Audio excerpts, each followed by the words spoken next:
Hey family, welcome back to my video. Today we will see, what if Naruto and Hinata manifested bending jutsu in Avatar? Part 2. Before we start, I would like to extend my sincere thanks to the original author of this story. Your generosity is greatly appreciated. Now enjoy the video. Yamato walked in to see that Naruto, Hinata, Aang, and Katara were in the backyard, training. The blonde-haired Jinchuriki followed the young avatar's movements, sweeping his hands and creating a current of wind, then pulling the wind back with both hands, and then expelling it in a blast of wind that blew off a tree branch. Wow, Naruto, I didn't expect you to get that one so fast. Naruto chuckled and grinned, rubbing the back of his head. I do have a lot more chakra than I need, Oto-san. Yamato then looked at Hinata and Katara. The two girls were practicing in the water of the koi pond. The two girls were in bathing robes, were pushing and pulling the water. Hinata had her Byakugan activated as Katara took out a goblet of water and then showed her pupil and friend how to freeze water with a breath. Now you try, Hinata, Katara told Hinata, who nodded. The Hyuga lifted up her own goblet and slowly blew air on it. The water began to solidify and harden until it took the form of an ice crystal. Katara nodded in approval, and Naruto glanced over. Great one, Hinata-chan, Naruto said with a grin. Hinata blushed and pulled the cold out of the ice crystal and made it sink back into the water. Now Naruto, the next step in airbending is to create a ball of air in your hands, Aang said, getting the older boy's attention. Okay, Naruto said as he attempted to form a ball of air in his hands. Yamato smiled at the young shinobi and their friends' training efforts. Naruto had almost got the technique, yet the ball of air dissipated after a few seconds. The blonde-haired Jinchuriki frowned and gave it another try. He drew the air into his hands, and created a perfect ball of air like Aang did. Aang nodded with a smirk and he turned to see Yamato. Yamato, want to train with us? Yamato nodded. Sure, what do you need help with? Well, can you help us with the basic ninja techniques? Katara asked as she and Hinata got out of the koi pond they were training in. Sure, but haven't Hinata-san and Naruto been helping you with those? We've been more busy teaching them to use their bending styles, Yamato, Katara said with a smile. Yamato nodded. Well, first off, what are the hand seals we use and what are their names? Ne, rat, ushi, ox, tora, tiger, yu, rabbit, tatsu, dragon, mi, snake, uma, horse, hitsugi, ram, saru, monkey, tori, bird, inu, dog, boar, Katara said, demonstrating each hand seal like. Hinata had shown her, but she didn't put chakra into the seals. Very good, Katara-san, Yamato said as he turned to Aang. Now Aang-san, what are hand seals used for? Aang stammered as he thought. They are used to form and mold energy, right? Like with bending movements? Yes, very good, Aang-san. Apparently Naruto has been teaching you as well, Yamato said as the young avatar slapped the back of his head and laughed. Actually, I was just reaching there, Aang said with a grin. I've been teaching Naruto how to do some basic and advanced airbending techniques, so I haven't gotten any ninja lessons from him. Naruto chuckled. Well, I did want to show you how to do the henge, Aang, but you kept pushing me into more airbending techniques. You were? Aang asked as the Anbu captain cleared his throat. Before you can learn any techniques, Aang-san, you have to learn better control of your chakra, Yamato told him, and the young avatar looked up at him. Bending is a different method of chakra use, true, but to do jutsu, you have to learn to summon it in bursts. With that, Yamato motioned for Naruto to walk over. What do you want me to do, Yamato? Demonstrate how to focus your chakra in a hand seal, Yamato instructed, and Naruto nodded. The Jinchuriki slammed his hands together in the Hitsugi, ram, seal, and sent out a pulse of chakra. The grass around Naruto seemed to be pushed out by a blast of wind, and Katara and Aang's jaws lowered slowly. Naruto released the chakra pulse and the Anbu captain nodded. That was a little more than what I expected, though it was a very good demonstration, Naruto, Yamato said as he turned to the young avatar and the waterbending master. Katara and Aang formed the seal of the ram, spread their legs out, and then focused their chakra. The waterbender was the first to feel a slight chakra pulse around her body in the form of a slight breeze, which she found nice. The young avatar focused, and then a blast of wind, almost as much as what Naruto had made, focused around his legs. Yamato nodded. Alright, now we can start teaching you the basic jutsus. First off is the rope untying no jutsu. Rope untying no jutsu? Katara and Aang asked simultaneously. Yes, Yamato said as he took out some rope and created a moku bushin. he tied up the clone and turned to Aang and Katara. Enemy capture is always a danger, so one of the first jutsus taught at any ninja academy. Thus, learning how to untie binds is key. There are two ways of doing this. The first way the clone will demonstrate now. The clone demonstrated the first way. He dislocated his shoulder, inverted his right arm and began working on the knot that was tied around his wrists. He untied the knot, popped his shoulders back into place, and slowly opened his arms. The ropes slowly fell off his wrists, and the Bushin looked at two shocked benders. However, as you can see, this escape technique takes too long and is mostly used by magicians, escape artists. Not very useful on a mission where you have to normally fight your way out, hard to do. With purposely injured shoulders, as such, this should be used as a last resort if your chakra is too low, Yamato told them, and they nodded. It really looked like it hurt, Aang said as he remembered how the clone dislocated its own shoulders to untie the knot on the rope. The clone was tied up again. Now, here's how to do the jutsu, the better way of escaping from binds, Yamato told them. The seals are Ne, rat, Tora, tiger, and Mi, snake. The clone demonstrated, and the ropes untied themselves and dropped to the ground. He stood up and Katara and Aang gulped. They realized what was going to happen. So who's the first volunteer? Yamato asked and Aang volunteered. I get tied up the most, Aang said as he walked over and the Yamato clone tied his hands up. Now the hand seals are Ne, Tora, and Mi. Do the 3 seals in the right sequence and you'll be able to break the binds, Yamato told the young avatar as he demonstrated the 3 hand seals again, and the boy nodded.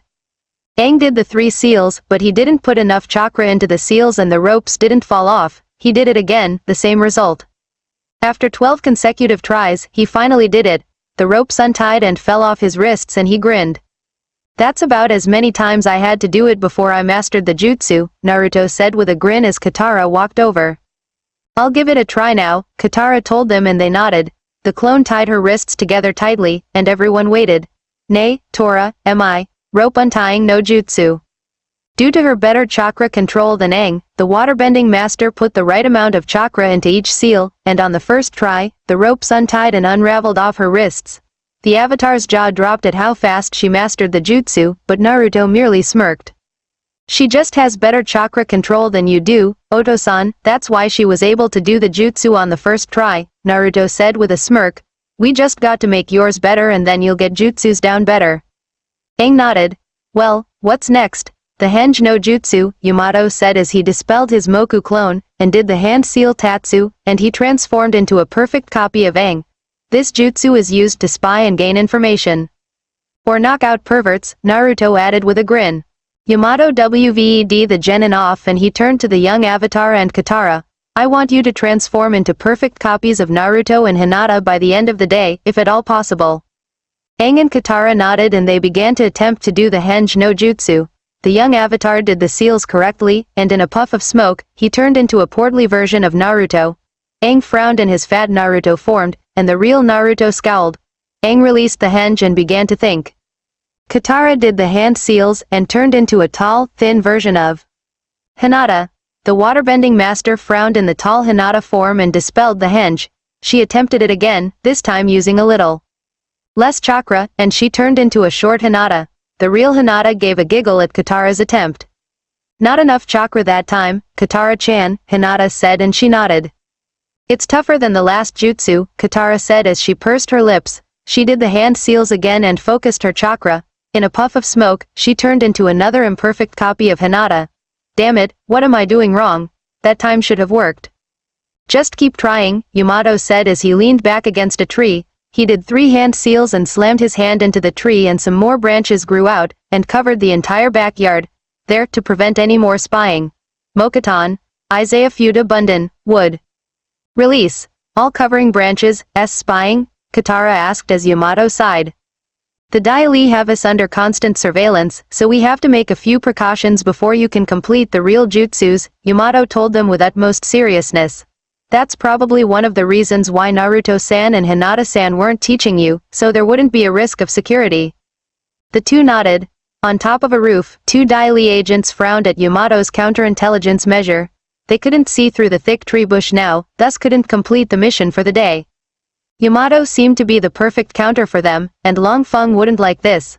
They climbed off the roof with a frown and leapt back into street level. Yamato watched as Katara and Aang attempted the jutsu again. In puffs of smoke they reappeared as misshapen Naruto and Hinata, and the two of them sighed again. The hours ticked away and each time the waterbending master and the avatar got closer to reaching their goal. Finally, at the end of the day, they reached the perfection of the henge that Yamato wanted.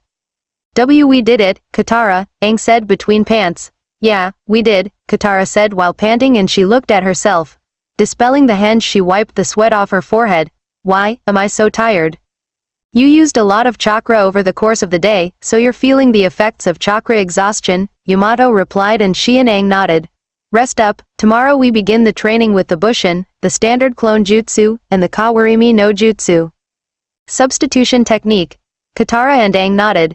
If you master those, you will classify as academy graduates, low genin level ninja, Naruto said with a smirk. Then we'll have to make hiatitis for you. Hiatiti? Katara asked, not recognizing the term. Oh, our headbands, Hinata translated, showing hers around her neck. All genin earn them at graduation. The waterbending master and Aang nodded. I'll get started, making them, that is, Yamato told them as he walked out of the house. Upper ring of Ba Sing Se. The Anbu captain walked through the streets of Ba Sing Se. It was approaching night and his advanced senses picked up several people following him. He flexed his hands and continued walking. A dozen Dai Li agents began to converge at him at all sides. Long Feng had ordered that if ever Yamato was caught alone, he was to be captured due to his special abilities. Yamato walked through the streets until he got to the park, when he was surrounded by more Dai Li. You can come out now, Yamato said as he brandished a kunai. There is no point hiding. Mr. Yamato, your presence in this city is a danger to the order of it, a Dai Li told him as he walked up out of the shadows of a tree. Long Feng had ordered your arrest. I'm flattered, but I am not going to go anywhere with you, Yamato said with a smirk. Have it your way. With that, several rock hands were launched from the trees. The Anbu captain flew through the hand seals. Moku Shoheki no Jutsu, wooden barrier technique. A massive wooden dome rose out of the ground and covered Yamato like a turtle shell and the Anbu captain protectively. He flew through more hand seals and created two clones using his Moku. Bushin no Jutsu. Yamato then did more hand seals and he sank into the ground. The Dai Li looked out in surprise as the wooden dome retracted and the two Yamato wood clones attacked them. Several brought out pillars of rock from the earth to combat the clones, which leapt over them, tossing kunai or countering with their own earth jutsus. The real Yamato used the Shinju Zanshu no Jutsu, double suicide. Decapitation technique, to pull the Dai Li members underneath the ground. Even though they were earthbenders, they couldn't do the proper movements to escape. Get him, use lethal force if necessary, the Dai Li captain ordered, but more of his men were knocked or incapacitated. Yamato landed and engaged in hand-to-hand fighting with three Dai Li agents. He did a sweep kick to bring two of them down and smashed his fist into the third. The third Dai Li agent stomped his foot and sent a pillar of rock crashing into the Anbu's chest. Yamato grunted, flipped over the pillar and crashed both of his feet into the Dai Li agent's face, breaking his nose. The Dai Li captain's eyes bugged out when Yamato tossed a kunai at him. The Dai Li captain grimaced as the throwing knife stuck deeply into his shoulder. He was then slammed in the jaw by one of Yamato's clone's fists. The Dai Li captain crashed into the ground, unconscious. Mokuton.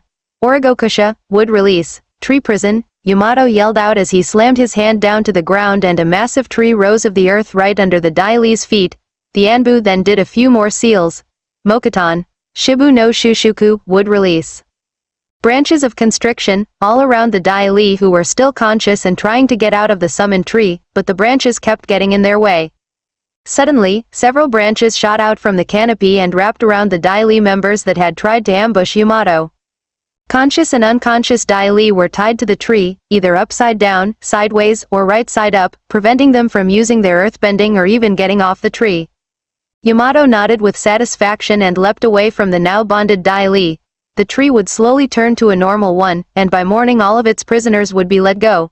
If Yamato really wanted to, he could have made the jutsu permanent and let the Dai Li rot and die, but it wouldn't accomplish the group's goals of finding Appa and informing the Earth King. So he held back and disappeared into the night. Tales from Konoha, update on the war Konoha, Hokage Tower.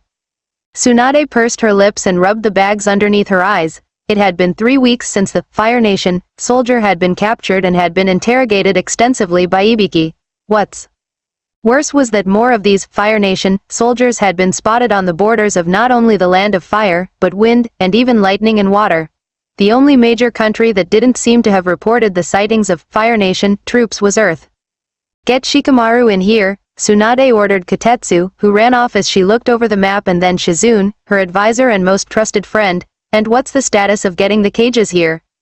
"Kazekage-sama, Mizukage-sama, and Reikage-sama will be here by morning, Tsunade-sama," Shizune replied as she looked down. "Iwakage-sama didn't respond to your summons for a cage meeting." "Damn that man," Tsunade snarled as she slammed her fist into her desk, reducing it to splinters. "Can't he just bury the past? If we sit by here, Orochimaru or these Fire Nation guys will launch their attacks." Shizune nodded and Kotetsu returned with Shikamaru. The Chunin yawned and took out a cigarette. "I was trying to take a nap, Tsunade-sama." "No time for that. I know you're on vacation after the Niju Shodai recall, but I need you to help me plan our defenses," Tsunade said as she sat back in her chair. Shikamaru shrugged and picked up the map. "These red marks are sightings of the Fire Nation soldiers, right?" Shikamaru asked, and Tsunade nodded. "First off, we need to send more scouts out." Tsunade nodded. "Team Guy, Sai, Shino, and Kiba have already been sent out. Secondly, we need to create a few choke points so we can cut off these Fire Nation guys' supplies and weapons," Shikamaru said as he looked at the map. "Send patrols here, here, and here to create choke points." Tsunade nodded and she looked at the map again. "What should be the plan of defense around Konoha?" "We should start by asking the daimyo for military aid," Shikamaru said as he looked at the wall around Konoha. "Our shinobi forces aren't going to cut it alone in a large-scaled battle against standard troops. We need archers, swordsmen, and other standard grunt troops and cavalry to fight effectively." Tsunade nodded and turned to Aoba. "Send a message to the daimyo's castle for military aid to back Konoha's position in this region." Aoba nodded and adjusted his sunglasses and ran off to the messenger room where the messenger hawks, falcons, and pigeons were kept. Tsunade sat down as Jiraiya entered the room. "Any luck in deciphering that damn seal that was left in Training Ground 8? Tsunade asked as she rubbed the bridge of her nose. "Some, though I need more time," Jiraiya replied as he sat down in one of the guest chairs in the room. "It's incredibly complex." Tsunade nodded. "Hiyashi-sama's been visiting me each and every day since his daughter's disappearance. He's incredibly concerned about her welfare. 3 years ago, he wouldn't have given a damn," Jiraiya mumbled as he rubbed the bridge of his nose. The perverted ninja then grinned. "I need a break. Wanna join me? We could have a night on the town, see a movie and get a few good drinks." "As tempting," Tsunade started, closing her eyes. "As a night off sounds, neither of us have time for it, Jiraiya." "Tsunade-sama, you haven't slept in 2 days," Shizune reminded her mentor. Night off would do you some good." "I'm the Hokage, damn it, and I'm trying to prevent a war here," Tsunade retorted angrily, looking at the niece of her deceased lover. "Dan. And if I can't prevent it, I have to learn how to fight it before it starts." "Tsunade," Jiraiya said sharply, making the fifth look at him, "you being exhausted won't help us at all. You're a doctor, Tsunade, so you know the effects of insomnia than anyone else here." Tsunade snarled at that. "Fine, just one night though." "Great," Jiraiya cheered as he grabbed onto the Hokage's arm. "Let's get going." Tsunade looked at Shizune, who was chuckling weakly. "You know you won't be able to convince him otherwise, he's really like Naruto-kun in that regard." The Hokage frowned and let herself be dragged out of her office by her fellow Sannin. Jiraiya was grinning all the time and Shikamaru's sweat dropped. He took out one of Asuma's old cigarettes and lit one up. "So she just called me in here for nothing?" Shikamaru asked as Shizune sighed. "Just get to work, Shikamaru-kun," Shizune ordered with a sigh, and the lazy genius sighed and went over the map again. Downtown Konoha. Tsunade sighed as Jiraiya kept pulling her downtown. To her surprise, he neglected to go to his usual places, the porno shop and the hot springs. Instead, he was trying to find a good restaurant to take her to. Many people turned heads at the sight of the two Sannin walking down the street together. Passing the Ichiraku ramen stand, the regular visitor, the scarred Chunin teacher of the academy. Amino Iruka lifted the curtain up and wiped his eyes. "Tsunade-sama and Jiraiya-sama together? It's almost like they are on a date," Iruka thought as the two Sannin walked past. "I don't know what would be stranger." He slurped up the noodles in his mouth and turned to his bowl again. Tucci smirked. He remembered when he was a boy and the scene before him was somewhat familiar, however Orochimaru was always with them. He frowned and went back to stirring a new batch of ramen. The perverted Sanin stopped at one restaurant and pulled Tsunade with him. The Hokage's jaw dropped. It was one of the most expensive restaurants in the entire village. She glanced at Jiraiya. "Come on Tsunade, we'll get something to eat before we go to that movie," Jiraiya said, and the Hokage sighed. "You've been planning this out, haven't you?" Tsunade asked, and her fellow Sanin nodded. Her eyes narrowed. "At what point do I take off my clothes and give myself to you?" "Never, I never planned that far ahead," Jiraiya said with a grin. Tsunade kept looking at him, and then she sighed. "Fine," Tsunade said as the two of them walked into the restaurant. Due to their status in the village, the two Sanin were shown to a table quickly and given menus. Jiraiya ordered a steak that was medium well as a salad, and Tsunade ordered dango and miso soup. For drinks, they both ordered sake. As they waited for their orders, the Hokage looked at Jiraiya. "So how long have you been planning this date with me?" "Ever since before you and that Dan guy got together," Jiraiya replied truthfully, and Tsunade's eyes widened. "All this time? Yeah, you just turned me down every other time I asked you, and I gave up for a time when you dated Dan. And I gave you your space after he died," Jiraiya said as he looked down. Their meals came and the perverted Sanin thanked the waitress. "You've had feelings for me for over 30 years? Tsunade asked in shock. "Well, yeah," Jiraiya said as he rubbed the arch of his nose. "Now this is awkward." "Yeah," Jiraiya replied as he rubbed his shoulder before digging into his steak. The two of them ate in silence. The Hokage mulled over what she had just learned. "So that's why you kept hitting on me, and peeping on me more than the other women," Tsunade said, and Jiraiya nodded in a sigh. "Yeah, and, if you haven't read the first Icha book, I used you as a model for the female protagonist," Jiraiya told her, and she gulped. "Ah, really?" Tsunade asked him as she looked at him. He nodded and she blushed and finished her miso soup. "I really shouldn't have said anything," Jiraiya said with a sigh. He finished his steak and poured his sake into its little cup. "Knowing my reputation with women, no wonder why you turned me down so many times." Tsunade couldn't help but giggle at that, and she poured her own cup of sake. The two of them drank their sake and finished their meals. A slight blush was on the Hokage's face from drinking the entire bottle of her sake, and the two of them walked out of the restaurant. "That was really nice," Tsunade said as she started to lean on Jiraiya. "Well, it's not over yet. We still have time to see the movie," Jiraiya told her, and she unexpectedly latched onto his arm. "Whoa, Tsunade, how much did you drink at dinner?" "What, does it matter?" hiccup, Jiraiya, Tsunade asked as she looked up at the white-haired Sanin's face. "Let's just go see the movie," hiccup. Jiraiya sighed. "Sure, let's go." Across town the two Sanin arrived at the movie theater and chose a classic samurai film to watch. They made their way through the theater, carrying popcorn in their hands. They chose one of the middle rows and sat down, watching the film. There were other official couples watching the film and the theater quickly became packed. Tsunade and Jiraiya ate their popcorn while watching the flick. It was a story about a former killer who is hired by a woman of a local dojo to help defend her homestead from criminals. The female lead was also a swordsperson, however she was nowhere near the level of the former killer she had to protect her dojo. The first part of the film focused on the antics of the two. The former killer accidentally caught the female lead in the bath, which led to him being slammed on the head by her bakken, her discovering he cooked better than her, and when he said he'd get used to her cooking, she threw the entire pot onto his head, thinking it was an insult. Tsunade giggled at the antics, and then the scene shifted to the gang that was threatening the dojo. They had hired their own fighters, former opponents of the former killer. The film took a darker tone as the gang who wanted to own the female lead's dojo kidnapped, extorted, or killed many of the female lead's friends in an attempt to make her sell the property. Finally, the climax came when the female lead was kidnapped in the middle of the night and taken to the gang's complex. She was threatened and forcibly made to sign a lease on her dojo, by pricking her finger and putting a blood seal on the lease papers.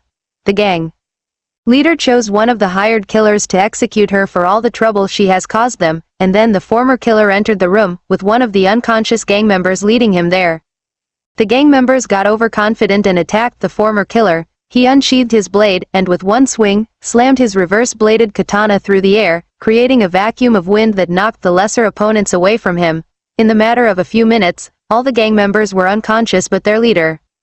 The leader sent forth his hired killers, but the swordsmen defeated each and every one, receiving grievous wounds. He stomped over and slammed his sword into the gangman's face, knocking him out and leaving a permanent imprint on his face. The former killer walks over and unties the female lead, who embraces him. He returns the hug and the scene flashes. 6 months later in the film the dojo has become successful again. The female lead has taken on an apprentice and several other students. The movie ends with the female lead and former killer finally sharing a kiss. With the credits rolling, Tsunade and Jiraiya made their way out of the theater. They threw away their popcorn container and walked out of the theater. Night had fallen and the stars were out, as well as the full moon. It was a beautiful night, with no clouds in the sky at all and all the constellations were out. "Shall I walk you home, Tsunade?" Jiraiya asked her and she looked up at him. "All right, but no funny stuff, Jiraiya," Tsunade replied and he nodded. He held out his arm, and she entwined it with her own. "He's sure acting decent tonight, he's even trying not to be perverted." Jiraiya grinned as they walked down the street, leading the Hokage back to her mansion. The night had gone perfectly, and Tsunade wasn't even that drunk. He figured he'd wait for the sex question until the next date.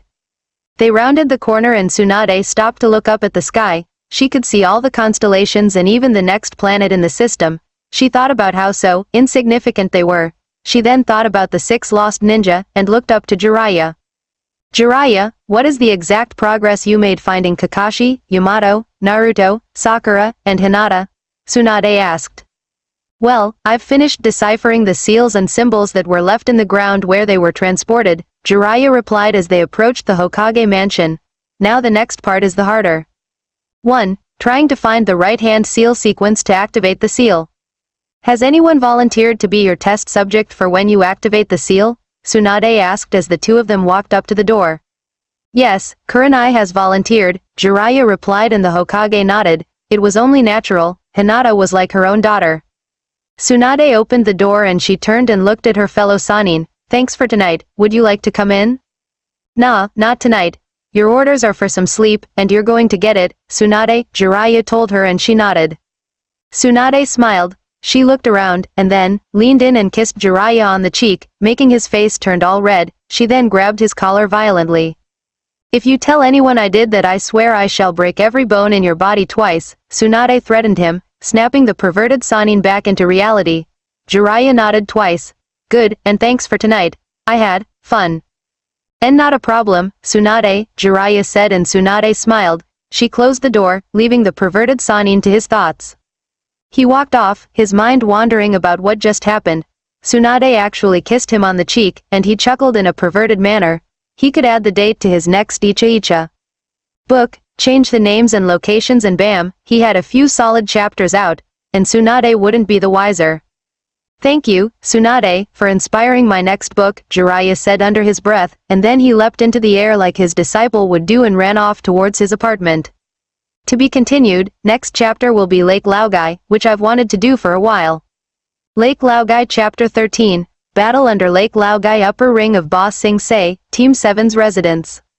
2 weeks have passed since the ambush on Yamato. The Anbu captain hadn't told his teammates of what happened, and the Isaiah feud abundant, all covering branches, receded a day after they went up. Aang was starting to get a little impatient, and had decided to get some signs made of Appa to start searching for him. Naruto, Hinata, Sakura, Yamato, Kakashi, and Katara had accompanied the young avatar to find a professional artist to get the most exact profile of Appa possible.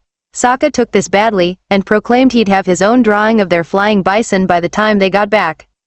Sokka laid on his stomach as he tried to draw Appa as accurately as he could. However, the end results were amateurish and childlike. There was no way to identify if it was a flying bison, a pig, or a whale at times. Toph was relaxing near him, on her back with one foot resting on her folded knee. Momo was looking at her, making his chattering noise which was his language. Sokka stuck out his tongue as he put the last touches on his latest drawing as the door opened. "We found a great artist and a printer to make our posters," Katara cheered as she and Aang ran up and showed Sokka a poster. Naruto, Hinata, Sakura, Kakashi, and Yamato walked in behind them and the Jinchuriki grinned. "That artist you recommended, Kakashi-sensei, was awesome." "Let me guess, Kakashi-sensei, you got him to draw some of the girls from your Icha book," Sakura said blandly, and Kakashi's visible eye drooped. "Now really, Sakura, is that fair?" Kakashi asked as he looked down. Hey, I thought designing the Lost Appa poster was my job," Sokka said, completely forgetting what his teammates told him before about where they were going, and he picked up his poster of Appa. "I've been working on my Appa." Naruto slapped his forehead and Aang put his hands on his head and crouched. Sokka, the arrow is on Appa's head. Katara, Hinata, and Sakura put their hands on their mouths to try to hold their giggles at the poor attempt at art. Sokka frowned and turned his picture on its side.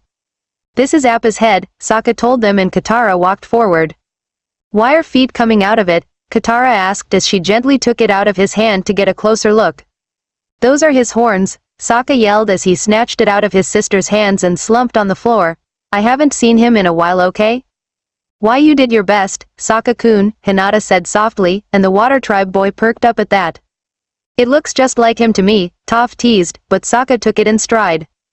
Thank you, I worked really hard, Sokka started, and then her sarcasm hit him. Why do you feel the need to do that?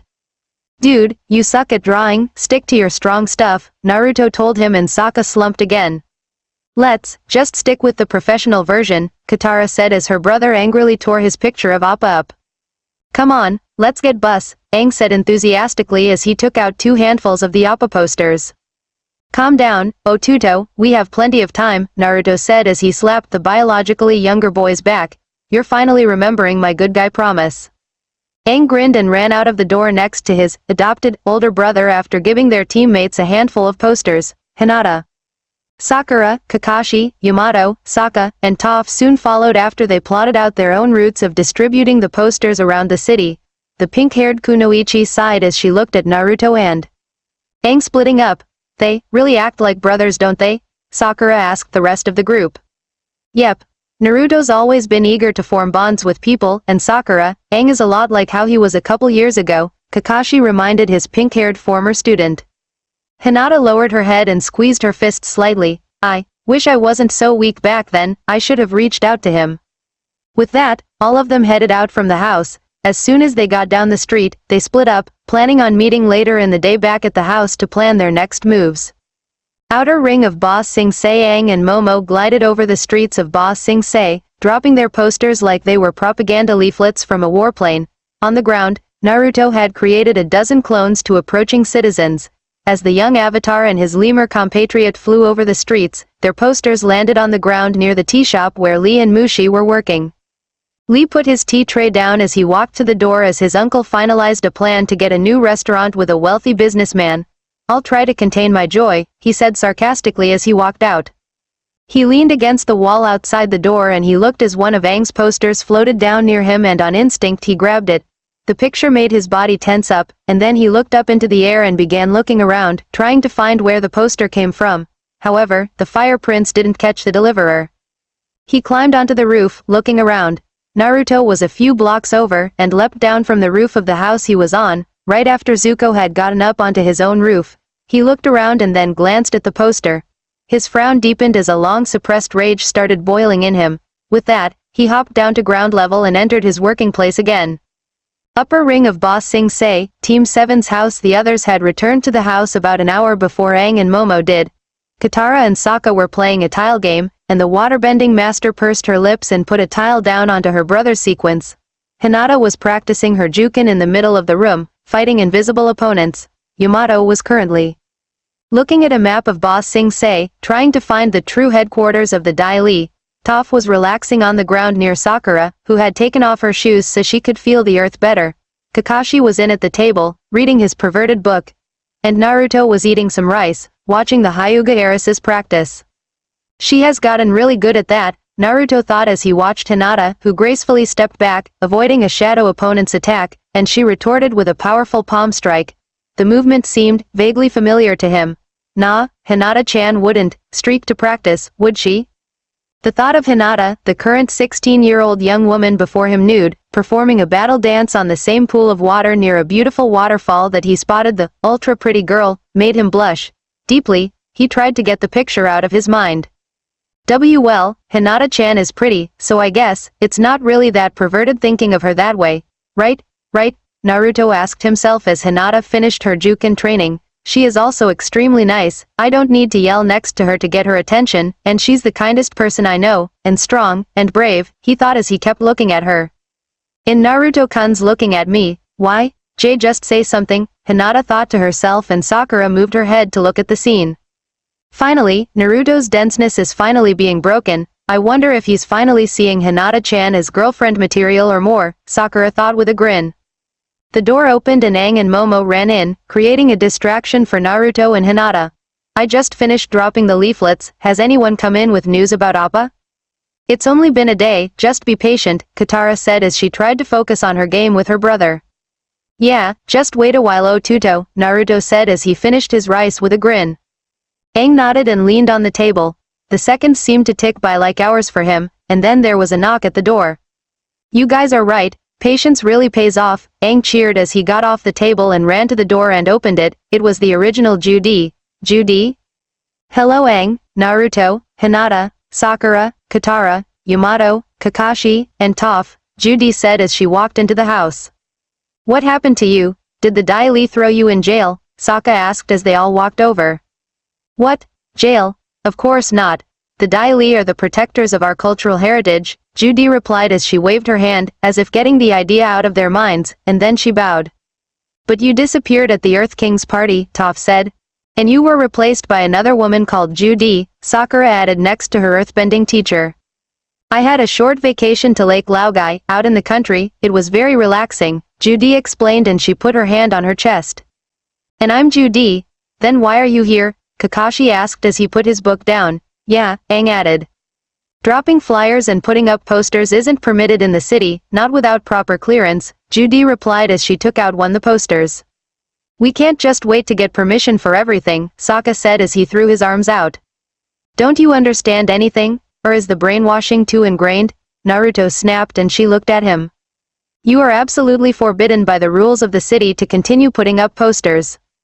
Aang zoomed up, his face red with anger and frustration, and a vein was popping on his head. We don't care about the rules, his body grew comically as his anger and frustration grew. And we're not asking permission, he waved his arms around angrily as his body grew and he waved his hands up and down. We're finding Appa on our own and you should just stay out of our way. Naruto slapped his forehead, that's probably what I would have done a couple years ago. Aang slammed the door in Judy's face after she was pushed out of the room by his rage. He panted as he tried to calm down and Sokka crossed his arms. That might come back to bite us in the blubber, Sokka stated as the red drained from Aang's face. I don't care, we'll do whatever it takes to find Appa, Aang said as his anger slowly subsided. That might not be the smart idea, Aang, Kakashi started as Toph started to get excited.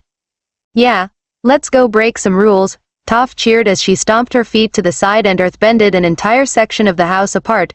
It was like a bomb had hit the building. Momo flew out of the large gaping hole in the house and the group walked out of the doorway. Kakashi turned to Yamato. How much of a charge do the radio receivers have left? Kakashi asked the Anbu captain. About a day or so, Kakashi-san, Yamato replied and the silver-haired Junin nodded. The Anbu captain then tossed a receiver to Kakashi. Yamato, you've been doing the most counterintelligence against the Dai Li, try to infiltrate the palace to see if it's really their headquarters, Kakashi ordered and Yamato nodded. Got it, see you in half a day, Yamato said as he ran off, using the camouflage jutsu to hide where he was going. Two Dai Li agents were watching the scene from on top of a house, and they withdrew before they could be spotted.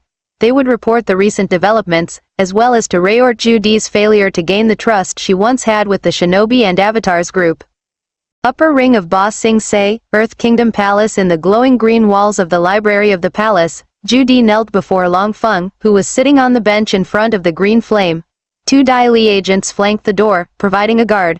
The administrator of the Dai Li hovered over the handler of Team 7, and he sighed. I am very disappointed in your work with the Avatar and his friends, Judy, Long Feng told her in his powerful, commanding voice. I had hoped you would be able to control this situation. Judy looked up at the imposing figure of Long Feng who was bathed in the eerie green light of the strange fire, and then looked down. I'm so sorry, but they don't trust me anymore. I doubt those shinobi ever did, she pleaded, her voice cracking, and she pulled her hands out as she began to cry. I don't think I can keep doing this. Judy, Long Feng began and she looked up at him. The Earth King has invited you to Lake Laogai. When she heard that, Judy looked straight towards him, and her pupils enlarged as if she was in total darkness. I am honored to accept his invitation. Good, Long Feng said in satisfaction with a nod, now go await further orders. Judy gave a short bow and rose to her feet, she walked out of the room, passing the two Dai Li guards. Long Feng watched her go. If the avatar keeps searching for his bison, it could upset the delicate balance which we worked so hard to achieve in the city, Longfeng stated as he stood up and walked in front of the fire. Not only that, his shinobi comrades are powerful, exhibiting powers and traits I have no knowledge of, and their counterintelligence is equal to our own, he said as he looked to the fire. It could even cost us control of the Earth King. Should we take care of them? One guard asked. No, it's much too dangerous for us to confront him directly, Longfeng replied as he folded his arms to his back as he gazed at the green flame. Let's see if we can still handle this, quietly. He brought out a scroll and looked up at the chimney of the green fire, his mind working on a plan to destroy Aang and his friends. Outer ring of Boss Sing Se. The team, minus Yamato, was putting up more posters around the city. They had bought some more glue to attach them to the walls so they could stick them onto the walls. Sokka dipped his brush into the glue, smeared a bit of it on the wall, and then slammed it onto the wall to make sure it would stay on. We should split up to cover more area, Sokka told the others after he made sure his poster was still sticking. Next to him was Toph, and further down the line were Katara, Naruto, and Hinata. Sakura, Kakashi, and Aang were on the other street, putting up more posters. Toph, I guess you better come with me, Sokka stated as Toph huffed. Why? Because you don't think I can put posters up on my own? Toph sneered as she grabbed the Water Tribe warrior's brush and wiped it across the wall, grabbed a poster, and slammed it on the wall. However, she put its face against the wall, and no one said anything. It's upside down, isn't it? I'll just go with Sokka. Hinata giggled as the blind earthbender pushed the older boy away, and Naruto chuckled as well. They followed Katara as they split up and they reached a small river with many houses near it. The three of them split up to put the posters up around the buildings. Katara placed one on a statue and put a poster on it when someone walked behind her. Katara? She turned around and gasped at the voice. She saw a teenager with puffy hair that ended slightly spiked, wearing a red shirt with a yellow bracer on his right shoulder, and a dull blue bracer on his left. He was wearing red pants with two hooked swords on his hips. A deep anger welled up inside Katara, and Naruto and Hinata walked over. I think I can help you. You can? Hinata asked the teenager as Katara's face flushed with anger and charged the teen, bending the water from the river behind her into a tidal wave. Naruto pulled Hinata out of the way as the teenager stepped back. Katara, I changed. He was slammed by the water and thrown as far as the alley, and Naruto glanced at the enraged waterbender. What the hell, you almost hit Hinata-chan, Katara-chan. Katara responded by pulling the water back, putting it into a bubble.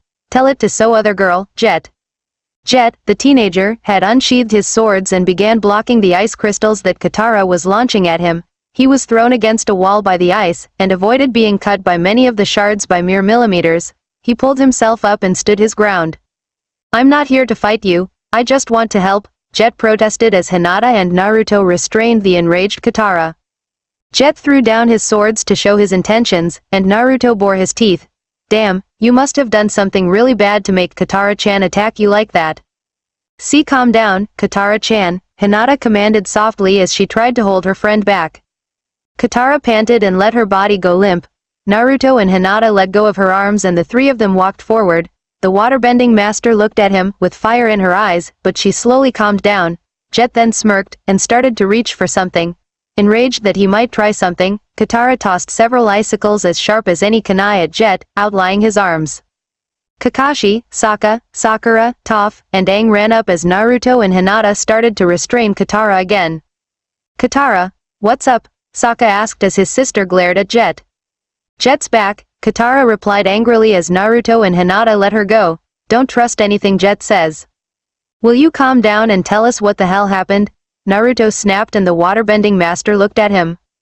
We don't even know why he's here, Sokka added as Katara shot a look at her brother. I don't care why he's here, whatever the reason is it can't be good, Katara snapped angrily. The shinobi and Toph had never seen the girl so mad. I'm here to help you find Appa, Jet told them as the poster he found unraveled in his hand, the same one he was reaching to. Katara, we have to give him a chance, Aang said as he looked at the poster with Sokka next to him. Can someone please fill us in? Naruto huffed angrily as everyone looked at him. Ditto, Toph stated next to the blonde Jinchuriki. I swear I've changed, I was a troubled person and I let my anger get out of control, Jet protested as he looked at the new group with Aang, Sokka, and Katara, but I don't even have the gang now, I've put all that behind me. You're lying, Katara yelled angrily as Toph made her way through. Again, can someone fill us in, the guys who never even met this guy before? Naruto muttered as Toph made her way to Jet. She put her hand on the wall, and closed her eyes. She's not lying. Remember, I can detect if someone's lying by feeling their breathing and heartbeat through the earth. When someone lies, it causes a physical reaction. Whoever he is, he's telling the truth. Katara, we don't have any leads. If Jet says he can take us to Appa, we have to check it out, Aang said, and Katara sighed in resignation.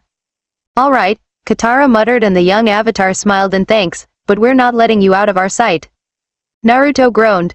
Okay, we get you hate him, Katara-chan. Would someone tell us why? Short version, Sokka said as Hinata bent the icicles off of Jet. He tricked all of us, flirted with Katara, made her believe he was all that, and then used her and Aang to destroy an occupied Earth Kingdom village. Naruto nodded and walked over to Jet, and grabbed him by the lapel. You'd better not try to scam us, kid. I'm not, Jet said as he shrugged himself out of the Jinchuriki's grip. Now let's just go. I know where we should start looking first. Stables, lower ring of Boss Sing Say. The group followed Jet to a large stable, large enough to fit a 10-ton, 6-legged bison. Kakashi and Naruto began sniffing the air, trying to detect any scent of Appa as Jet led them further into the building. This is the place I heard about, Jet said as he looked back and Hinata activated her Byakugan. There's nothing here, Aang said as Kakashi's eyes scanned the area as everyone fanned out. If this is a trap, Katara snarled as she went to her flask. I told you, I work nearby. Two guys were talking about a giant furry creature they had, and I figured it must be Appa, Jet told her as her eyes widened. Hinata walked over. You might want to calm down, Katara-chan, this guy's our only lead. Bury the past, Hinata told her younger friend, who nodded with a sigh. Naruto continued to sniff the room as Toph felt around.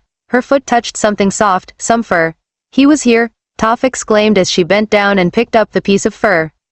Definitely, this place has his scent, Kakashi said as the others ran over to the blind earthbender.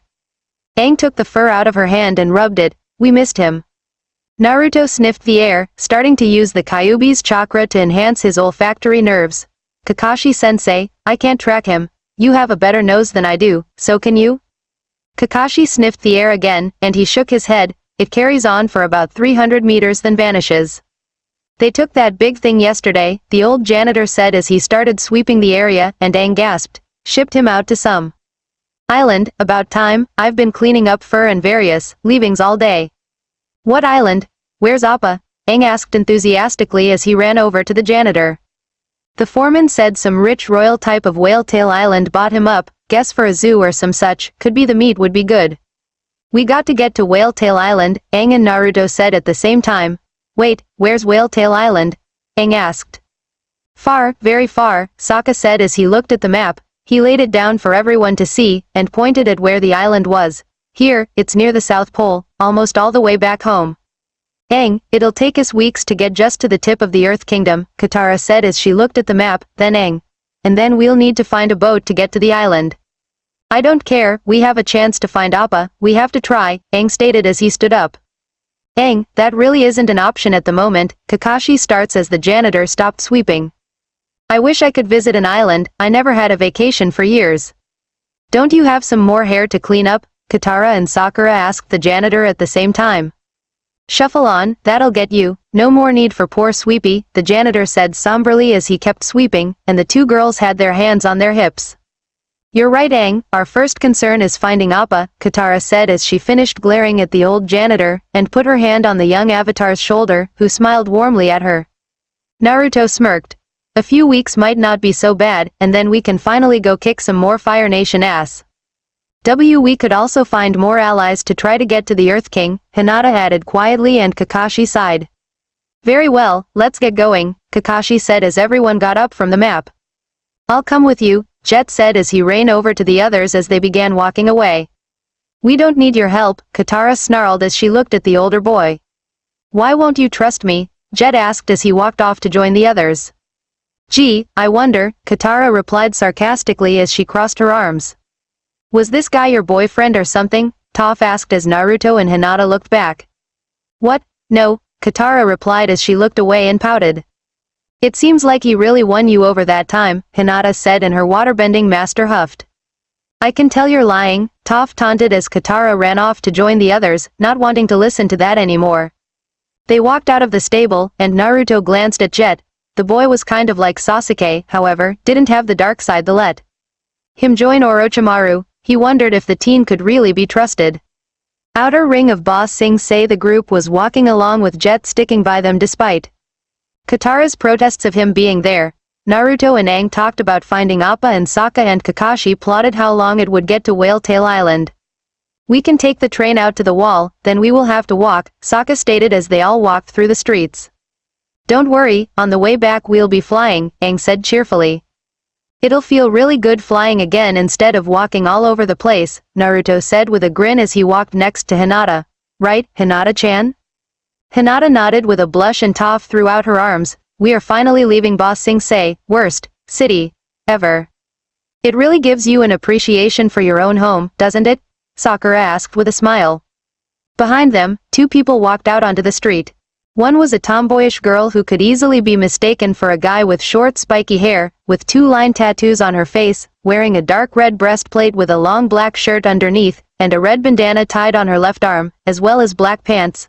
The other was a boy wearing a straw hat, collared blue shirt, a red piece of cloth over it covering half his torso, a quiver on his back with arrows with red feathers on them, and blue pants. They paused when they saw the group.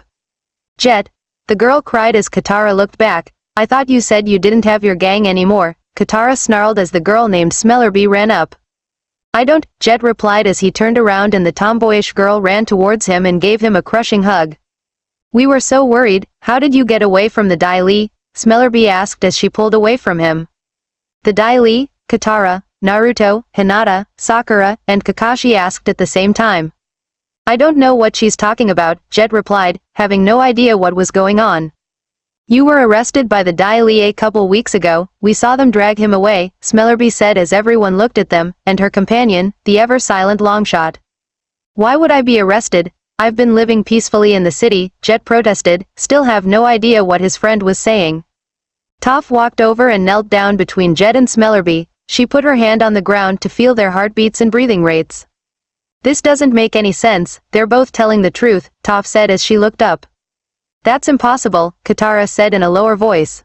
Byakugan, Hinata said as she scanned the warrior, then his friends. She couldn't see any cosmetic changes or illusions, and they're who they say they are. It's not impossible since they both think they're telling the truth, Sokka said as he looked at Jet, Smellerbee, and Longshot. Jet's been brainwashed. That's crazy, it can't be, Jet said as his eyes widened and he started stepping back. Stay away from me. The entire group surrounded him and his eyes widened in fear. Naruto sighed as they closed in. He's definitely not like Sasuke if he could be brainwashed by the likes of the Dai Li.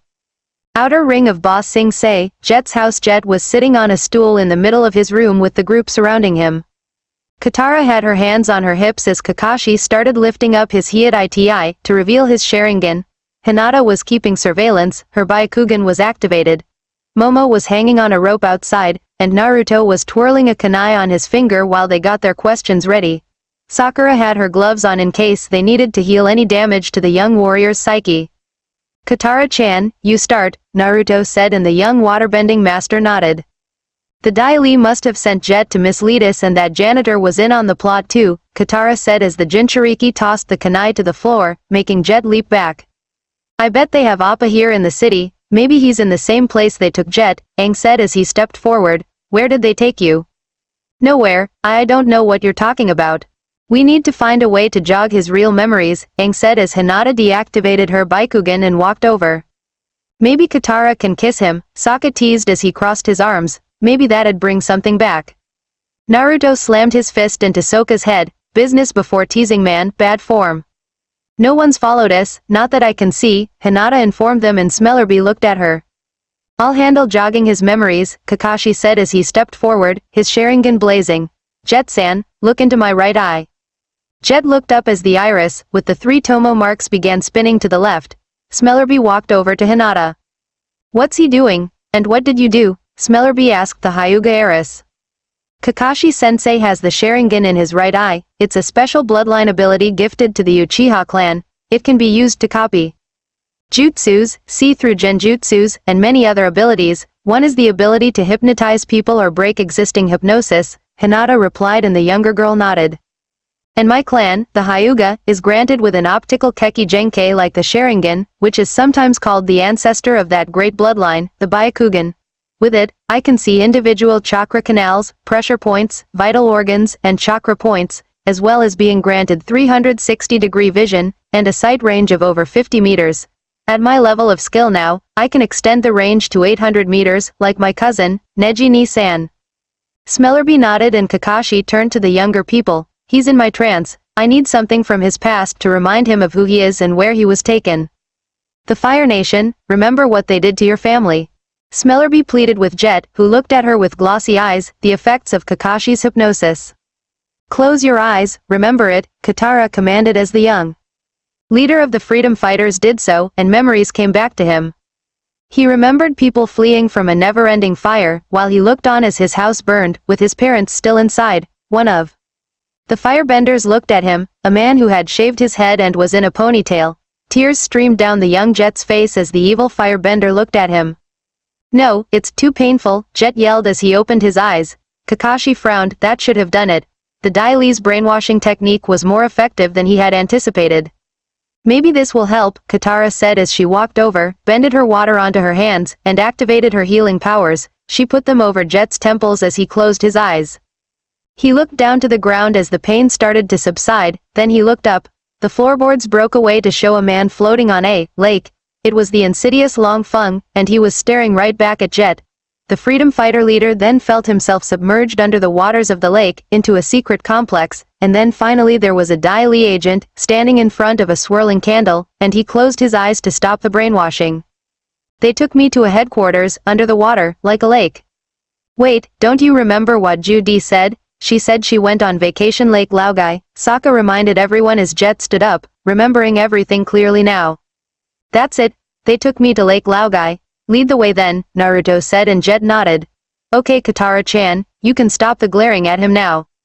Katara frowned but Hinata actually giggled at that and she looked at the Jinchuriki. She wondered how anyone in the village could hate him. He wasn't a monster. He'd never be a monster in her mind. Earth Kingdom, Ba Sing Se, Lake Laogai. Kakashi had tried to inform Yamato where they were, but the radio wasn't working at all. He sent a Bushin to try to find the Anbu captain so they could rendezvous at the lake. They stopped at the beach to look at the lake, and Hinata activated her Byakugan to see if she could spot anything. Smellerby knelt down onto the sand, trying to find evidence for an entry.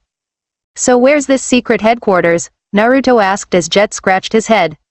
Under the water I think, Jet replied as Hinata and Toph continued to search around for the entrance. There's a tunnel right there near the shore, Toph and Hinata said at the same time. You're up, Sakura-chan and Toph-chan, Naruto said with a smirk and the two girls walked over. Just watch and learn Naruto, if you really want to become a bender, Sakura said with a grin. Toph-chan's slave driving better have paid off. The two girls stomped their feet and threw out their arms parallel to the ground.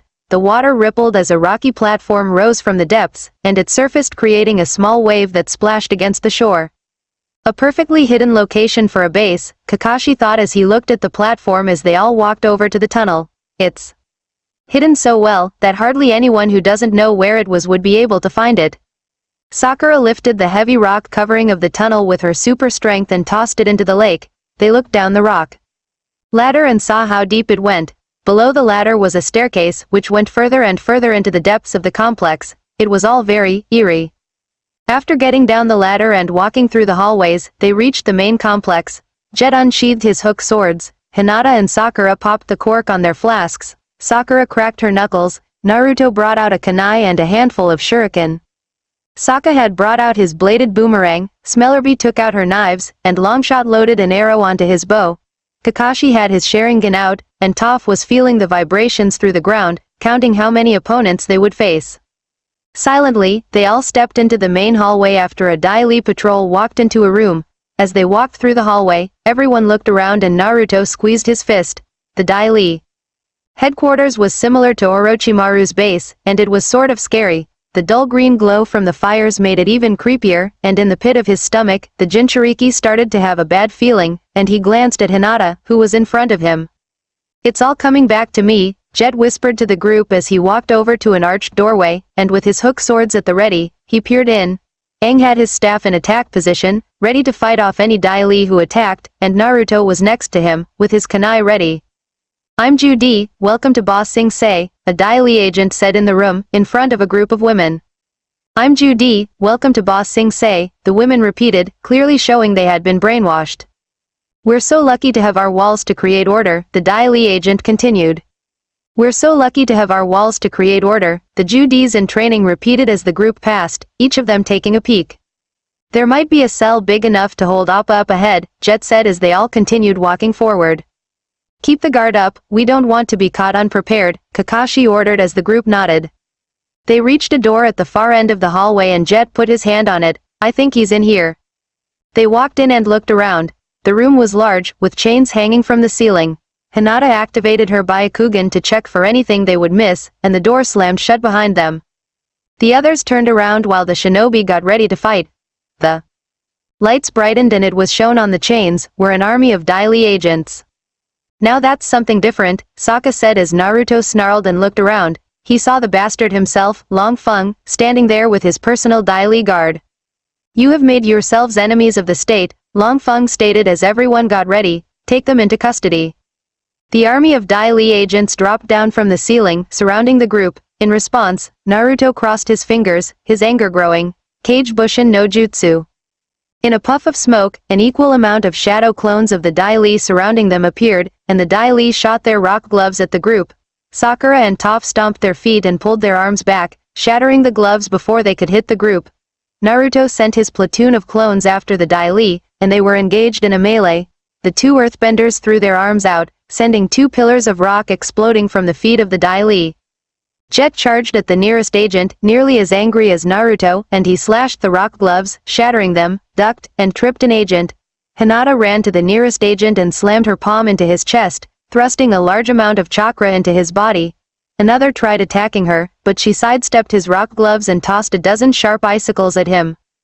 Kakashi ran forward, slammed his fist into two Dai Li agents, and did a few hand seals as two others tried to sneak up on him. He brought his hand to his mouth. "Kaden. Goukaiyu no Jutsu, fire release, grand fireball technique." The blast of fire shot out of his mouth, and incinerated the two Dai Li agents that were trying to attack him. Jet glared at the masked Junin, and then at his students. They were using no fire techniques. "What the hell was that?" Jet asked as he dodged a rock glove. "A fire jutsu I copied," Kakashi replied as he brought out a kunai and slashed the throat of one of the attacking Dai Li, killing him. A little blood sprayed onto the Junin's flak jacket, but the Dai Li fell dead before the jugular began to really spray leak. Naruto and Aang leapt and brought down blasts of air that deflected attacks and blew away a couple Dai Li agents before they could counter. From the far end of the room, two Dai Li agents sunk into a horse stance and tossed their rock gloves at Katara and Sokka, who shattered the initial two. However, two more were launched and caught them with their guards down. They were yanked to where Long Feng was, but a wall of rock, created by Sakura and Toph, jetted out of the ground to block the capture. The two young ladies then leapt in front of Sokka and Katara, who were regaining their wits to fight off the two Dai Li. The Dai Li retorted with a burst of earth, but Toph stomped her feet and rose a massive pillar to get them out of reach. Sakura leapt down and slammed her fist into the ground, creating a small earthquake which threw Dai Li off their feet. One regained his footing and ran up to the wall at a surprising speed. He stopped on the wall and bent a pillar of rock at Toph.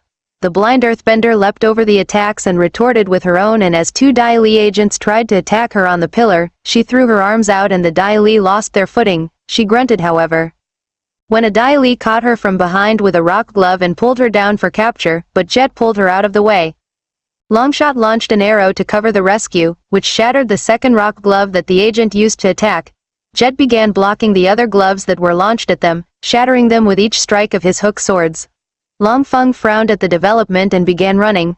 On instinct, Hinata took chase after she used a massive blast of water to blow three Dai Li agents away. Long Feng's escaping, Hinata yelled as Aang, Naruto, and Jet ran up behind her to continue the pursuit.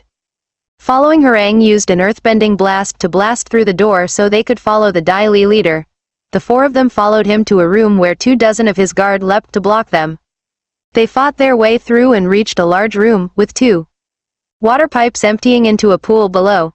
The door slammed shut and Long Feng and his personal guard leapt down, blocking the exit. Alright Avatar, you've caused me enough problems, this is your last chance, if you want your bison back.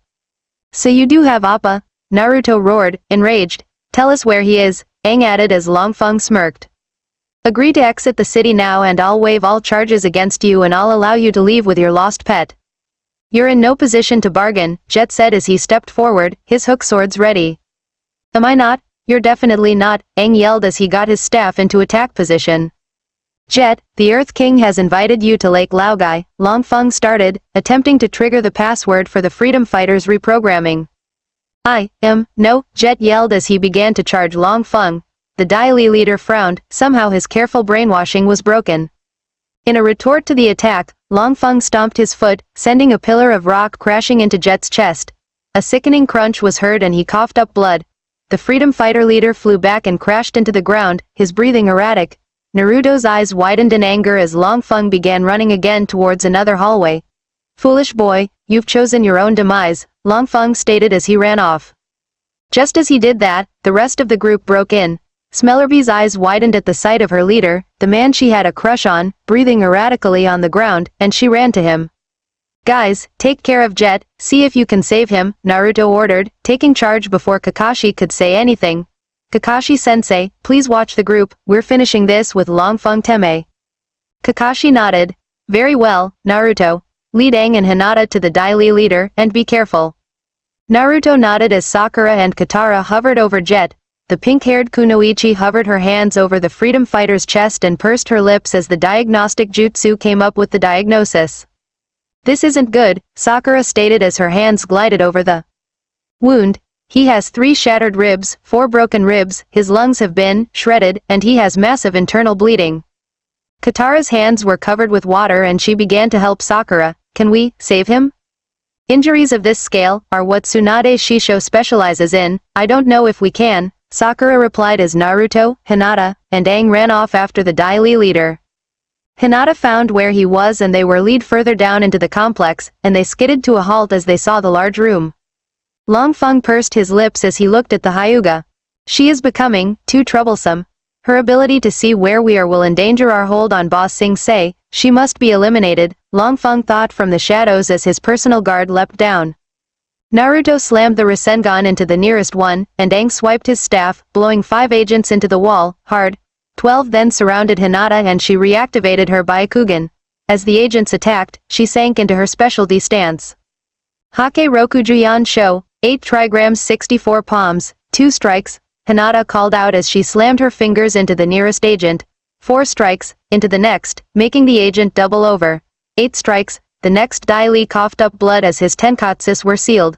16 strikes, the next Dai Li slammed into the ground as he lost his ability to bend. 32 strikes, the next agent crashed into a nearby wall from the barrage, unable to bend or move. 64 strikes, she finished the combo on the 6th Dai Li, but more were around her. Kaden, rotation.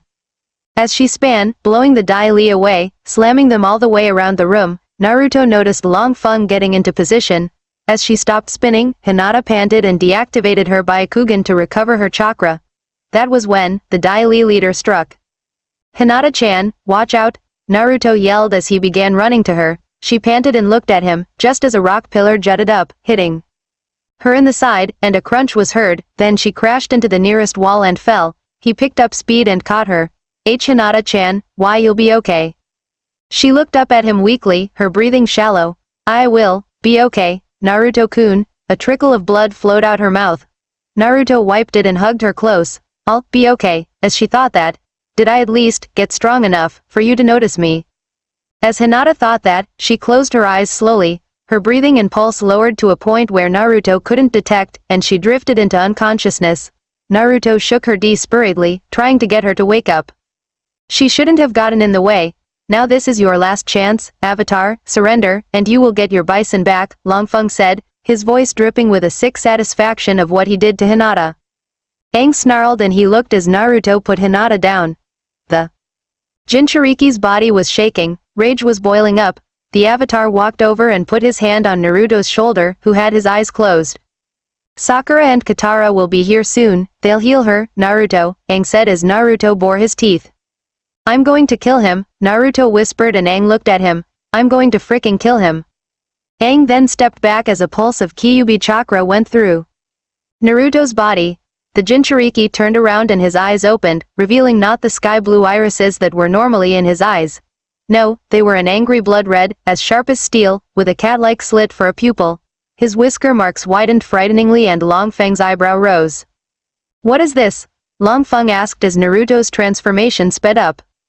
"I'm going to kill you," Naruto snarled in pants as his fingernails grew into claws, and his hair spiked out even more. A red aura then surrounded his body, resembling flames, and he went onto all fours, as one ethereal tail formed. "I'm going to kill you." "Naruto, calm down," Aang said as he tried to walk forward. "Is this, the Kyuubi?" As Naruto's rage grew, his face turned more and more beast-like. An animalistic outline surrounded his eyes and his canines grew larger as a second tail sprouted from his back. As he did that, the ground started shaking at the level of power he was bringing out. "Men, destroy that thing," Long Feng ordered as several Dai Li dropped from the ceiling and launched their gloves at Naruto. In response, a third tail sprouted and in deep voice, "I'm going to kill you." After he said that, he roared, which shook the entire complex, alerting the others to what was happening. They were only a few rooms away from where Appa was kept, and the two people inside were thrown off their feet by the pulse. Long Feng's jaw widened in shock as Naruto's transformation nearly finished. The red chakra around Naruto seemed to solidify and he began bleeding inside. A fourth and final tail sprouted, and the avatar of Kyuubi closed its eyes, and then they opened. A piercing gaze with dark red pupils glared at the Dai Li. "I'm going to kill you." With that, Naruto, in his uncontrollable four-tailed form, attacked. The Dai Li leapt in front of the charging Jinchuriki, but as they did so, the tails lashed out. They caught the Dai Li agents as Naruto shot out his arms and grabbed two more. The captured agents cried out in pain as their bodies were seemingly lit on fire, and he tossed them away with utter contempt. Long Feng frowned and stepped back as his men crashed into the ground, dead. They didn't even remotely look human anymore, and Naruto stomped forward. Above them, Sakura and Kakashi looked up, their jaws lowering in shock and fear. Katara looked at them, as she tried to close the internal wounds that Jet had. "What's happening?" Katara asked as Jet coughed up more blood. "Hold on. It's Naruto, he's using the Kyuubi chakra," Sakura said, her voice trembling. "From what I'm sensing, he's in the four-tailed form. He can't control that level, and Yamato isn't here," Kakashi stated as the freedom fighter leader looked up. "You guys, go, don't worry about me, I'll be fine," Jet stated as more blood leaked out of his mouth, but he managed to flash his trademark smile. "Your friends need help." "But, Jet," Katara started and the freedom fighter leader shook his head.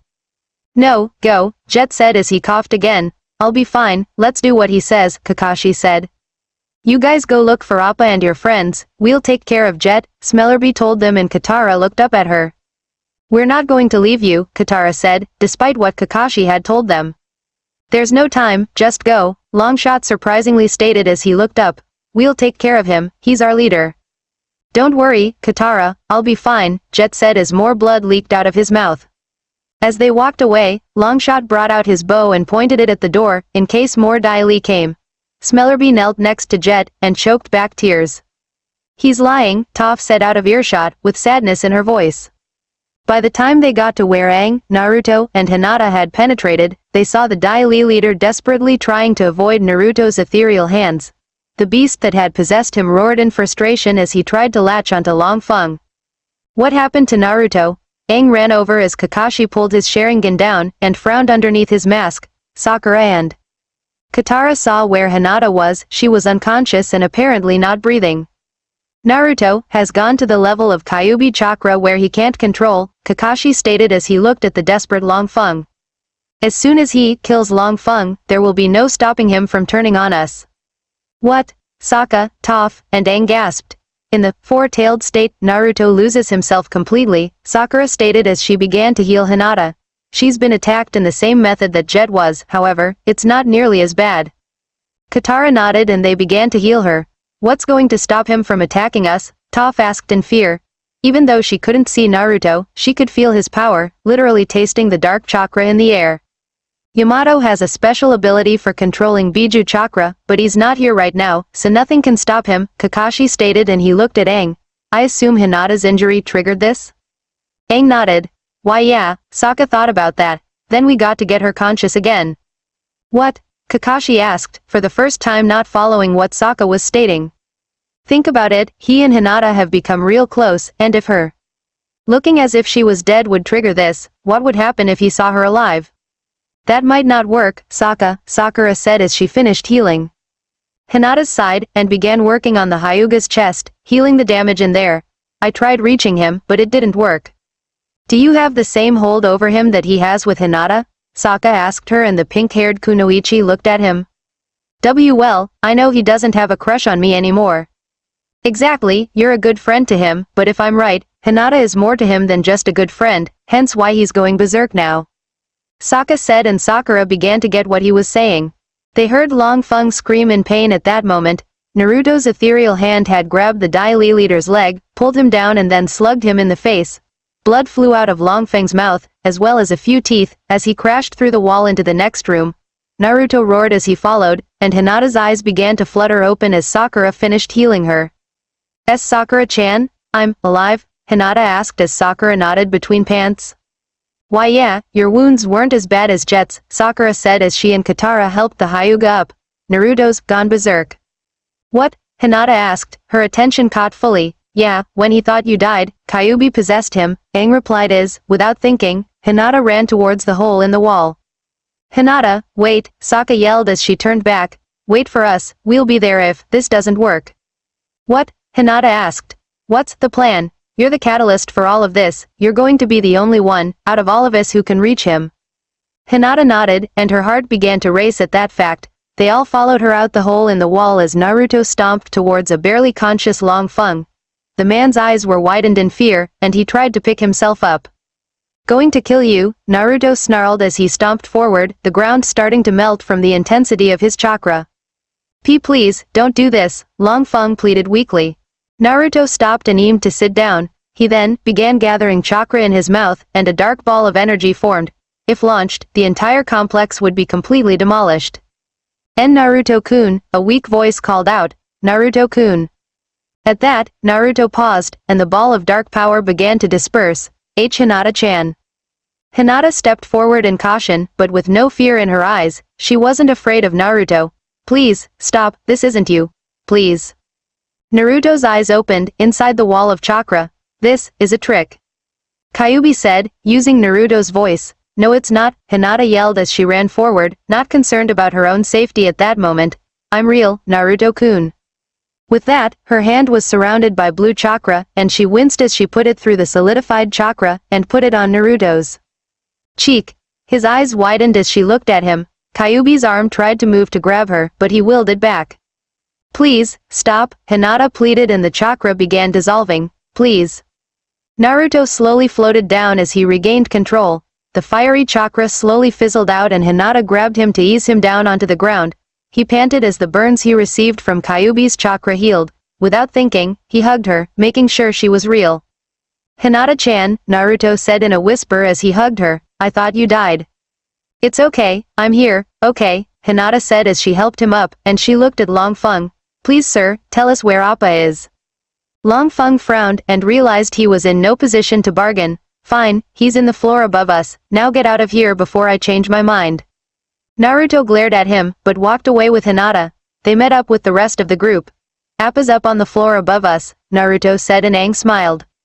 For a second, we thought we lost ya Naruto, Sokka stated as Naruto looked at him. Okay, no jokes for now. Naruto nodded and they all walked into the previous room. The smell of death and burnt flesh caught the Jinchuriki's attention, and he fearfully looked at the dead Dai Li members. Pushing the sight of their corpses out of his mind for now, they all walked up the stairway to the room where Appa was kept. When they walked in, they found that the bison was not in there.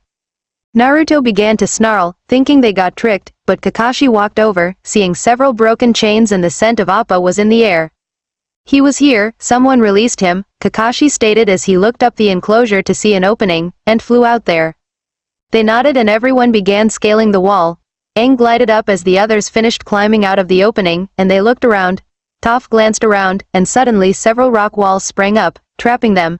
Momo then flied down and landed on Aang's shoulder, chattering away. You really thought you could escape? Long Feng asked as he limped out of the cliff face where the opening was. With him were several Dai Li, and he leapt down with his guard. despite his injuries, he landed with grace on the ground, and gave a commanding appearance. You will all be arrested here now. My men here are fresh, and you're all exhausted. What is it, Momo? Aang asked as the lemur stopped chattering and flew into the air, passing Long Feng. Just as he said that, a guttural roar was heard, from the blinding light of the sun. Appa charged. The 10-ton, 6-legged bison roared and crashed through the rock wall, smashing the trap like it was made out of toy bricks. He smashed through the next wall, scattering the Dai Li like a giant battering ram. Aang, Toph, and Sakura ran over to the rock wall and moved their hips and threw their arms out. The Dai Li sticking to it were launched into the lake. Appa flew around for another pass and he landed with a large bang next to Long Feng, who was picking himself up, and began growling at him. I can handle you by myself, Long Feng stated, despite his injuries, and went into a strong earthbending stance, throwing his fists out. He began to do the same attack that he used on Hinata and Jet, adding to it him riding on the rock. Appa lunged and grabbed his leg before he could complete the attack, and tossed the Dai Li leader into the water, making him skip on the surface before sinking into the water. The bison spat out Long Feng's shoe and turned to the team, who were running towards him. Aang leapt onto his head. Appa. A tear trickled down his eye as he rubbed his face in the bison's fur. I missed you, buddy. Everyone but Kakashi, who was smiling underneath his mask, laughed and leapt onto the large beast. At that time, a large tree knocked some more Dai Li agents into the waters of the lake and Yamato leapt down. He panted and looked around, seeing that Naruto was normal. I thought I would be needed, Yamato stated as he saw Appa. I see we finally found Aang-san's bison. Yes, and Hinata-san handled Naruto's tailed state, Kakashi stated as, on the original entrance, Zuko and Iroh climbed out. They were the ones who released Appa. Iroh then convinced his nephew to toss his mask into the water, releasing him from his former personality. Island on Lake Laogai. The team was recovering on an island in the middle of the large lake. Aang was spending his time with his large bison, and Katara was at his side. Hinata, Sakura, Kakashi, Yamato, and Sokka had set up a makeshift campsite and had lit a fire. Naruto was not near them. He was sitting near the water, his legs pulled up to his chest as he tossed rocks into the water. Why hasn't Naruto joined us? We finally got Appa back, Sokka said as Sakura hit him in the arm. Ow, what was that for? I'll go get him, Hinata said as she walked off to find the Jinchuriki. I got something to tell him. Yeah, sure, Sokka said as he rubbed his arm where Sakura had hit him. Again, you need sensitivity training, Sakura said as she poked the fire. You're in his heart now, Hinata-chan. When Hinata found Naruto, he was still skipping rocks over the lake. She silently walked over. He was still too distracted with his thoughts to notice she was there. All the images of what he did in the four-tailed state were in his mind. He couldn't forget them. Anyo, Naruto-kun? Hinata asked as she walked over and sat down next to him. Are you going to be okay? For the first time in my life, I'm not sure, Hinata-chan, Naruto replied as he tossed another rock into the water. Maybe the villagers are right back home. Maybe I really am the monster I keep inside me. What? Hinata asked in disbelief. No you're not, Naruto-kun. Hinata, you saw what I did in there. To those Dai Li guys, most didn't even resemble human form anymore, Naruto stated as he looked at her. I killed them like Kyuubi would.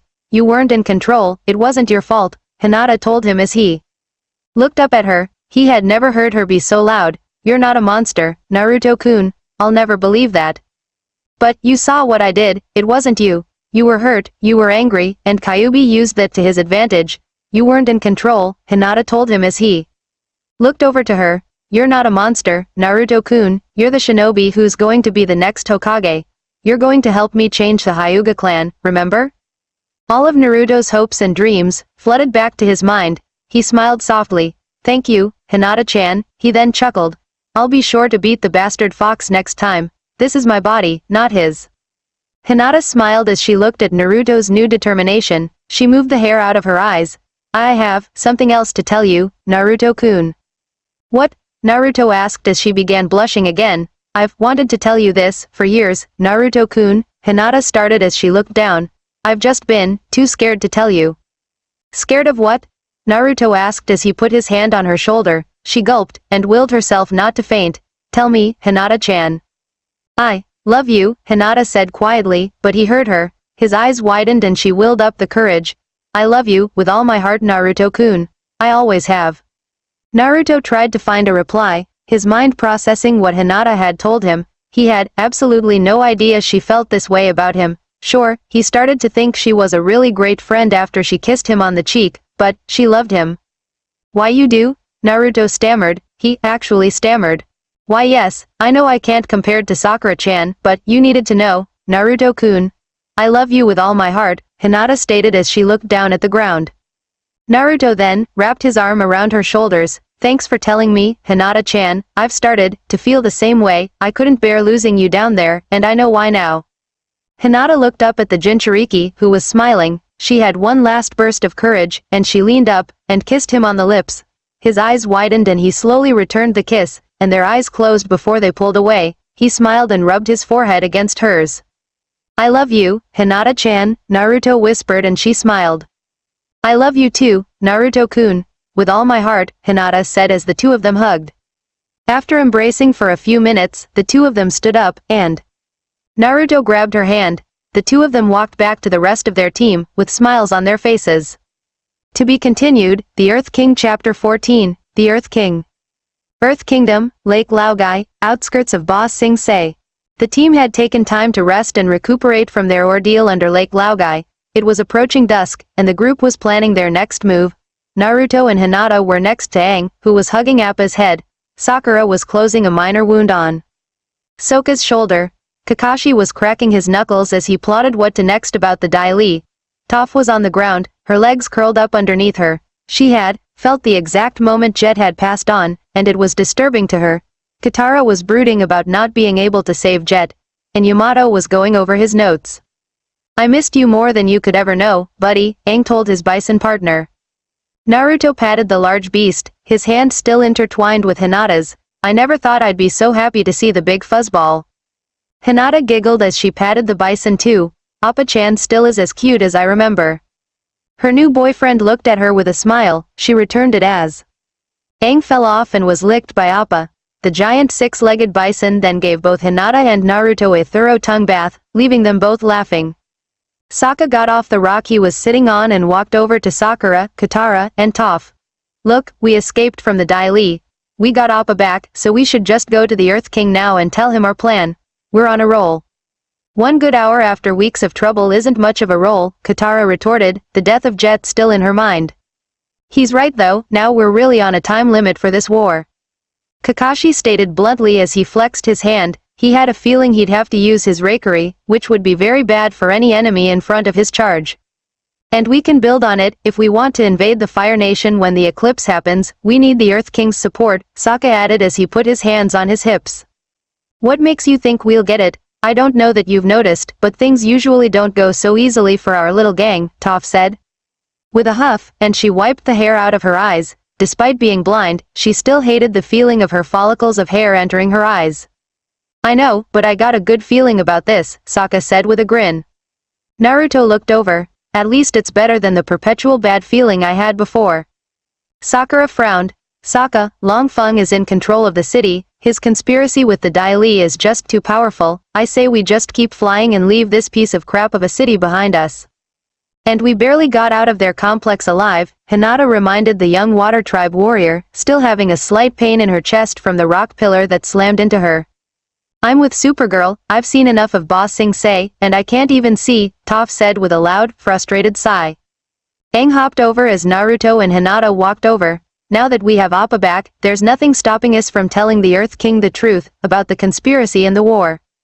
Still won't be that simple, Kakashi stated plainly as he closed his book. Though it's not like we have much of a choice, Naruto added with a sigh, if we want enough support to push back the Fire Nation and launch an invasion to their mainland. Kakashi smirked, finally starting to use that prankster mindset for other than pranks. What do you mean? Sokka and Naruto asked. And anyway, it's the whole reason why we came here in the first place, Sokka added. Well, I suppose if the Earth King knew the truth, things could change, Katara speculated as she looked up into the air. I don't trust the new positive Sokka, Toph said as she stood up, crossing her arms. Long Feng brainwashed you, didn't he? She yelled accusingly, pointing her finger at the elder boy.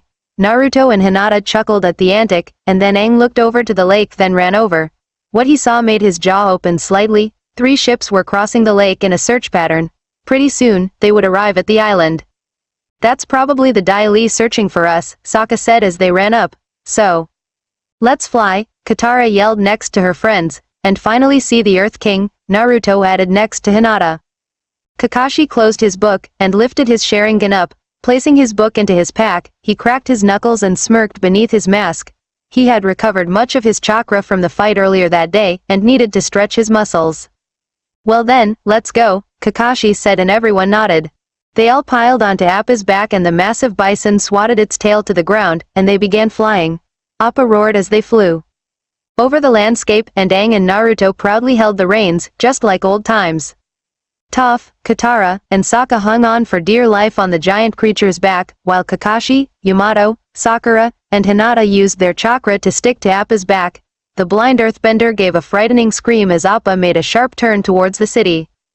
Can we please buy a new saddle? Riding bareback is terrifying, Toph asked, her eyes wide and her hands firmly grasping Appa's fur, hoping it wouldn't give way.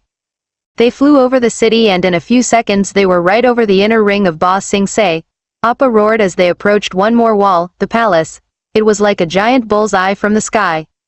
The palace was massive. It had a golden roof, a large wall around the main building, and 2 barracks on each side of the palace that looked like dots on 2 smaller targets. There it is, that whole thing is the palace, Sokka said as he pulled himself up and sat on Appa's back as the bison began a dive. He pointed at the massive building complex. The king's chamber has to be in the center.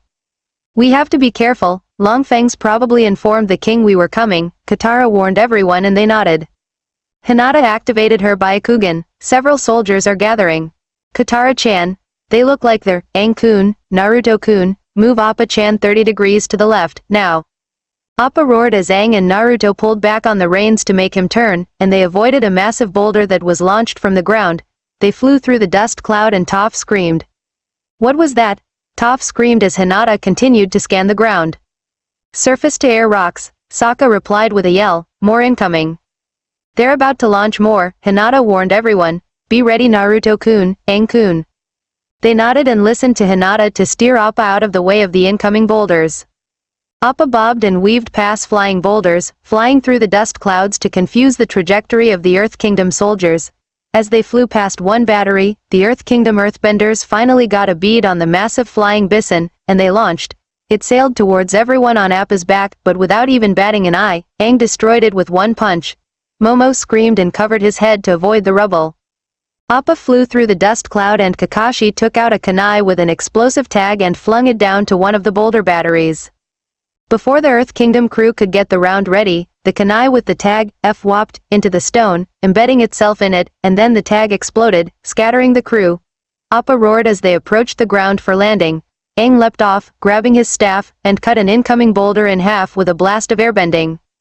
He hung on Appa's horn as they descended, and Naruto crossed his fingers as the Earth Kingdom captain held up his hand, getting a battalion of earthbenders ready to launch an attack. The Jinchuriki grinned as he began to channel chakra through his seal. Teiju Kage Bushin no Jutsu, Naruto called out, and on the ground underneath them, 200 shadow clones burst into existence, charging the earthbenders. The shocked earthbenders had their attention divided by the small army of Naruto clones and Appa flying above them. With their attention divided, Aang leapt off of his flying bison's horn, lifted his staff over his head and slammed it hard into the ground. The earthbenders were knocked off their feet and were met by the wave of Naruto clones. There was a little semicircle of a wall created by Aang's shockwave that temporarily would stop another frontal assault. Appa landed and roared at the Earth Kingdom captain, scaring him off his ostrich horse. The strange bird fled and everyone jumped off of Appa and started advancing towards the palace. There was a large dust cloud. The clones were starting to be destroyed by the palace defenses. The group ran up the walkway, weapons drawn as they prepared for another attack from the defenders. Naruto could feel the information as the last of his clones was destroyed. There were approximately 1,200 defenders of the palace, but suddenly, 120 came running up from the sides as they were running. They bent the rocky tiles up from the ground and tossed them at the shinobi, avatar, waterbending master, earthbending master, and water tribe warrior. They deflected their techniques with water, kunai, clubs, in Sokka's case, and wind, and the rocks themselves. They began deflecting the incoming projectiles. Sakura and Toph stomped up small walls of rock to block the incoming attacks. Yamato had formed a wooden blade and blocked and parried each incoming rock. Kei's Kiwa, Wind Edge, Naruto called out, reaching into one of the original jutsus he created over the course of his training with Jiraiya. A mini cyclone formed around his arm and he threw out a powerful reverse punch into the incoming rocks. They were all shredded, and the cyclone smashed into 5 of the Earth Kingdom soldiers, blowing them away and cutting them up, enough to knock them unconscious. The water whip now, hinata, Katara said, and the Hyuga nodded. The two combined their whips into a longer one, and lashed out the soldiers, knocking them off their feet. Sorry, Katara yelled after. Whipping a few of the soldiers off their feet, the group advanced with Sakura and Toph pulling up the front, bending the floor tiles up as makeshift shields and projectiles against the soldiers' assaults. Kakashi was reading the movements of the soldiers with his Sharingan, skillfully dodging the rocks and tossing kunai or shuriken into non-lethal points in their bodies, neutralizing them. Yamato had performed another one of his Mokuton jutsus. His arms were now covered in wood, and the ends created long whips out of vines. Mokuton, Kirashu, wood release, whiplash, Yamato said, flicking his wrists, knocking down many of the soldiers, throwing them out of the way. From the front, a battalion of 20 soldiers were charging with weapons drawn. Sakura and Toph stomped the ground and drew their arms back, and then they threw their arms forward in a thrust, making the tiles the soldiers were running on upturn, knocking them off their feet, then trapping them under the tiles as gravity took effect.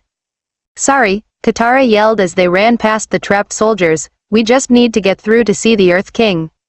Don't hold it against us, Naruto added as they ran. The group approached the stairs and an entire platoon of earthbenders up on the first-tier level of the staircase up to the palace. They stomped their feet and rose their hands, lifting the giant statues that were behind them up into the air, and then they tossed them at the team. Sokka looked up as Sakura, Toph, and Aang ran forward, thrusting their hands into the air, and they created a dome of rock which blocked the attack. Katara and Hinata then ran out, their hands on their flasks as they ran to the moat. The female waterbending master bent the water out of the moat into an ice step which launched her into the air. The Hyuga heiress added chakra to her feet and she leapt at the same time as Katara.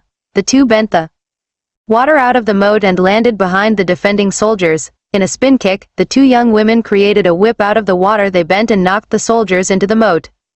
Katara bent the water onto her arms as she rolled, creating makeshift tentacles on her arms.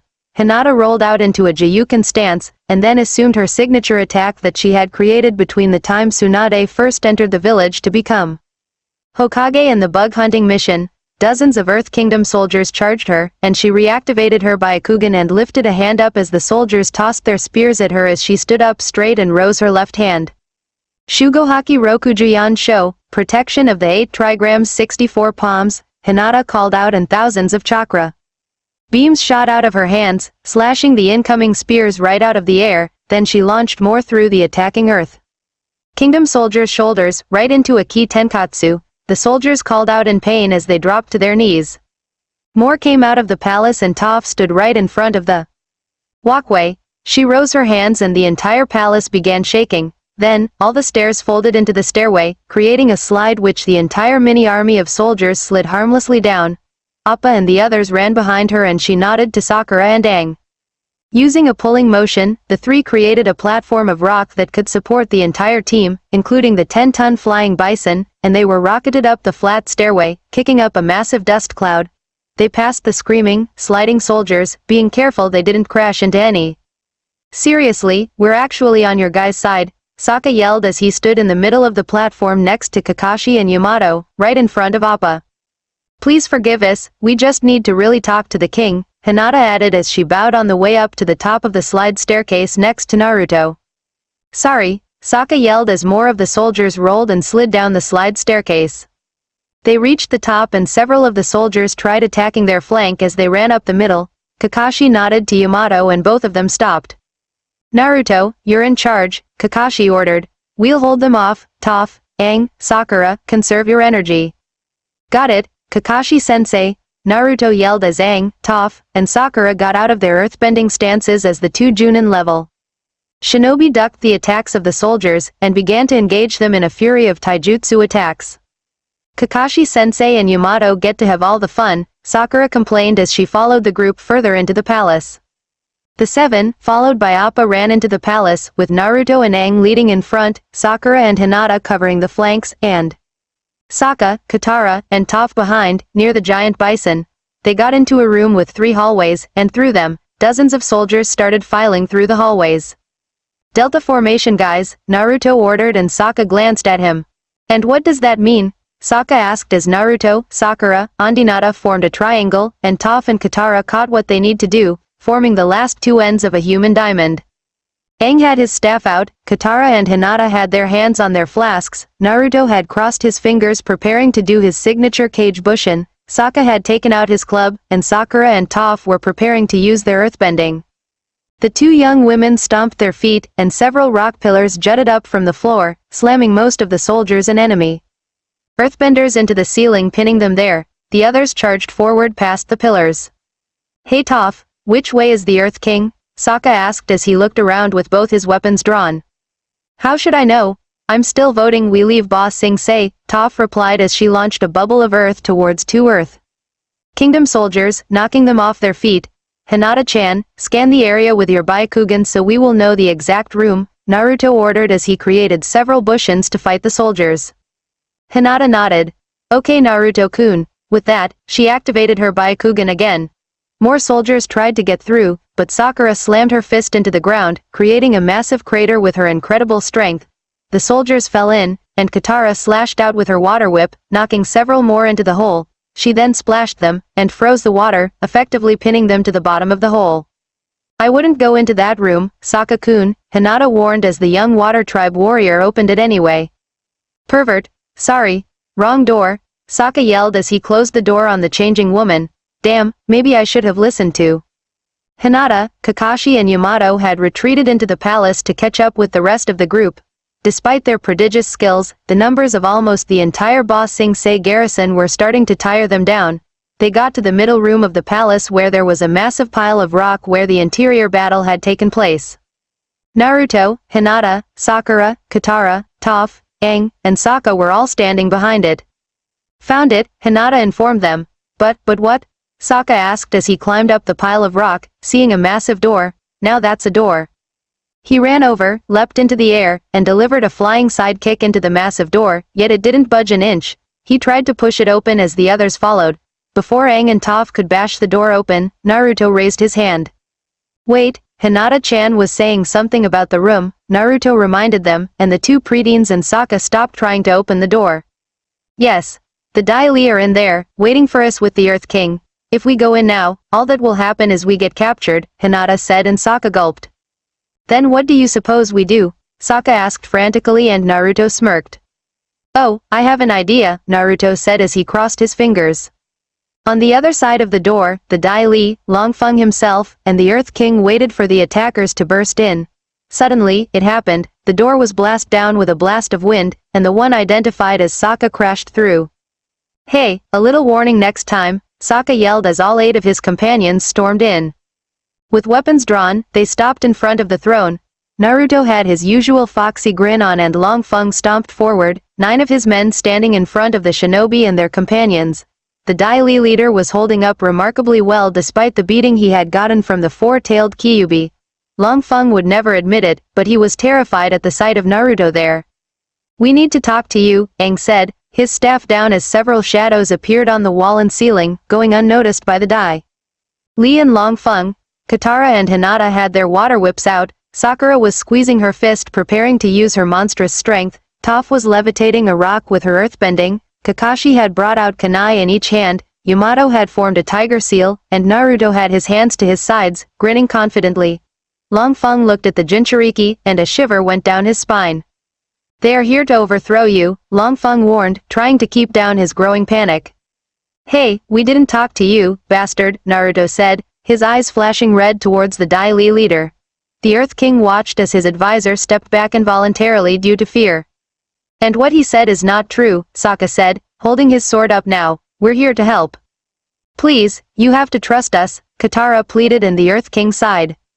"You invade my palace, lay waste to all my guards, break down my fancy door," the Earth King started as he stood up, "and you expect me to trust you?"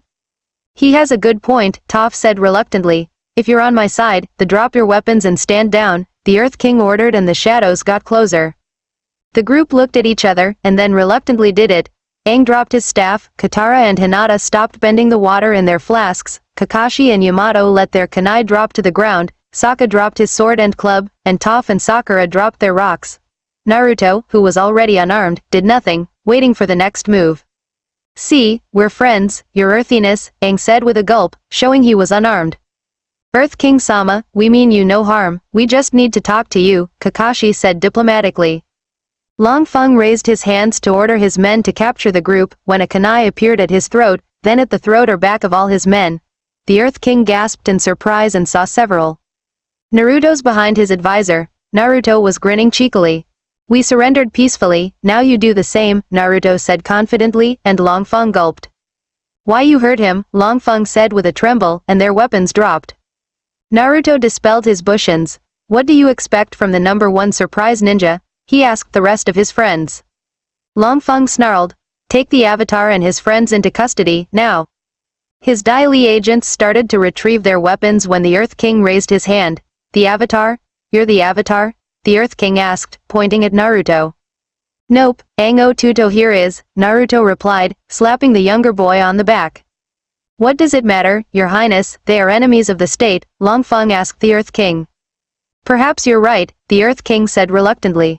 Suddenly, the Earth King's bear, wearing a dull yellow shirt and dark green hat, crawled over to the Aang, sat down, and licked the young Avatar on the cheek. Aang giggled when the lovable bear licked him. "Though Bosco seems to like him," the Earth King said, and then he put on his serious face. "I'll hear what I have to say." Long Feng's eyes narrowed as Aang stepped forward. The boy cleared his throat and looked the king right in the eye. "Well sir, there's a war going on right now. For the past 100 years in fact, the Dai Lis kept it secret from you. It's a conspiracy to control the city, and to control you." Aang told the Earth King everything they found out. "A secret war? That's crazy," the Earth King yelled in disbelief. "Completely," Long Feng added, his patience wearing thin. "Long Feng didn't want us to tell you, so he stole our sky bison to blackmail us," Aang continued, looking at both the Earth King and the Dai Li leader. "He brainwashed our friend." "All lies," Long Feng started, turning to the Earth King. "I haven't even seen a sky bison, your majesty, frankly I thought they were extinct." The Earth King sat down, glancing at the ground. "Your claims are difficult to believe, even from an avatar." Long Feng walked over and bent to his lord's ear. "These hooligans are part of an anarchist cell that my agents have been tracking for weeks. If you listen to them, you're playing into your own destruction." "I have to trust my advisor," the Earth King told them reluctantly, and Aang's eyes widened as a Dai Li agent ran up to him to capture him, but Kakashi ran over to intercept. He kicked the agent out of the way with a flying roundhouse, and landed, glancing up at the Earth King. "Your Majesty, your advisor is lying. We can prove it." "And I can prove he's lying right now," Sokka said as he looked at the Earth King. "Long Feng says he's never seen a sky bison, ask him to lift his robe." "What? I am not disrobing," Long Feng protested. The Earth King frowned, but Naruto and Sokka nodded to Aang. The young Avatar took a deep breath, and blew the Dai Li leader's robes up, revealing a trace of the burns he got from the four-tailed form of Naruto, and a large tooth imprint on his left leg. "Never seen a sky bison, huh?" Naruto asked with a grin. "Appa bit him," Aang told the Earth King as Long Feng started to pull down his upturned robes. "That happens to be a very large birthmark, thanks for showing everyone," Long Feng said sarcastically as he finished rearranging his robes, patting them down. "I suppose there's no proof where those marks came from," the Earth King offered, trying to believe his advisor. "Of course there is," Sokka told him. The Earth King nodded and they were all released. A little while later, the group stood in front of Appa. Aang ordered his bison to open his mouth, showing his large teeth. The young Avatar pointed at the teeth, then pointed at the mark on Long Feng's leg. "Yep, that pretty much proves it," the Earth King concluded as he pointed at the group. Everyone cheered in triumph in exposing Long Feng in a lie. "But it doesn't prove this crazy conspiracy theory." At that, the teens and preteens sighed in disappointment, but Long Feng sneered at the king behind his back. "Though, I suppose this matter is worth looking into." Everyone agreed to that little compromise, but Long Feng frowned, sneering angrily at his king. The Dai Li followed out while the Earth King followed Team 7 out of the palace to their evidence of the war. Outer wall of Ba Sing Se, train car. A group of Earth Kingdom citizens stared in awe at the Earth King. Many had never seen him before, and here he was, traveling on the tram with the normal people. Team 7, minus Aang who was flying beside on Appa, were sitting next to him. His guards looked around as the Earth King looked at his citizens. So this is what a train is like, the Earth King said in slight awe as he looked around. I didn't realize it would be this public. So you've never been outside the upper ring before? Katara asked the leader of the Earth Kingdom. I've never been outside the palace, the Earth King leaned forward with a grin, and then he looked at Aang and Appa who were flying next to the train. Now that's a way to travel. He then turned back to the group. So, may I ask where we're going? Underneath Lake Laogai, your kingliness, Sokka replied as he looked up at the leader of the Earth Kingdom. The Dai Li's secret headquarters, it's where all the brainwashing and conspiring took place. And where our friend Jet was gravely injured by Long Feng. Sakura added as she looked down. If Tsunade-sama was with us, there wouldn't be any doubt in my mind we could have saved him. Tsunade-sama? The Earth King asked. She's the leader of our village, the equivalent of a king, or queen, called the Hokage, Kakashi said as he looked up from his book. The Hokage's job is to protect the village, even at the cost of his or her own life. The Earth King's jaw lowered. This Hokage doesn't keep herself separate from her people? Naruto smirked.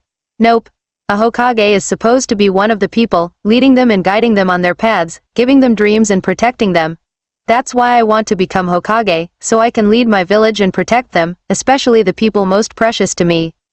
The Earth King nodded as the young Jinchuriki's arm went around Hinata's shoulders. The girl began blushing, but she leaned to the left and rested her head on his chest. What these shinobi had said of their leader, and what Naruto said of his goal, stirred a fire in the Earth King's gullet. The need to protect his people was kindled. Lake Laogai. A little while later, Team 7, the Earth King, and his guards had reached Lake Laogai. The Earth King looked around suspiciously as Toph and Sakura walked to the edge of the massive lake. The two young earthbenders stomped the ground and when they appeared to bring up the entrance, all they got was a broken-up path. That's impossible, Sakura and Toph gasped at the same time. Hinata activated her Byakugan. They collapsed everything underground, the entrance isn't an entrance anymore. Oh, don't tell me, Sokka said as he put his hands to his face, still got my positive attitude. The Dai Li must have known we were coming and destroyed the evidence, Katara told the Earth King as she looked back.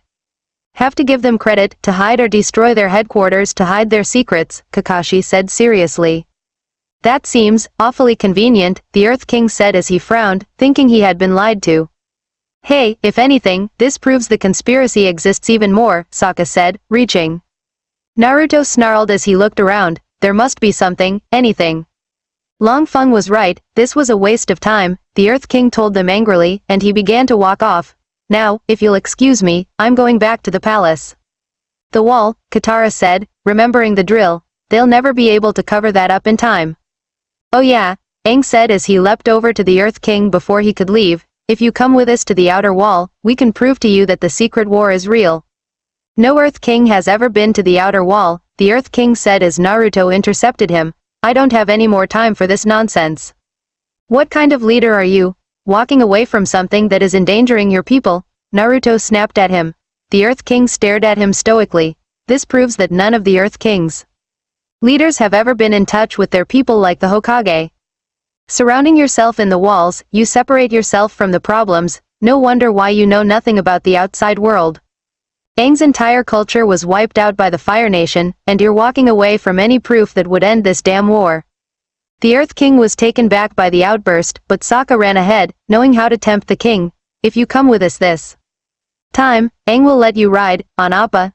The Earth King stopped, and then smirked. He had wanted to do this ever since he saw the giant bison. Appa gave his trademark guttural roar and the leader of the Earth Kingdom caved. On Appa's back, flying towards the outer wall, the Earth King gave a scream of fright as he held onto Appa's fur for dear life. He wasn't expecting such a large beast to fly so fast in the air. Not only that, it was hard to keep his footing. Another scream and he felt something, a vine, wrapping around his waist and then around Appa. There, so you don't fall off, Yamato said with a smile as the vine finished coming out of his sleeve. We can't have a future supporter falling off our beast of burden.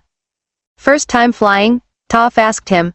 Yeah, it's both thrilling and terrifying, and thank you, the Earth King replied as he looked at Toph, who was riding on her stomach, and back at Yamato, who was sitting with the rest of the group.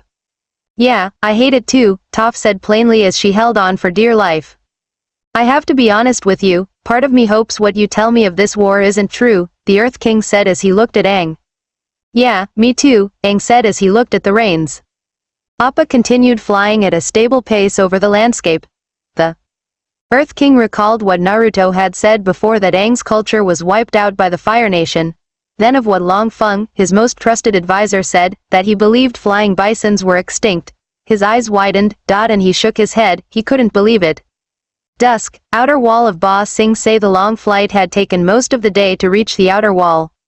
Aang sat cross-legged on Appa's head as they approached the other end of the wall. He then sat up when he saw their evidence. It's still there, Aang yelled as he pointed at the wall.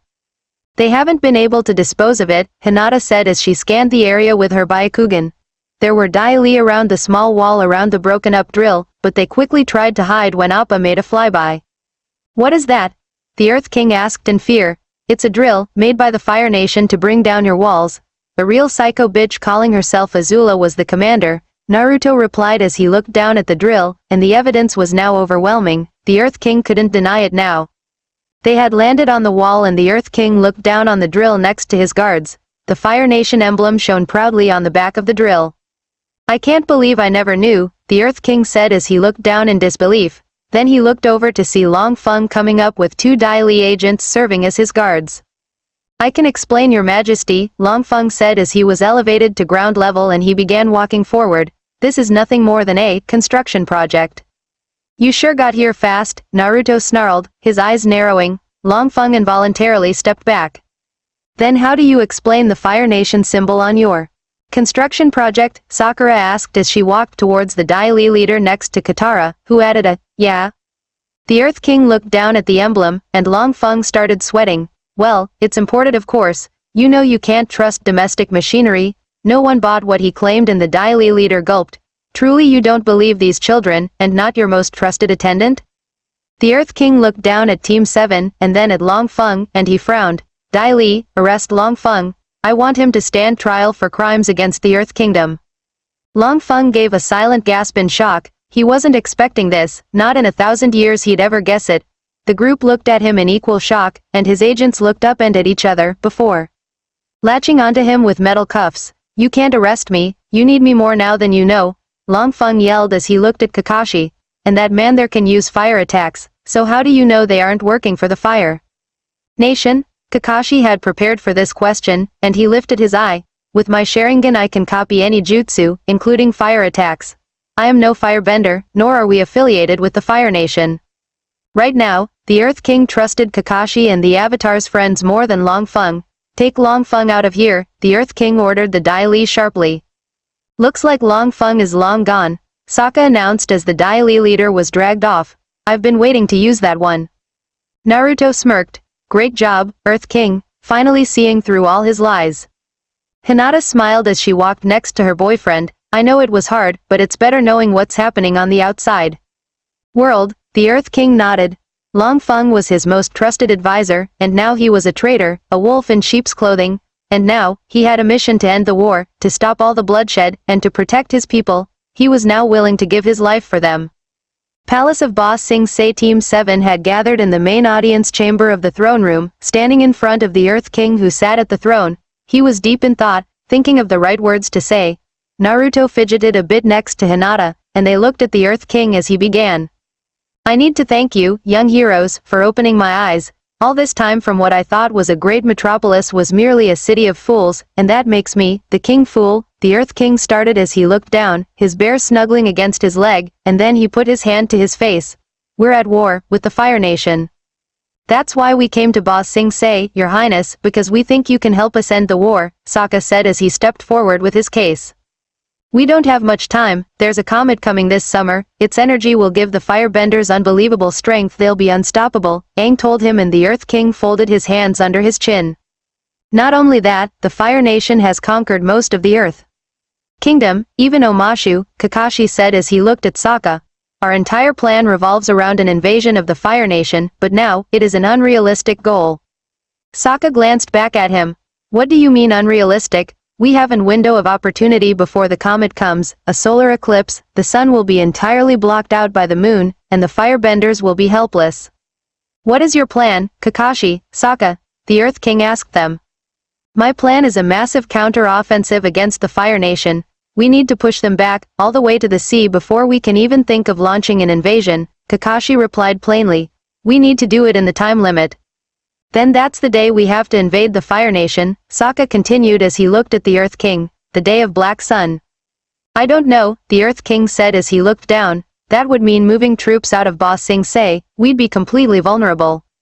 That's always a risk, Your Highness, Kakashi said as he looked up. 3 years ago, our village was attacked, over half our shinobi were wiped out, including the Sandaime third Hokage.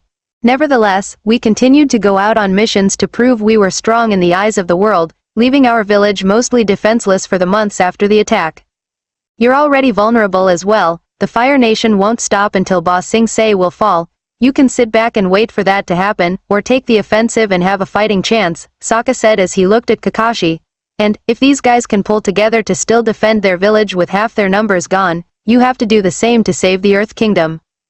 Very well, you have my support, the Earth King said after a brief debate in his mind. You won't regret this, Your Majesty, Naruto said as he joined his friends in cheering at this triumph. Good work team, Toph cheered as she danced with Katara and Sokka. Suddenly, a man dressed in an armored shirt, dark green cape, and a brown beard walked forward. Your Majesty, I apologize for the interruption, the man said as he knelt before the Earth King. This is General Hao, he's the leader of the Council of Five, my highest-ranking generals, the Earth King stated, introducing the man to Team 7. We searched Long Feng's office, I think we found something that'll interest everybody, Hao said as he looked up from his bow. A little while later, everyone had gathered in the library that had served as Long Feng's office. An Earth Kingdom soldier carried an ornate, trapezoidal light green box with a lock over to the table where everyone waited. He placed it in front of the Earth King who opened it. There are secret files on everyone in Ba Sing Se, including you folks, General Hao said as the Earth King opened the box. Secret files? Aang asked and Yamato nodded. The Anbu has the same thing, organized into a bingo book. All villages are required to enter shinobi into the book, Yamato replied as the Earth King pulled out a scroll. Toph Beifong, the Earth King announced as he handed over a scroll to Hao, who handed it over to Toph, who opened it and began tracing the symbols with her fingertips. It's a letter from my mother, she's here in the city, and she wants to see me, Toph said as her eyes widened in shock after reading the letter with her fingertips. Long Feng intercepted our letters from home? That's just sad. No kidding, Naruto said as he looked up next to Hinata. Any chance there's something for us, Earth King-sama? Hinata asked as the Earth King took out another scroll. It is an intelligence report of strange sightings of men and women wearing same garb as you in the western part of the continent, General Hao said as he handed it to Sakura. She opened it, and her eyes widened. They aren't allies of us, from the description of their headbands, they are, Sound Shinobi. Sound Shinobi, General Hao and the Earth King asked at the same time.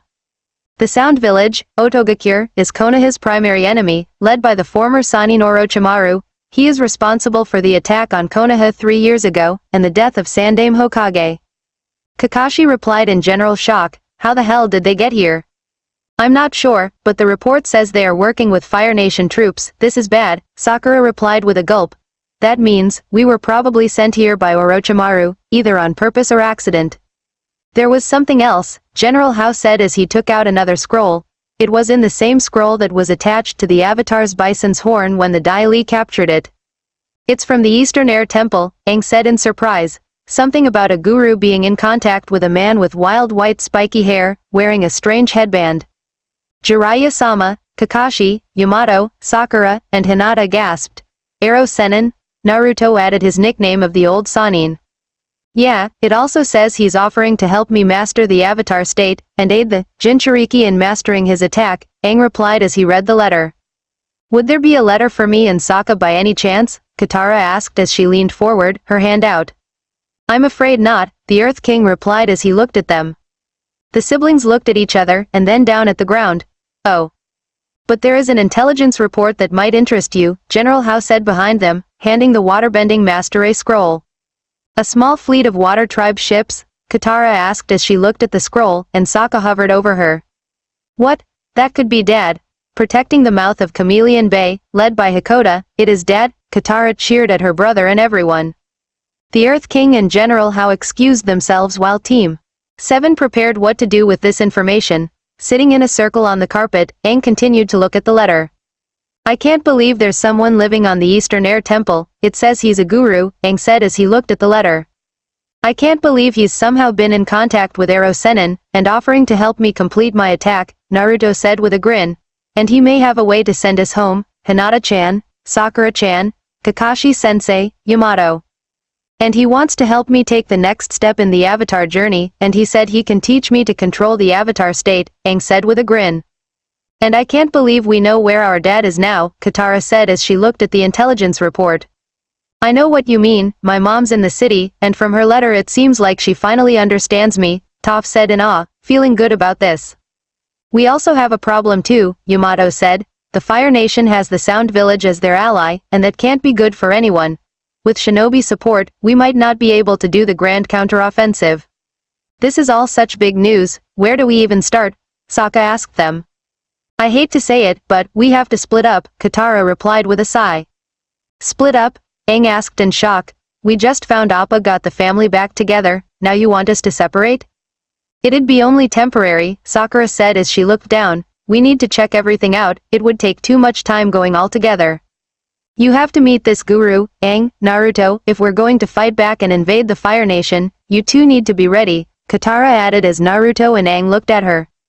Well, if we're going to the Eastern Air Temple, Appa, I, and Naruto can drop you off at Chameleon Bay to see your dad, Aang said with a smile. Some of us have to stay here with the Earth King and help him plan for the invasion, I guess that's me, Sokka said as he stood up.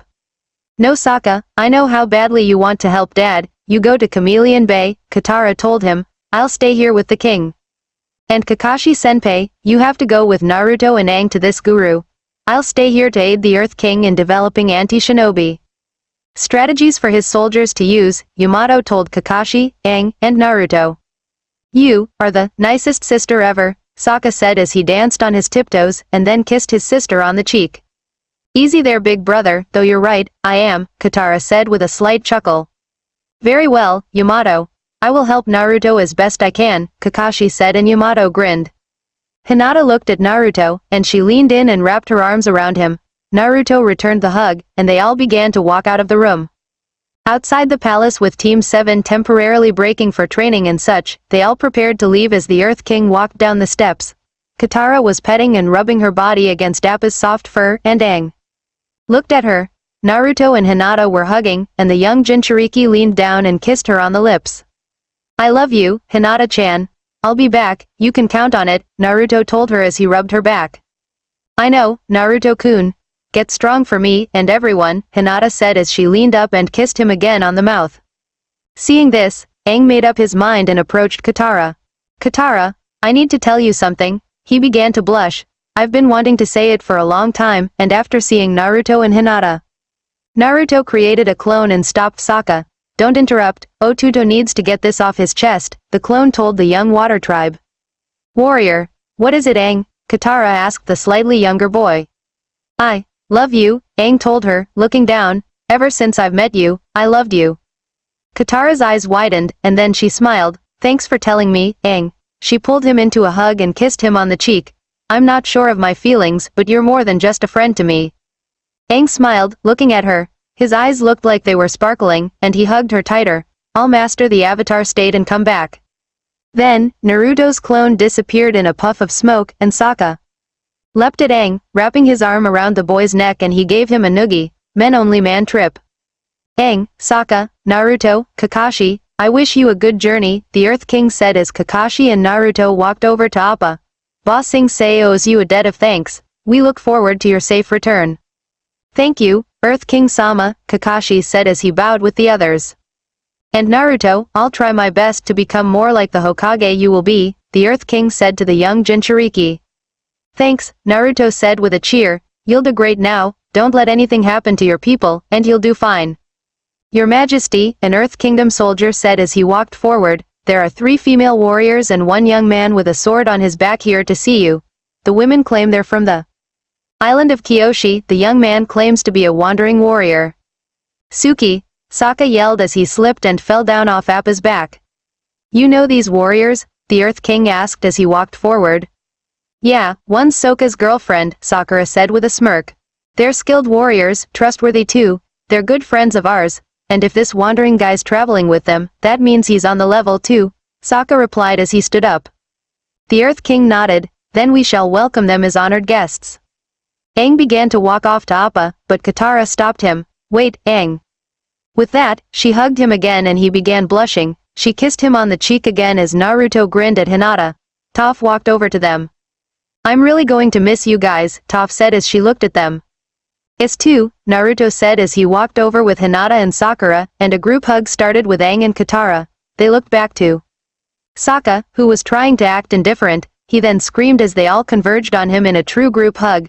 Great, that's enough. Okay, we love each other, seriously.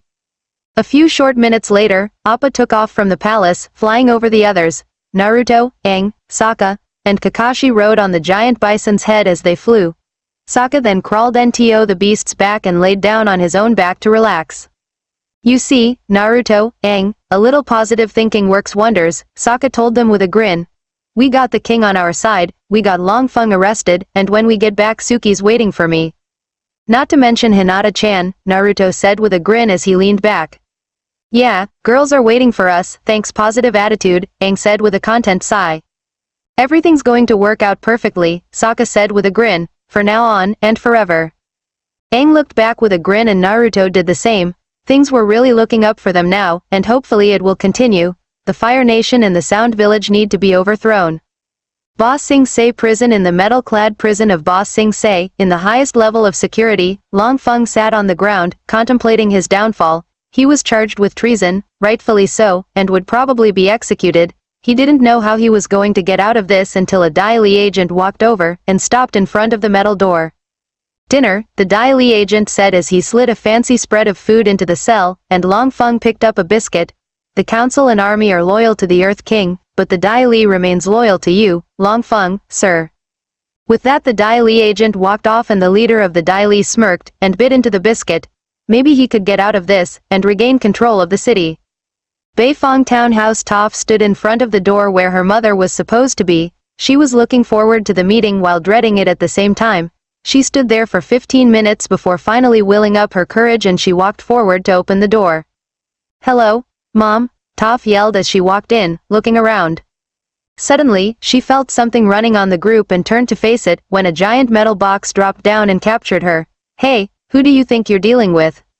One loudmouth little brat who strayed too far from home, a voice she recognized said as she felt the metal box be lifted. Palace 3, Kyoshi warriors, walked up a guarded path with a young man walking behind them. He was wearing a white kasode which had a little red and white fan on its back. Below that was a blue cape that had a strange purple belt around it. On his back he had a long straight sword, and he was wearing blue pants. They were lead up to the Earth King, passing the soldiers. In our hour of need, it is with the highest honor we receive our esteemed allies, the Kyoshi warriors and friend, the Earth King announced as he threw his arms out in welcome. We are the Earth King's humble servants, the middle warrior. With striking yellow eyes said as she got onto her hands and knees after bowing her head to the ground. To be continued, the K's Kiwa was invented by Telemachus Sundance for his FIC, Legacy of the Rasengan. The Guru Chapter 15. The Guru Chameleon Bay. Appa growled as he flew down to the bay towards a cliff outcropping. There, the giant bison's passengers saw the small fleet of wooden water tribe ships, docked at the shore. The crews had made camp on the beach, pitching dozens of blue tents onto the ground. Appa landed with a grumble, kicking up a bit of dust. You haven't seen your dad in over 2 years, you must be so excited, Aang said cheerfully next to Sokka. The young water tribe warrior had his hand to his mouth, as if he was trying not to throw up. You okay, man? Naruto asked, putting his hand on Sokka's shoulder. I know I should be, but I just feel sick to my stomach. Don't be nervous, he's going to be so happy to see you, Aang told him. And he'll be proud of your growth, Sokka, Kakashi said as he closed his book. So what about you three? Are you nervous to meet this guru and that, Jiraiya guy? Sokka asked them. Not at all, I'm ready to master the avatar state, I'll do whatever it takes, Aang replied with a grin. And I'm ready to complete my attack and bring Sasuke back to Konoha, Naruto said with a smile. Sokka then hopped off of Appa. See you in a week, yip, Aang told Sokka as they flew off. The young water tribe warrior made his way down to the camp after taking a deep breath. When he entered the camp, the occupants looked up from what they were doing, which was either preparing a skin or the fire. they all looked at him, and Sokka began to rub his elbow nervously. One of the elder water tribe warriors walked to him, and offered him his hand. Sokka instantly knew what to do, he clasped the older warrior's wrist and gave it a pump, and everyone began to chuckle and walk forward to him. One of the older warrior put his hand on the younger warrior's head and messed up his hair and pushing his head down. Sokka, good to see you, one of them exclaimed as Sokka rose to his full height proudly. Sokka then looked at one tent with the tribe's symbol on it, and the other warriors made way for him.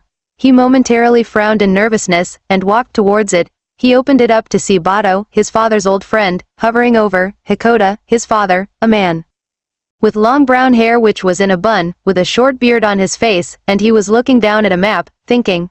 Bato elbowed him, and he looked up as Sokka smiled. Sokka, hi dad, Sokka said in a quieter voice, and the leader of the tribe walked over and gave his eldest son a hug, which the young warrior returned in full. Ba Sing Se, Earth Kingdom Palace. Gathered in the palace, the Earth King addressed the Kyoshi warriors and their companion swordsmen. At his side was his pet bear Bosco, who was sitting and resting his head on the king's armrest. The companion swordsman was the only person not kneeling before the king. He was standing there, rather indifferently. Look Bosco, the Kyoshi warriors and their friend are here to protect us, the Earth King said as he began squeezing the bear's cheeks. Like he was a child, aren't you excited? Bosco yawned in response and the king turned to the four. It's been a difficult week for me, my most trusted advisor, Long Feng, and his Dai Li agents tried to take over Ba Sing Se from me. It's terrible when you can't trust the people who closest to you, the lead warrior said diplomatically in a deceptive voice. He was using you, the swordsman stated bluntly, and the king nodded. But there is good news, the Earth King said as he rubbed Bosco's head. As we speak, the Council of Five is meeting to plan a counter-offensive and then an invasion of the Fire Nation this summer, on the day of the solar eclipse. The lead Kyoshi warrior's eye widened in shock, making her swordsman companion look at her. She then regained composure before the king could notice, and glanced back at the others. Really? That sounds like a fascinating and brilliant plan, the lead warrior said and the others nodded. Palace, War Room. The five highest-ranking generals of the Earth Kingdom had gathered in the massive war room of the palace. In the middle of the room was a massive world map which was used for troop movements for either attack or defense. On the other side of the map was Katara, who had Momo on her shoulder, Yamato, Sakura, and Hinata. General Fong's base will serve as the launching point of our invasion, after General Han and Brigadier General Tyro's forces break the Fire Nation lines and push them back. How began as he used his earthbending the pawns on the map at the Fire Nation pawns, which represented their lines. Then, 2 months from now, on the day of Black Sun, the Army and Navy invade the Fire Nation. With that, the units on the coast moved towards the Fire Nation on the map. Momo then tackled the Fire Lord's pawn, knocking over the pawn, then the Earth Kingdom pawns followed suit. Or we could send in Momo to do some damage, Katara said. Jokingly as Hinata and Sakura giggled, but the generals and Yamato didn't, because, sorry. General Hao raised his hand, making the rock pawns stand upright again, and Momo scurried away. All we need is the Earth King's seal, in order to execute the plan. He placed the scroll on the able, and then he earthbended part of the stone table over to the four of them. Katara picked it up as the three girls rose. We'll get this scroll to him right away, Hao-sama, Hinata said with a bow, and the three exited the room, leaving Yamato to stay with the generals. Thank you. Earth Kingdom Fringe Mountain Range, Eastern Air Temple lands. Appa roared as he flew over the peaks of the mountain range. Naruto looked around in awe, he had never seen a place like this before. Aang was also looking around, seeing what had changed. Even Kakashi expressed mild interest in the terrain and setting, his visible eye looking over the area while he turned the pages of his book. This place is amazing, Aang, Naruto exclaimed as he looked around. Your people lived here all the time? Yep, Aang said with a smirk as he looked back at his older friend. They flew closer, and the main part of the temple began to be seen. It was 3 large, intricately decorated buildings on 3 peaks, all connected by stone bridges. An old man with dark skin, a white beard, bald head, and pale yellow robes sat in with his legs crossed on the landing platform. He had his eyes closed in meditation, as if he was unaware of anything in the world. Appa landed gently on the ground, below the platform where the old man was meditating, and Aang looked up to the meditating elder man. Hello? Yo, old guy, Naruto called out as he and Aang hopped off of Appa's back. Kakashi followed suit, but he didn't say anything. You're Guru Pathak, right? The person who put the note onto Appa's horn? Aang asked as the three of them walked up the spiral staircase to the man. And where is Ero Sennin, I mean Jiraiya? Naruto asked as he and Aang sat down, crossing their legs like the guru did. Indeed, Aang, I was the spiritual brother of your people and a personal friend of Monk Gyatso, Pathik started as he addressed Aang first. And Naruto, your sensei is somewhere here. I helped him master get here with the Sunpo Janpo no Jutsu dimension. Jumping Jutsu, which we discovered was first used by your village's enemy, Orochimaru. Naruto and Aang's eyes widened. In your note, you said you can help me gain control of the avatar state. And help me complete my Rasengan, Naruto added and Pathik nodded at both. Before anyone could continue, a loud groan was heard. Kakashi instantly recognized that and he closed Icha, saving his place and looking up. Come on Pathik-san, you said there'd be girls in the villages away from here, but how am I supposed to get there? The loud, boisterous voice moaned as a rustling was heard from the bushes. How am I supposed to get any research done if I can't get to the material? With that, a tall man, over 6 feet tall walked out of the bushes. He had wild, long spiky hair, red lines going down his eyes, a headband with a strange symbol on it, and he was incredibly muscular. He wore a red vest with 2 yellow spots on it, dark, murky green hakama and pants, and underneath his hakama was a mesh shirt. On his back he had a thick scroll, and he looked around, his eyes widening. Naruto, Kakashi? The man asked as Naruto scrambled to his feet. You're a sight for sore eyes. Everyone back home has been worried. Ero Sennin, Naruto yelled as he leapt up and hugged the older man. I've never been so happy to see the old super pervert. Don't call me that, Jiraiya barked, but his face softened, and he messed up Naruto's hair. Like I said before, it's good to see you again. Jiraiya-sama, Kakashi said with a smirk under his mask. How are things back in Konoha? Grim, I'm afraid. The next shinobi war is about to begin. Samurai and shinobi have been amassing on the borders of earth, waterfall, and river. Ames declared neutrality due to its own internal problems, and there have been strange soldiers and machines filing out of sound, Jiraiya replied, taking on a serious tone of voice. Skirmishes have broken out between these strange troops, claiming that they are from the Fire Nation, between Konoha and Suna shinobi. Hinata-san's teammates, Aburame Shino, Inazuka Kiba, and Akamaru have made first contact with them, and they managed to capture what we learned was a tank, as well as a Fire Nation soldier. Kakashi nodded, and Naruto's jaw lowered. Well, that explains why there are sound shinobi here, he said. Right, Kakashi-sensei? Yes, this is troubling. Jiraiya-sama, you perfected a jutsu that got us here? Kakashi asked and the Toad Sannin nodded. Yep, I am a Sannin after all, Jiraiya replied. I'll teach it to you. Afterwards, I have to return to Konoha, though you'll receive some backup. From who? Naruto asked, looking up at his perverted mentor. Asuma originally volunteered, but he is in no condition to do anything for a while. Jiraiya started. Guy volunteered, but he and his team have been assigned to the border between Bear and Lightning, so that's left Kurenai, who has chosen to go. Kurenai-sensei's coming? Naruto asked and the white-haired Sannin nodded. Hinata-chan's going to be so happy about that. Hinata-chan, Jiraiya said slyly, looking down at Naruto. So how is Shish?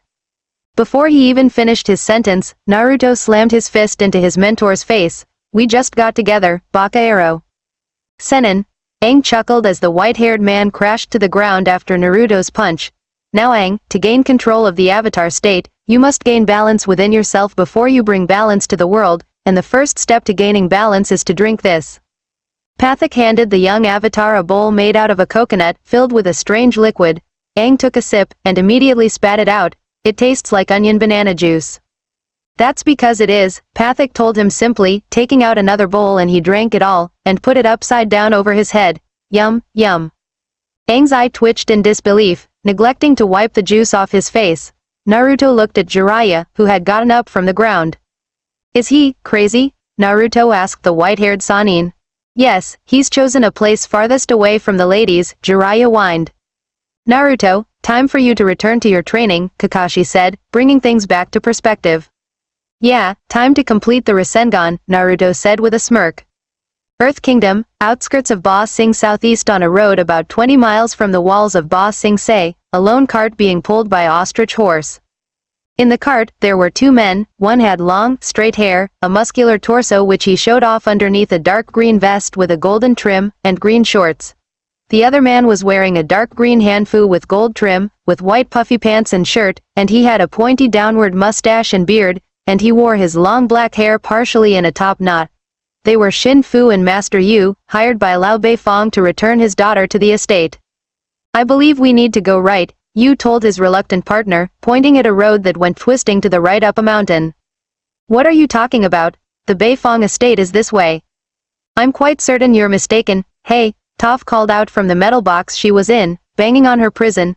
Can you two old ladies quit your bickering for a while? I have to go to the bathroom. Oh, okay, but make it quick, Yu replied as he pulled out a key and began to get up and go over to the back of the cart to unlock the metal box when his partner grabbed his arm. What's wrong with you? Shin Fu snarled, grabbing the earthbending teacher's arm roughly. Oh, very sneaky Toph, Yu replied, getting what Fu meant, leaning to the box, but you can't trick me.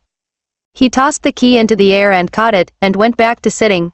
Let me out of here so I can kick both your butts, Toph ordered as she banged on the metal walls.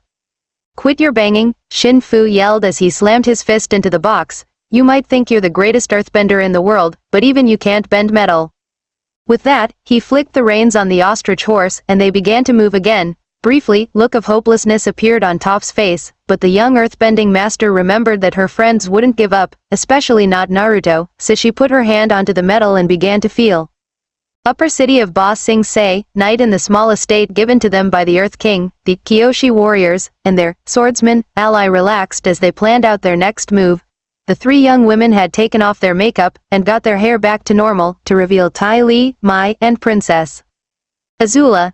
Tai Li was wiping the makeup off her face while Mai focused around her eyes, and the young swordsman was sharpening his chikudo, a slightly curved blade that on the outside looked like a katana. If you looked solely at the point, he looked frustrated as Azula walked across the room. You've been doing that for nearly an hour, Sasuke, Azula said, a smirk on her face. Angry we didn't find your old friends here already? Sasuke only answered with a grunt, and began to slide the sharpening stone over the edge of his chikudo again. Ever since Orochimaru, while Sick had beaten him, the angers and frustrations he had suppressed had risen to the surface once more. If he couldn't beat a weakened Orochimaru, how could he ever hope to beat Itachi? I'm lucky he didn't decide to possess my body then and there. Sasuke thought darkly as sparks flew off his sharpening blade. As a reward, as the Hubby Sanin called it, he was to be sent through the portal to the other world that his master had created. He was sent to the exact location where Fire Lord Ozai's daughter and heir, Azula, was nursing her wounds. One on the edge on her stomach looked very family. When she mentioned the description of his rival and former teammate, fire seemed to enter his mind again. The only way I am going to gain the power to beat Itachi and Orochimaru now is if I kill Naruto and gain the Mangekyo Sharingan. No answer? Despite your handsomeness, you're more boring than Uncle's old war stories, Azula said as she reached out to touch his face. Are you thinking about that pink-haired girl that was described? Sasuke pulled away. No, leave me be. Sakura, his other teammate, had been described by Fire Nation soldiers. Azula smiled as she walked across the room again, and her mind began working on a plan to conquer the city. Finally, her mind clicked into place on how she would conquer Ba Sing Se. We have been presented with an extraordinary opportunity, guys, Azula started as she paced in the middle of the room. Mai finally gets to wear makeup that isn't totally depressing? Tai Li asked. Huh, Mai laughed sarcastically as Azula continued. I'm talking about conquering the whole Earth Kingdom, Azula continued, standing in front of the window as the others looked at her. For 100 years, the Fire Nation has hammered away at the walls of Ba Sing Se from the outside, but now we're on the inside, and we can take it by ourselves. Bold idea, Sasuke admitted as Tai Li grinned.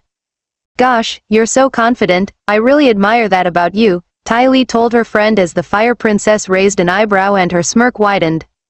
From the inside, we're in the perfect position to organize a coup and overthrow the Earth King, Azula said as she folded her arms behind her back. The key is the Dai Li, whoever controls the Dai Li controls Ba Sing Se. With that she turned around to address her comrades, and smiled a sadistic smirk filled with malice on how they'd get the Earth King overthrown. Eastern Air Temple, second largest peak. Naruto gritted his teeth as he and his clones tried to focus the wind chakra into the Rasengan he was holding. He had created 3 clones to aid him in forming this Rasengan, and just as before he used them to bend the wind chakra into the swirling hurricane of chakra.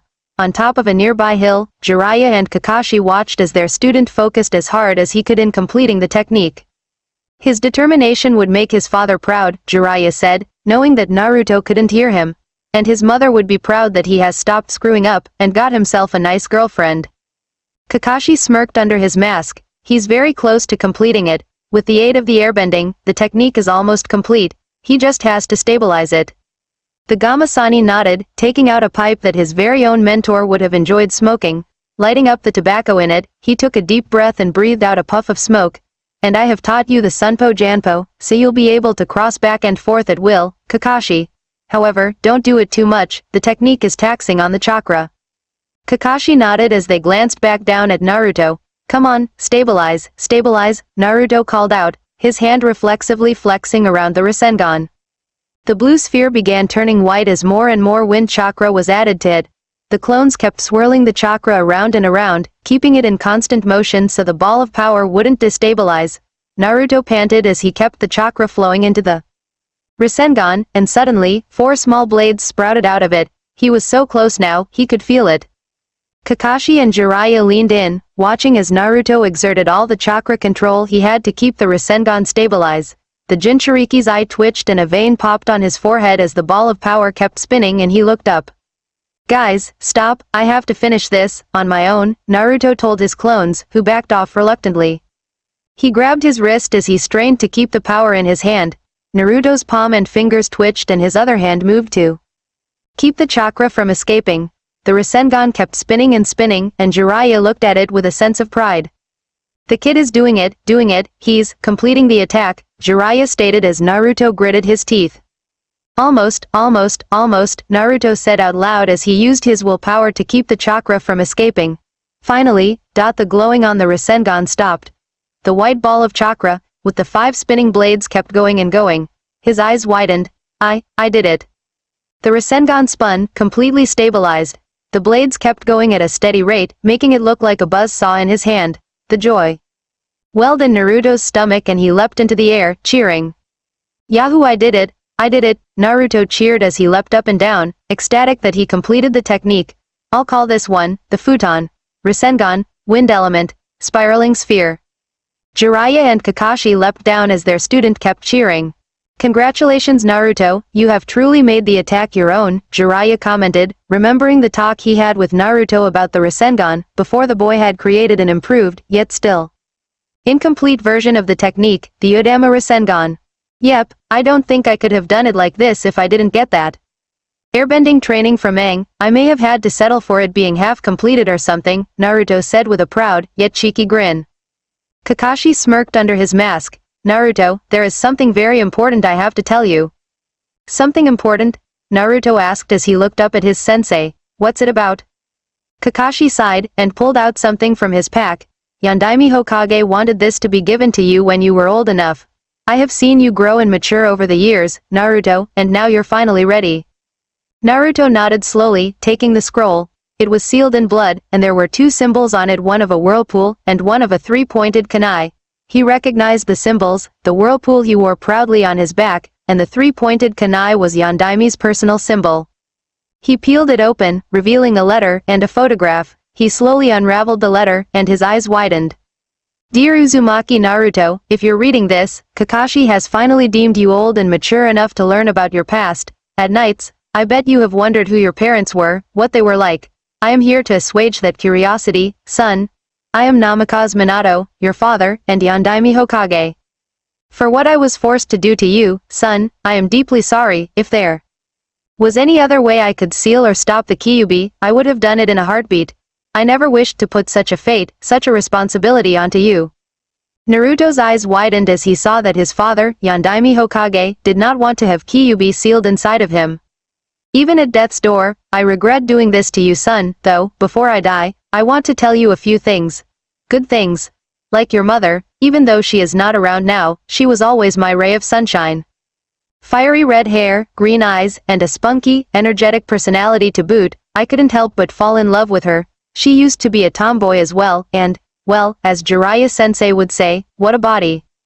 Naruto couldn't help but smile when he heard of his mother's description. He picked up the photograph that was in the scroll. It was a picture of Yondaime no Minato, his father, with a bright smile on his face in his Hokage clothing, his hand resting on a beautiful, yet exhausted red-haired, green-eyed young woman. She was dressed in hospital clothing, and was holding a little bundle, and Naruto knew that was him as an infant.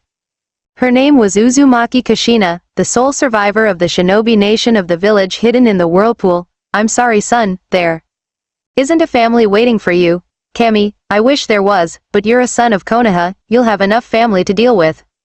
Naruto grimaced at that. You were wrong on that there, Dad. In conclusion son, since my life is nearing its end, I want to say that I wish I could have lived to see you grow son. You have probably already made me proud, but I just wish I could see your growth. Your loving father, Namikaze Minato, Yondaime Hokage. Naruto's hands began shaking as tears started flowing out his eyes. He finally knew where he came from, who his parents were, and it was beyond his wildest dreams. He lifted his hand and wiped his eyes, trying to stop himself from crying. Jiraiya and Kakashi looked on as Naruto looked up at them. Thank you for telling me, but why did you wait so long? You weren't old enough, kid, Jiraiya said, messing up the teen's hair, but now you are, congratulations. Naruto smirked. Well, I'm going to try to get this jutsu down more. You guys don't need to watch anymore, and I bet Otuto could use some help. Before that, I have to go back and report to Tsunade that you've completed the attack, Jiraiya said as he stepped back from Kakashi and Naruto, and began doing a complex hand seal sequence after biting his thumb. Sunpo Janpo no Jutsu. With that, he slammed both hands into the ground, and a pattern extended around him. A purple light shot out of the ground, and a door opened, revealing a path directly to the Hokage's office. Jiraiya smirked, rubbing his nose as he looked back at his shocked apprentice. Quite a technique, isn't it? Jiraiya asked his young pupil. When the portal opens again, Kurenai-san will be sent to reinforce you. Kakashi nodded while Jiraiya walked through the portal, and as the white-haired Sannin did, it immediately began to close. The perverted toad hermit turned around as the portal closed, and he waved a goodbye, and then the portal between dimensions closed and the light died down. You said you were going to try to get your futon Rasengan down better, and I'll retrieve Kurenai-san from our world, Kakashi said, and in a puff of smoke, he vanished. Naruto grinned, creating two clones this time. Holding out his hand, he began to form the Rasengan once again, and the clones, remembering what their previous versions did before, began bending air into the Rasengan, making it start to glow pure white. The young Jinchuriki couldn't help but keep smiling as he began to form the futon again. He couldn't wait to show Hinata the completed attack. Eastern Air Temple, near a creek below the temple near a small stream away from the peaks of the temple, Guru. Pathak prepare the first lesson for Aang to master the avatar state. Aang had shrugged off his vest and t-shirt, leaving him only in his yellow shorts. They watched the water flow into the pools, and due to the light it had an algae color tinge. In order to master the avatar state, you must open all the chakras, Pathak told Aang, looking into one of the pools. Aang, tell me everything you know about chakras. Aang wiped his eyes. I know what chakra is, a mixture of spiritual and physical energy, but I don't know what the chakras are that you're talking about. Oh, I see, I guess we'll start with the basics, Pathak said, almost disappointingly, and he picked up a stick, turned around and put it in the water, stirring it. The water flows through this creek, much like the energy flows through your body. As you can see, there are several pools where the water swirls around before moving, he said, stirring the water. These pools are like our chakras. So, chakras are pools of swirling energy in our bodies? Exactly, if nothing else was around, this creek would flow pure and clear, Pathak replied as he kept looking at the creek. But life is messy, and things tend to fall into the creek, and then what happens? The creek can't flow. Yes, but if we open the paths between the pools, Pathak leaned in, using the stick to unclog the pool he was swirling, and water flowed freely. The energy flows, Aang exclaimed, getting it. Once that happened, all the pools were unclogged by the flow of water. After that, the 150-year-old guru led Aang into a cave in the temple. There, on an elevated platform of rock, amidst the mist and stalactites and stalagmites, it was eerie in the cave, and there were insects crawling all over the place. Aang and Pathak sat with their legs crossed under them, facing each other. There are 7 chakras that go up the human body. Each pool of energy has a purpose, and can be blocked by a certain type of emotional muck, Pathak instructed as he looked at Aang, and then his face turned serious. Be warned, opening the chakras is an intense experience, and once you begin this process, you cannot stop until all 7 are open. Are you ready? Aang looked down for a moment in thought, and then he looked up with resolve. I'll do whatever it takes. First, we will open the earth chakra, located in the base of the spine. It deals with survival and is blocked by fear. As Aang heard that, he closed his eyes and started to have a vision. It was tinged with red and showed Prince Zuko, dressed as the blue spirit, attacking with his swords, and then placing them at the young avatar's neck. Then it was Katara being dragged down into the earth by the crazy General Han.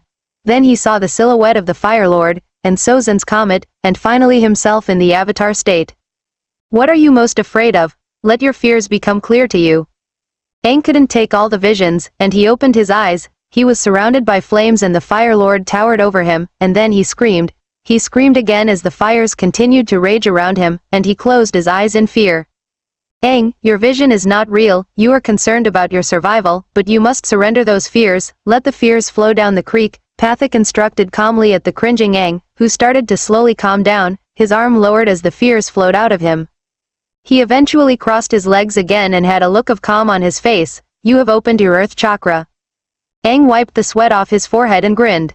The location moved again, this time further down the cave to a platform near the waterfall of the temple. Ironically, this was below where Naruto was training presently. The water cascaded down the falls behind them as the young avatar and the elderly guru sat. Next is the water chakra, Aang guessed, finishing the sentence for Pathak. Brilliant. Maybe one day you'll be a guru too, Pathak exclaimed as he leaned forward, then back. This chakra deals with pleasure, and is blocked by guilt. Now look at all the guilt that burdens Yoso. What do you blame yourself for? Aang closed his eyes and he began to think back. His first guilt-ridden memory appeared in a tinge of orange was him running away from the Southern Air Temple to escape being separated from Monk Gyatso, his father figure, and he leapt out the window with his glider. I ran away. The next was himself in the avatar state, enraged and pulling the earth around with him into a deadly vortex, finally slamming into the ground and leveling all of General Han's base. I hurt all of those people. Accept the reality that these things happened, but do not let them cloud and poison your energy. If you are to be a positive influence on the world, you need to forgive yourself. Aang listened to his words and breathed out calmly. The water chakra opened, and he let the guilt drain out of his body. Full Moon Bay, Water Tribe Camp. At the Water Tribe Camp at Full Moon Bay, the Water Tribe warriors were loading up strange-looking mines onto their ships. The men were either building the mines, carrying them, bringing supplies to build them, or were taking them to their ships. At one mine, Hakoda began to explain the purpose of his small army being in the bay, as well as the purpose of the mines. This bay leads directly to Ba Sing Se. We've been using these Tangle mines to stop Fire Nation ships from getting through, Hakoda explained to his son as Bato poured in the explosive for the mines. Your father invented Tangle mines himself, Bato told Sokka as he finished pouring the explosive mixture into the mine. Destructive, buoyant, and, Sokka started as he smelt something from the mine, terrible smelling. Very perceptive, Hakoda said with a smirk as he put the cork on top of the mine. The mines are filled with skunk fish and seaweed. He pushed the cork into the opening, securing it, and making some of the liquid press out. When a ship detonates a mine, the seaweed tangles up the propeller and the foul smell forces the crew to abandon ship. He brought out his whale-tooth machete and scraped the excess off of the sides of the cork. I call it the sink and stink. Sokka began laughing at the nickname of the mines, clutching his stomach. Good one, Dad. You're definitely your father's son, Bato mumbled as he finished pouring the explosive into the next mine. Suddenly, a Water Tribe warrior came running up, and the other tribe warriors ran away from their mines to hear what was happening. Hakoda, our scouts have spotted 4 Fire Navy ships. Get these mines loaded up, Hakoda ordered as he placed his machete back onto his belt. The rest of you men, prepare for battle. Sokka looked around as the older Water Tribe warriors ran to the tents to begin preparing for battle. What should I do, Dad? Weren't you listening? I said the rest of you men, get ready for battle, Hakoda replied, and his son's face lit up and he stood up. Joy surged through Sokka's body, and he went to run off to get ready for battle. He'd finally be able to fight side by side with his father, something he wanted to do for 3 years. He'd show his father how much he had grown, showing him how strong he had gotten. Eastern Air Temple, morning. The mist was settling over the mountain range as night receded in the area. In a crater, Naruto had fallen asleep after testing how powerful his attack was. He didn't even get into his sleeping bag and was snoring loudly, sprawled on the ground. 2 people began walking up to the area, noticing the crater. Naruto's new attack can make that? A woman's voice asked. Apparently, the voice of Kakashi replied and the two walked closer. He and the woman slid down the crater's slope, and he knelt down next to Naruto. Oi, Naruto, it's morning. He shook his student, who groaned in his sleep. I'm not coming to peek with you, Ero Sennin. Kakashi's visible eye drooped and the woman covered her mouth to suppress a giggle. The sun began to raise over the horizon, and the silver-haired Junin leaned in, next to his student's ear. Naruto, if you don't wake up, Hinata won't give you ramen, Kakashi said, and Naruto instantly shot up. Hinata-chan, let me have ramen, Naruto pleaded, still sleepy-eyed, then he looked around. Hey, Hinata-chan's not here. Of course she isn't, Kakashi said with a smirk under his mask, but it was the only way to wake you up. Naruto grumbled and sat with his legs crossed for a second, and then he looked around. Kurenai-sensei? The beautiful, long curly black-haired, red-eyed woman nodded. Yes, Naruto, it's been a long time. Naruto grinned. Hinata-chan will be so happy to see you, so have you been told of the situation? Yes, Kakashi has filled me in on the war here, Kurenai replied as the blonde Jinchuriki stood up and stretched. I would like to meet this young avatar, if he isn't training. Don't see anything wrong with that, Naruto said as he stretched, though we'd have to find him first. Kurenai nodded and the three of them started to go look for Aang and Guru Pathak. Eastern Air Temple, middle peak on a narrow path around the middle peak of the Air Temple, the young avatar and elderly guru sat with their legs crossed under them, facing the rising sun. The morning mist rose from the ground below them, making the sun's glow a little hazy. Third, is the fire chakra, located in the stomach. My fire chakra could use something to eat other than onion banana juice, Aang said as he clutched his stomach, and the elderly guru chuckled. Good one, moving on, Pathak told the young avatar as he chuckled. This chakra deals with willpower, and is blocked by shame. What are you ashamed of? He asked as Aang remembered, in a yellow-orange tint this time, when he literally played with fire under the training of Jung Jung, and he accidentally burned Katara's hands. What are your biggest disappointments in yourself? The muscles around Aang's eyes cringed as he thought back. I'll never firebend again, I can't. You will never find balance if you deny this part of your life. You are the avatar, and therefore, you are a firebender, Pathak told him as Aang took a deep breath and closed his eyes again, and he cleared the chakra in the exhale. That chakra opened less like a flowing creek and more like a burping bison. Aang burped loudly, and tasted the air. Tastes like onion bananas, but strangely, something else, pickles. Pathak shrugged when the young avatar looked at him for an answer. The two then stood up and stretched, and Aang followed Pathak to the next location to start unlocking the next chakra. Ba Sing Se, Royal Palace. On the steps of the Royal Palace, Ty Lee and Mai were on the top steps of the massive stairway that lead to the palace. They were still in their Kyoshi Island warrior disguises. From the shadows, Sasuke was using a cloaking jutsu to hide his presence, his red Sharingan active on the ceiling, and Azula was hiding in the shadows of the palace while two Dai Li agents, using their earthbending, climbed on the forward pillars to monitor the two girls' conversation. The perky girl was doing stretches while the grumpy girl was reclining on the steps. I'm tired of wearing this girly disguise, Mai said with a sigh, purposely talking out loud. I don't know how anybody could fight in this. Maybe that's why it was so easy to beat the Kyoshi warriors and steal their clothes, Ty Lee speculated as she straightened up, and began punching the air, and the Dai Li agents looked up after hearing that. How much longer do we have to serve the Earth King? Mai asked in an exasperated voice. If I have to clean up one more pile of bear crap, I'm going to throw up. Princess Azula promised us we could go back to the Fire Nation as soon as we capture the Avatar. We just have to be patient, Ty Lee replied as she bent her back until her hands and feet were on the same ground at the same time, and she was looking at her gothic friend from an upside-down position. Just be patient. Shush up, Mai ordered as she stood up and walked over to her flexible friend. Do you want the whole palace to her? We're Fire Nation? Sorry, Ty Lee said as she stood straight up, and the Dai Li climbed up the pillars to inform their master. When they disappeared, Sasuke dropped from the ceiling, shedding his cloak jutsu, while Azula walked out from the shadows. The two walked towards them. Good work, girls, I'm sure the Dai Li will deliver the message, Azula said as she looked at Sasuke. What should we expect, Sasuke? Their chakra levels are average to above average at best, so they shouldn't have any problem overwhelming the standard earthbenders that the city employs as soldiers, Sasuke replied as his eyes changed back to their normal brown. Excellent, everything is happening according to plan, Azula said as a wicked, cunning smirk appeared on her face. Eastern Air Temple in one of the destroyed parts of the Air Temple, on a building that had a stairway as long and massive as the one on the earth. Kingdom Palace, Guru Pathak began the next lesson of the chakras to Aang.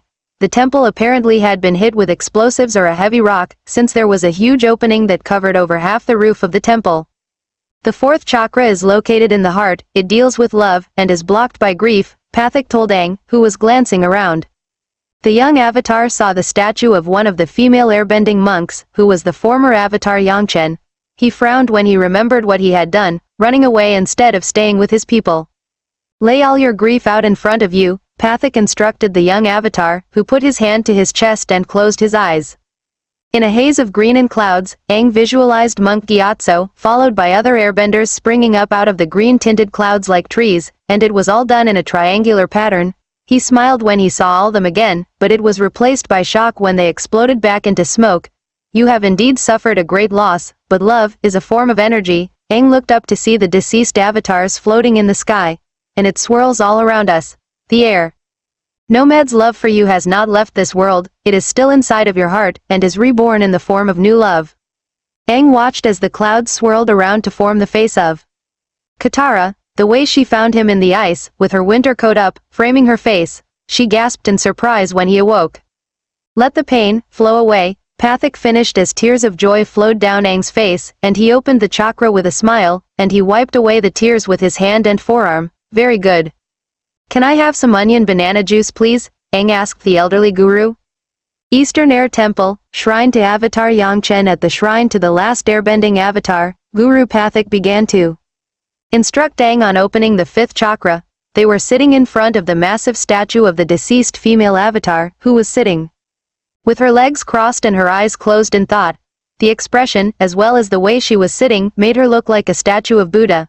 The sunlight shined into the ruins, illuminating the statue.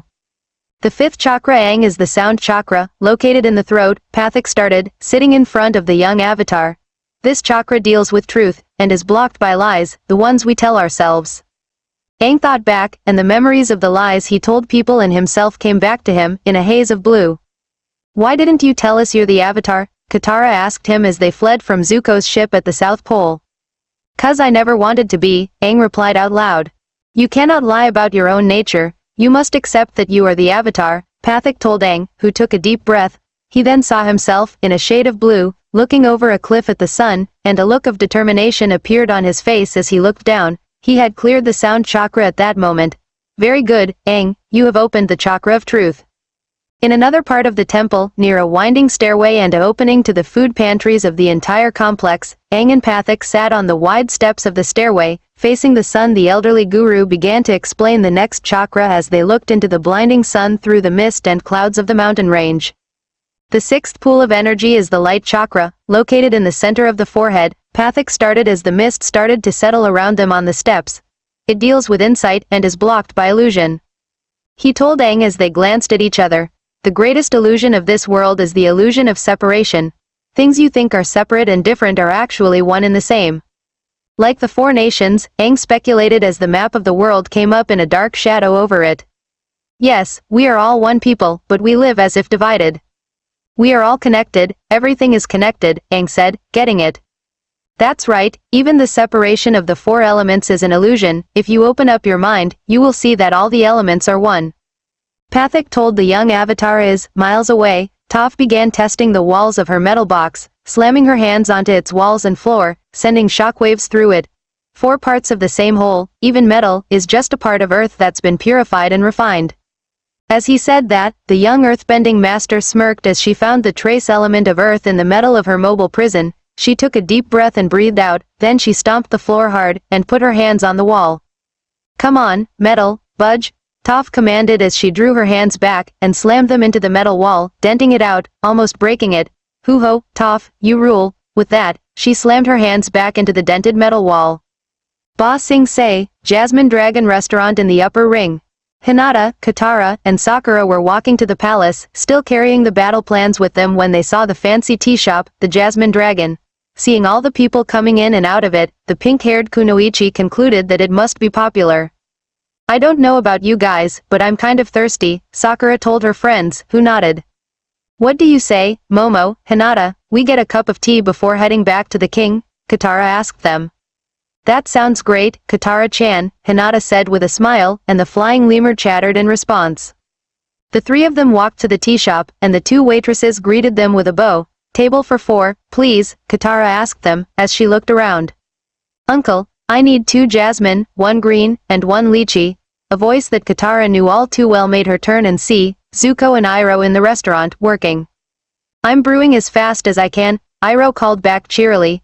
Hinata smiled at them, since she didn't know who they really were. Ohio, Lee, Hinata began to call out as Katara ran out of the tea shop. Katara-chan? What's up with her? Sakura asked as the two kunoichi turned to run and follow her. Katara-chan, stop, Hinata yelled as they finally caught up to her. Katara panted as the Hyuga put her hand on her friend's shoulder. What's wrong? Why did you run? I know those men, they've been after Aang ever since the South Pole, Katara told them, and Hinata's eyes widened. They're Prince Zuko and General Iroh of the Fire Nation. But they didn't, are you sure, Katara-chan? Hinata asked, and her waterbending master gave a firm nod. Yes, we have to inform the Earth King and Suki about this, Katara replied, standing up. Sakura, mind going to get Yamato for this? Yes, I'll meet you at the palace in a few, Sakura replied, understanding the situation. With that, the three split up, Hinata going with Katara to inform Suki and the Earth King that 2 people allied with the Fire Nation were there, in Ba Sing Se. Sakura jumped onto the roofs of the streets to get to the war room faster. They only had a short amount of time to do this. Eastern Air Temple, top of the temple's steeple. On top of the highest part of the Eastern Air Temple, Guru Pathak had taken the young avatar Aang to meditate on the final chakra. Around them, they were in a cloud which obscured the view of the landscape around them. The training had taken up most of the day, and night had fallen. Naruto, Kurenai, and Kakashi were climbing up the steeple, finally able to locate the young avatar. So this is the last chakra, right? Yes, once you open this chakra, you will be able to go in and out of the avatar state at will, and when you are in the avatar state, you'll have complete awareness over your actions. Let's do this, Aang told him enthusiastically. The thought chakra is located at the crown of the head, it deals with pure cosmic energy, and is blocked by earthly attachment. Pathak instructed the young avatar, meditate on what attaches you to this world. Aang's eyes were closed and he envisioned Katara waterbending in a shade of violet, then he saw her with the necklace he made for her, showing it off. Finally, he remembered their kiss in the cave of 2 lovers. Now let all of those attachments go, let them flow down the river, forgotten. What? Why would I let go of Katara? I love her, Aang told the guru, who mentally sighed. Learn to let her go, or you cannot let the pure cosmic energy flow into you from the universe, Pathak told him calmly. Why would I choose cosmic energy over Katara? How could it be a bad thing? I feel an attachment to her, 3 chakras ago that was a good thing. You must learn to let go, Pathak told him calmly again, this time with a slightly firmer voice. Aang looked down, unsure of what to do now. Should he let go of Katara, or shouldn't he? The thought went through his mind and it pained him to think of it, he really didn't want to do it. Ba Sing Se, Palace. Katara and Hinata sprinted into the main audience chamber of Ba Sing Se's palace. Momo flew off the waterbending master's shoulder, chattering as it flew into the rafters. They panted as a 4th figure came out of the shadows, and a smile appeared on his face. The 2 girls stood in front of the 3 Kyoshi warriors, who were kneeling on the ground.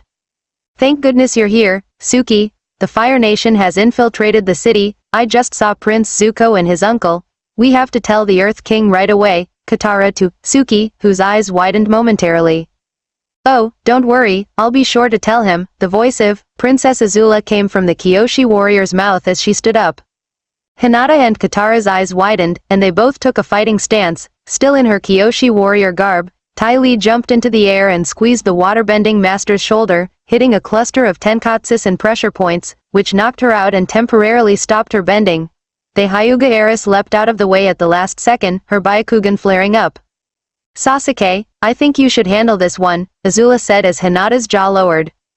Sasuke, Hinata trembled as from behind, the last survivor of the Uchiha clan came into view, Sharingan blazing. Emotionlessly, the Uchiha drew his Chikudo, the metal sliding out of the sheath. Hinata gulped and turned to face Sasuke, drawing the water from Katara's flask onto her arms and hands, and she settled into a Jayuken stance. In a flash, the Uchiha survivor attacked with a horizontal slash. Moving quickly, she stepped and leaned back, letting the blade sail over her head. She threw up her hand, hardening the water around it into ice.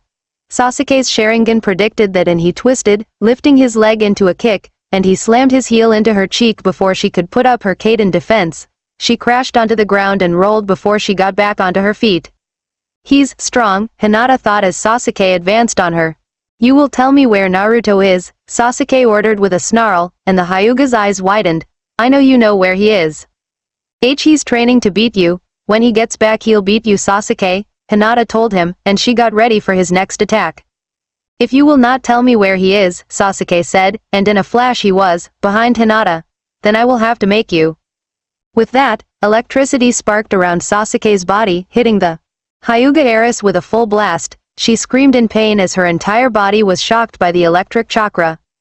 Chidori Nagashi, Thousand Birds Current, Sasuke said emotionlessly as Hinata's Byakugan faded and the water on her hands flowed off, and she dropped to the ground into unconsciousness. Azula smirked at his display of power, and she walked over to him. Excellent work, Sasuke, your power is indeed incredible, Azula said, tracing her arm over his shoulder as he sheathed his sword again. My father has. Before she could finish, her wrist was grabbed roughly. Do not finish that sentence, I only live for revenge, Sasuke told her, and she grits her teeth. How dare you? Azula roared, and Sasuke let go of her wrist. The two looked at each other, and the Uchiha's gaze made the Fire Nation princess step back. She had never seen a look like that before, or directed at her. Sasuke was unafraid of her, more than that, he was unimpressed by her. He started to walk away. Put them into cells, and leave the Hyuga for me, Sasuke ordered Ty Lee and Mai, who nodded slowly. Geez, I thought Azula was scary, Ty Lee whispered to Mai, who nodded. Azula shook off her shock. So, Zuzu's in the city too, I think it's time for a family reunion. Eastern Air Temple steeple. After a lot of thought, the young avatar made his decision. He took a deep breath and closed his eyes. He hoped he wouldn't disappoint the man who knew his old teacher and friend from his past life. I'm sorry, but I cannot let go of Katara. Aang, to master the avatar state, you must open all the chakras, Pathik reiterated to the young avatar. Surrender yourself. Okay, I'll try, Aang said reluctantly, still not wanting to do this. Now think of your attachments, and let them go, Pathik instructed as Aang envisioned the world, in a shade of violet, and the skies above it moving rapidly with all the stars in the sky. Then he saw Katara, and she began to drift off into space, and let the pure cosmic energy flow. Then Aang found himself looking up at Arboreal Borealis, and his body seemed to float all the way up into space to it. He landed on a cosmic path, and he began to smile. Then he looked up to see it winding up further into space, and he finally saw himself in the avatar state, floating above the path. He made his way over to the avatar state, which began to float down as his arrow began to glow. The avatar state's own arrow began to glow, and the final, swirling cosmic chakra swirled in between its hands. He was immersed by the chakra, closing his eyes as he absorbed it. Suddenly, no, his eyes opened when he heard Katara's voice, and he looked over to see Katara chained up in prison. Let me go. He looked at the avatar state, then at the imprisoned Katara. Without a second thought, he fled from the cosmic energy, and the avatar state began to fade away the farther he ran from it. Aang's arrow began to stop glowing as he ran further away. The path began to fade until it finally caught up to him, and he fell back to earth screaming. Katara's in danger, I have to go, Aang told the guru as he stood up. Yo Aang o Tuto, we finally found ya, Naruto started as he saw his young friend standing up. What's wrong? Then Aang began running to the edge of the steeple. No Aang, by choosing attachment you have locked the chakra. If you leave now you won't be able to enter the avatar state at all. Aang, you should listen to him, Kakashi said as he followed Naruto who was running to catch up to the young avatar, followed by Kurenai. Aang stood there for a second, then he made his choice. He leapt off the steeple, calling for Appa who growled and flew up. Kakashi turned to Pathik. I'm sorry about this, but we'll have to go too, Kakashi said seriously, and the elderly guru nodded. Try to convince him to come back, he has to open the final chakra, Pathik said and Kakashi nodded. Aang o Tuto wait up, Naruto called as he leapt onto Appa's back, landing perfectly on his feet. Kurenai and Kakashi leapt as well. Aang seems to be a lot like Naruto was back when he was a newly minted genin, Kurenai whispered to the silver-haired Junin, who nodded. They landed on the flying bison's back, and the genjutsu specialist was amazed that such a large creature without wings could actually fly. The four flew towards the coast to go pick up Sokka. Aang told them of his vision and what happened, that Katara was in trouble. Not only that, but Hinata and Sakura maybe as well. They flew over the landscape at an incredible speed. Earth Kingdom rode to the Beifong estate. Shin Fu and Master Yu were finally starting to think that their reluctant tenant had fallen asleep, so they could have some quiet time. Suddenly, the herd of iron being ripped and torn was heard, and the muscular earthbender pulled on the reins of the ostrich horse to stop it. The two hired earthbenders climbed to the back of their cart to see the metal box that contained Toph had been ripped open, apparently from the inside. "It's another one of her tricks," Yu yelled as he looked at the hole. "There's a giant hole in the box. How is that a trick?" Fu retorted, and Toph came up behind them. "It's not," Toph told them, lifting her hands up to earthbend, and then she threw them down, encasing both of them in two slabs of rock, making them unable to earthbend. Then they were knocked into the metal box by a pillar, and finally Toph leapt into the air, landing on the cart, and she earthbended the metal closed and leapt onto the roof of the box. "I am the greatest earthbender in the world. Don't you two dunderheads ever forget it." She then leapt down, creating a shockwave as she sunk into the ground. Then she bent the earth underneath her and she began to ski on a wave of rock in the opposite direction, going back to Ba Sing Se. "I'm going to be stuck in here forever with you, aren't I?" Shin Fu asked dryly with a sigh. "I have to go to the bathroom," Yu replied as Fu slammed his head into the metal wall in frustration. Chameleon Bay, Water Tribe Camp. Sokka knelt down as he placed a new whale-tooth sword into a sheath on his belt, and he grabbed his brand new club. He stood up as his father walked over with a grin on his face. The young Water Tribe warrior turned to greet his father with his own smile. "Ready to go knock some Fire Nation heads?" Hakoda asked his son. "You don't know how much this means to me, Dad. I'll make you proud," Sokka replied as he stood up. "And I'll finally prove to you what a great warrior I am." "Sokka, you don't have to prove anything to me," Hakoda said as he placed his hand on his son's shoulder. "I'm already proud of you, and I've always known you're a great warrior." "Really? Why do you think I trusted you to look after our tribe when I left?" Hakoda replied as his son smiled, knowing that he had his father's praise all along. Then the two began to walk to a ship when a familiar growling was heard. Before he could even step on board, Sokka turned around to see Appa land with Naruto, Kakashi, Aang, and an unknown, yet beautiful woman with red eyes on him. The look on the young avatar's face said it all. "This can't be good news," Sokka said as he looked at his father. "I have to go." "I understand. Good luck, son," Hakoda said as his eldest son leapt onto the flying bison's back and flew off. As they flew away from the Southern Water Tribe fleet, Sokka crawled on Appa's back to see the ships sail off. He had wanted to go so much, but he knew somehow this was more important.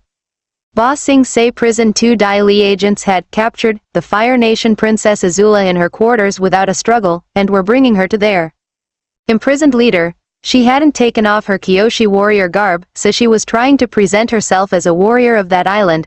Her hands were handcuffed by rock behind her back, and they opened the door of Long Feng's cell. "What is the meaning of this? You will not treat a Kyoshi warrior this way," Azula told Long Feng as she faked struggling in the Dai Li's grip. "But you're not a Kyoshi warrior, are you?" Long Feng asked as he stood up. "Princess Azula of the Fire Nation?" "What do you want?" Azula asked, feigning fear in her voice. "I want to make a deal. It's time I regained control of Ba Sing Se, and you have something I need," Long Feng replied calmly, looking at her. "Oh, the Earth King's trust. Why should I help you?" "Because I can get you the avatar," Long Feng replied as he stepped forward. "I'm listening," Azula said, playing into the Dai Li leader's deal. Long Feng smiled, and the dark alliance between the two were formed. They would be able to conquer Ba Sing Se and depose of the Earth King. It would be a proud day for the Fire Nation when everything clicked into place. To be continued, Crossroads of Destiny Chapter 16, Crossroads of Destiny. Earth Kingdom, location near Ba Sing Se. Appa gave a low groaning roar as he flew over the landscape as an ostrich horse drank from a river. It looked up as the 10-ton bison, with his passengers, flew towards Ba Sing Se. Aang, Naruto, and Sokka were sitting on Appa's head, while Kakashi and Kurenai were on the back of the 6-legged bison. "So what kind of trouble is Katara in?" Sokka asked as he started to plan a strategy. "I don't know, in my vision I just knew she needed help," Aang replied as he looked down. "That really doesn't give us a lot to go on," Naruto said with a sigh. How about the other girls, Hinata-chan and Sakura-chan, and Yamato? I don't know, Aang replied and Naruto nodded. It'd be really nice if your avatar powers could be more specific from time to time, Sokka complained as he crossed his arms and looked at the ground, and he saw a rising plume of dust moving at high speed on the ground. What is that? Kakashi leaned forward as Appa descended to catch up to the dust cloud. Kurenai let out a small gasp as they came closer to the cloud to see a young girl, looking like she was skiing on a bulge of dirt. She looked to see that the others on the flying bison's back recognized the young girl. Need a ride? Sokka and Naruto asked at the same time, and the girl lost her cohesion with the earth and her bulge exploded. Ow. Appa landed where the girl had lost control, and she shook her head fiercely to get the rocks out of her hair. Hey, what was that for? Calm down, Toph, we have to get back to Boss Sing Se ASAP, Kakashi said and Toph nodded as she got up. Yeah, oh, thanks for the help busting me out of that metal box, Toph said sarcastically as she got onto the back of the giant bison. Oh, this is Yuhi Kurenai, Hinata's teacher, Kakashi said, as the older woman leaned forward and offered her hand. Nice to meet you Toph, Kurenai said as Naruto helped the earthbending master shook the Genjutsu mistress's hand. Nice to meet you, now what is the problem? Toph asked, turning her head to address Aang, Naruto, or Sokka. Instead she looked directly at Appa's tail. Well. Katara's in trouble, that means the others in Boss Sing Se might be in trouble too, Aang replied, and his blind friend gulped and turned to face him. Yip. Appa growled as he took off from the ground and started to fly towards Boss Sing Se. Aang explained his vision to Toph, who nodded and crawled onto Appa's head. She wrapped her arms around Sokka's arm to keep herself from falling off. The city began to come closer into view. Beneath Boss Sing Se in a massive chamber, adorned with statues of badger moles in an eerie green glow, all the Dai Li of the city were assembled for a meeting with their temporary new leader, Princess Azula. At her left was Tai Li, and at her right was Mai, both still disguised as Kyoshi warriors. Sasuke was absent, interrogating his prisoner. The Fire Princess's garb had changed. She was wearing a Dai Li uniform, with a yellow under t-shirt, a dark green vest that broke to the light green, and the circle symbol that was the symbol of the Dai Li on her chest, and finally there was a green Earth Nation hairpin in her hair. Her arms were folded behind her as she addressed her small army. The Earth King and the Council of Five do not trust the Dai Li, they imprisoned your leader, Long Feng, soon they will turn on all of you, Azula stated as she addressed the agents in the room. And eliminate you. Seizing power today is a matter of life and death. She started walking forward down the small staircase she was on as one agent looked down in hesitation.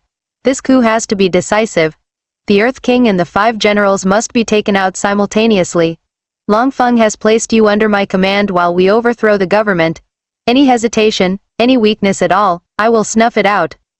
She said after walking down the line of agents, stopping directly in front of an agent who had a scar on his right cheek. He looked doubtful, nervous. He wasn't sure what to do, but he couldn't help but think this was wrong.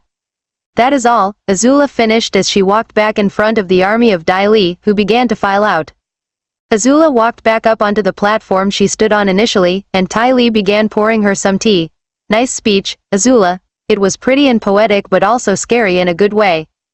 She handed the cup to the Fire Princess as Mai let out a laugh. Yeah, I thought you were going to make that one guy piss his pants.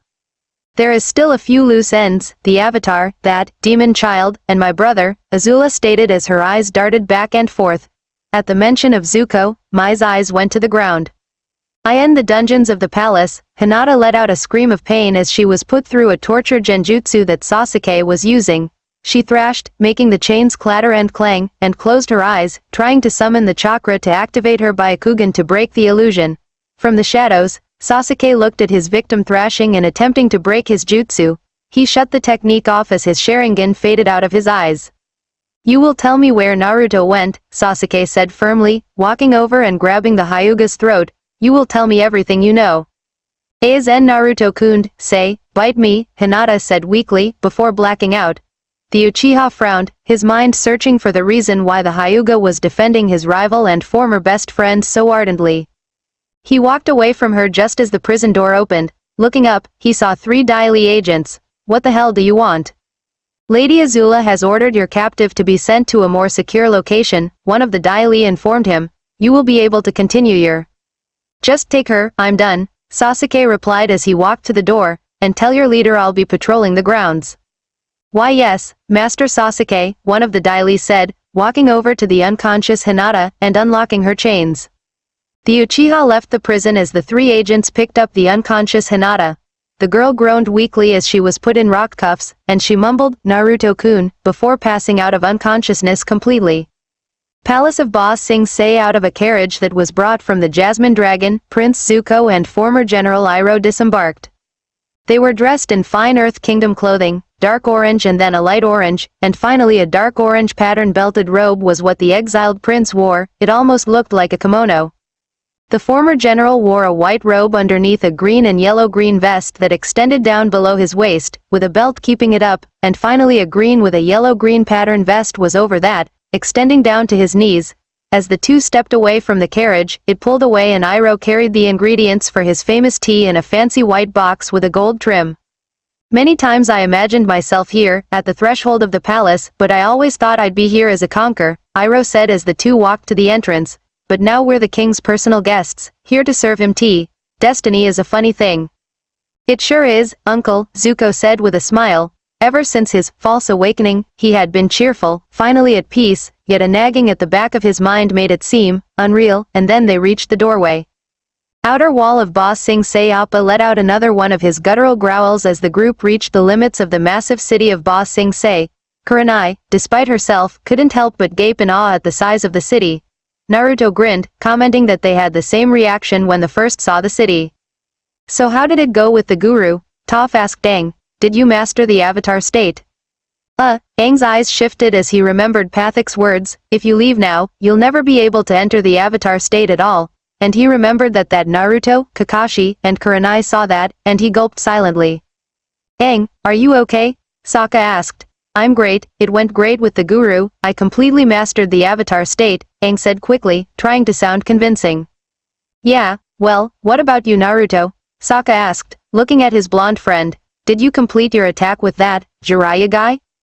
Naruto grinned proudly. Yep, plus, I learned something. He dug into his pack and brought out a photograph. In it, was a man who looked like an elder Naruto, grinning proudly next to a beautiful woman with long red hair and green eyes, in a hospital gown, holding an infant with blonde hair. That's me, that's my mom and dad. I finally know who they are. Naruto grinned showing his friends. My dad was Yondaime, the fourth Hokage. Wow, that's awesome Naruto, Sokka said, looking at the picture, looking at the man and woman in it. Aang saw the picture of Yondaime, and he looked at Naruto again. I have to say he really looks like you. Naruto grinned, and turned to Aang. So any way to know how the others are doing? Well, there might be, one way, Aang replied, thinking back to what he learned in the foggy swamp. Hand me something that belongs to either Sakura or Hinata. The blonde Jinchuriki pursed his lips as he searched his pockets and, wait, oh, yeah, Hinata-chan gave me these. He dug out a bracelet with shells on it. I bought it for her during our first date, and she gave it to me while we were recovering from Lake Laogai. The young avatar nodded with a smile, taking the bracelet into his hand. Closing his eyes, he reached out through the spirit world, trying to find Hinata. Where is she? Suddenly, an invisible line of chakra pointed directly at the palace of Ba Sing Se, and under it, Aang's brow furrowed as he probed deeper and deeper, to see Hinata, unconscious, in a prison room. Then she was being taken away. He also saw a man with red eyes, like Kakashi's Sharingan, observing her. Hinata's in trouble, Aang said, his eyes snapping open, but I can't find out exactly where she is. Naruto gritted his teeth. Damn, he looked at his young friend. What else did you see? A man, no a teenager, with eyes that looked like Kakashi's, Aang replied, and a collective gasp came from the Jinchuriki. Kakashi, and Kurenai. What, Uchiha Sasuke is here, and Hinata-chan fought him? Kurenai asked out loud, blinking. How did he get here, and what's Hinata-chan's condition?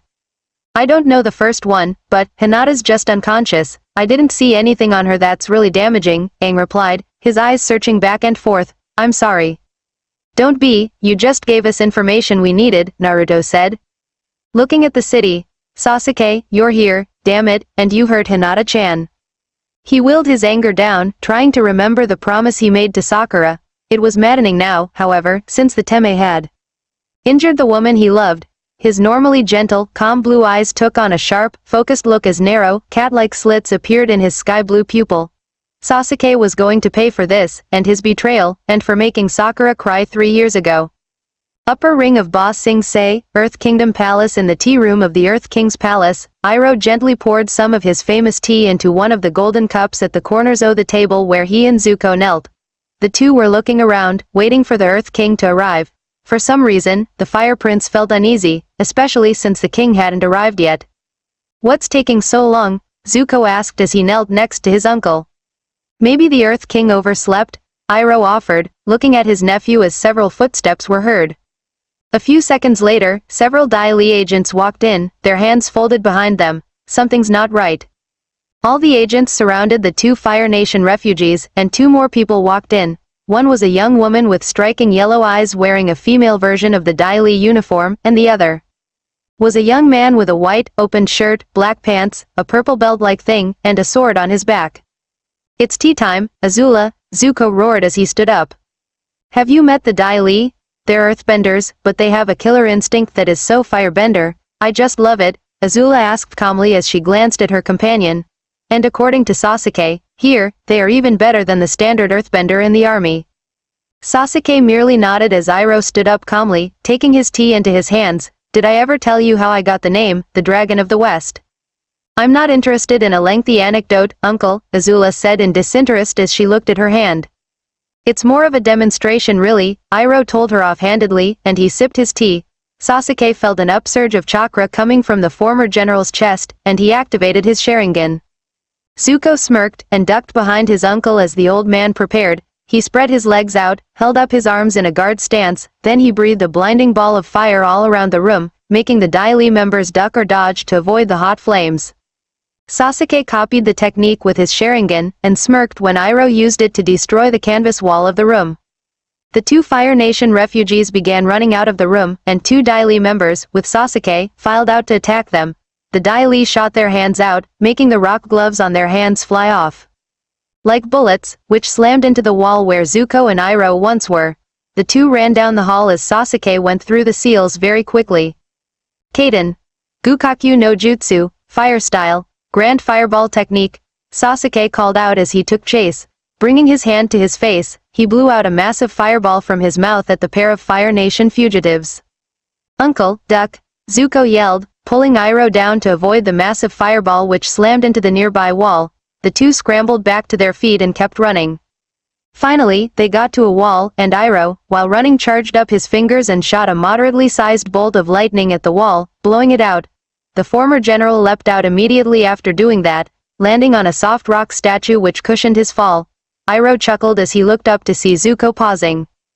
"Come on, you'll be fine. No, it's time I faced Azula," Zuko told his uncle as he turned around and walked back to the enemy. Iroh slapped himself on the forehead when that happened, then he took off running. "You're so dramatic," Azula told her brother, standing next to Sasuke and her Dai Li agents. "Do you want to challenge me to an Agni?" "Kai? Yes, I challenge you," Zuko replied with a snarl. "No thanks," Azula said nonchalantly, shrugging like it was no big deal. Her brother however snarled. He formed a massive ball of flame in front of him, and pushed it towards Azula, Sasuke, and her Dai Li agents.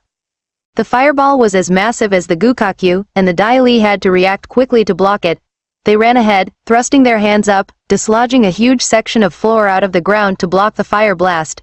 They retorted by firing their rock gloves at Zuko, pinning his feet to the ground, and a third shot out and pinned his hand to the ground. The Fire Prince growled and tried to get loose. Azula couldn't help but smile at her brother's predicament, and then she turned to walk away as Sasuke looked at Zuko with his normal eyes, and the Dai Li finished the Fire Prince off with 2 more gloves of rock. Konoha, Fire Country. A loud crash was heard from the Hokage's office, and Shizune ran in to see Tsunade, enraged, leaning over the splinters that were once her desk. The elder apprentice to the Sannin side, noticing that Tsunade didn't like the report of the recent battle.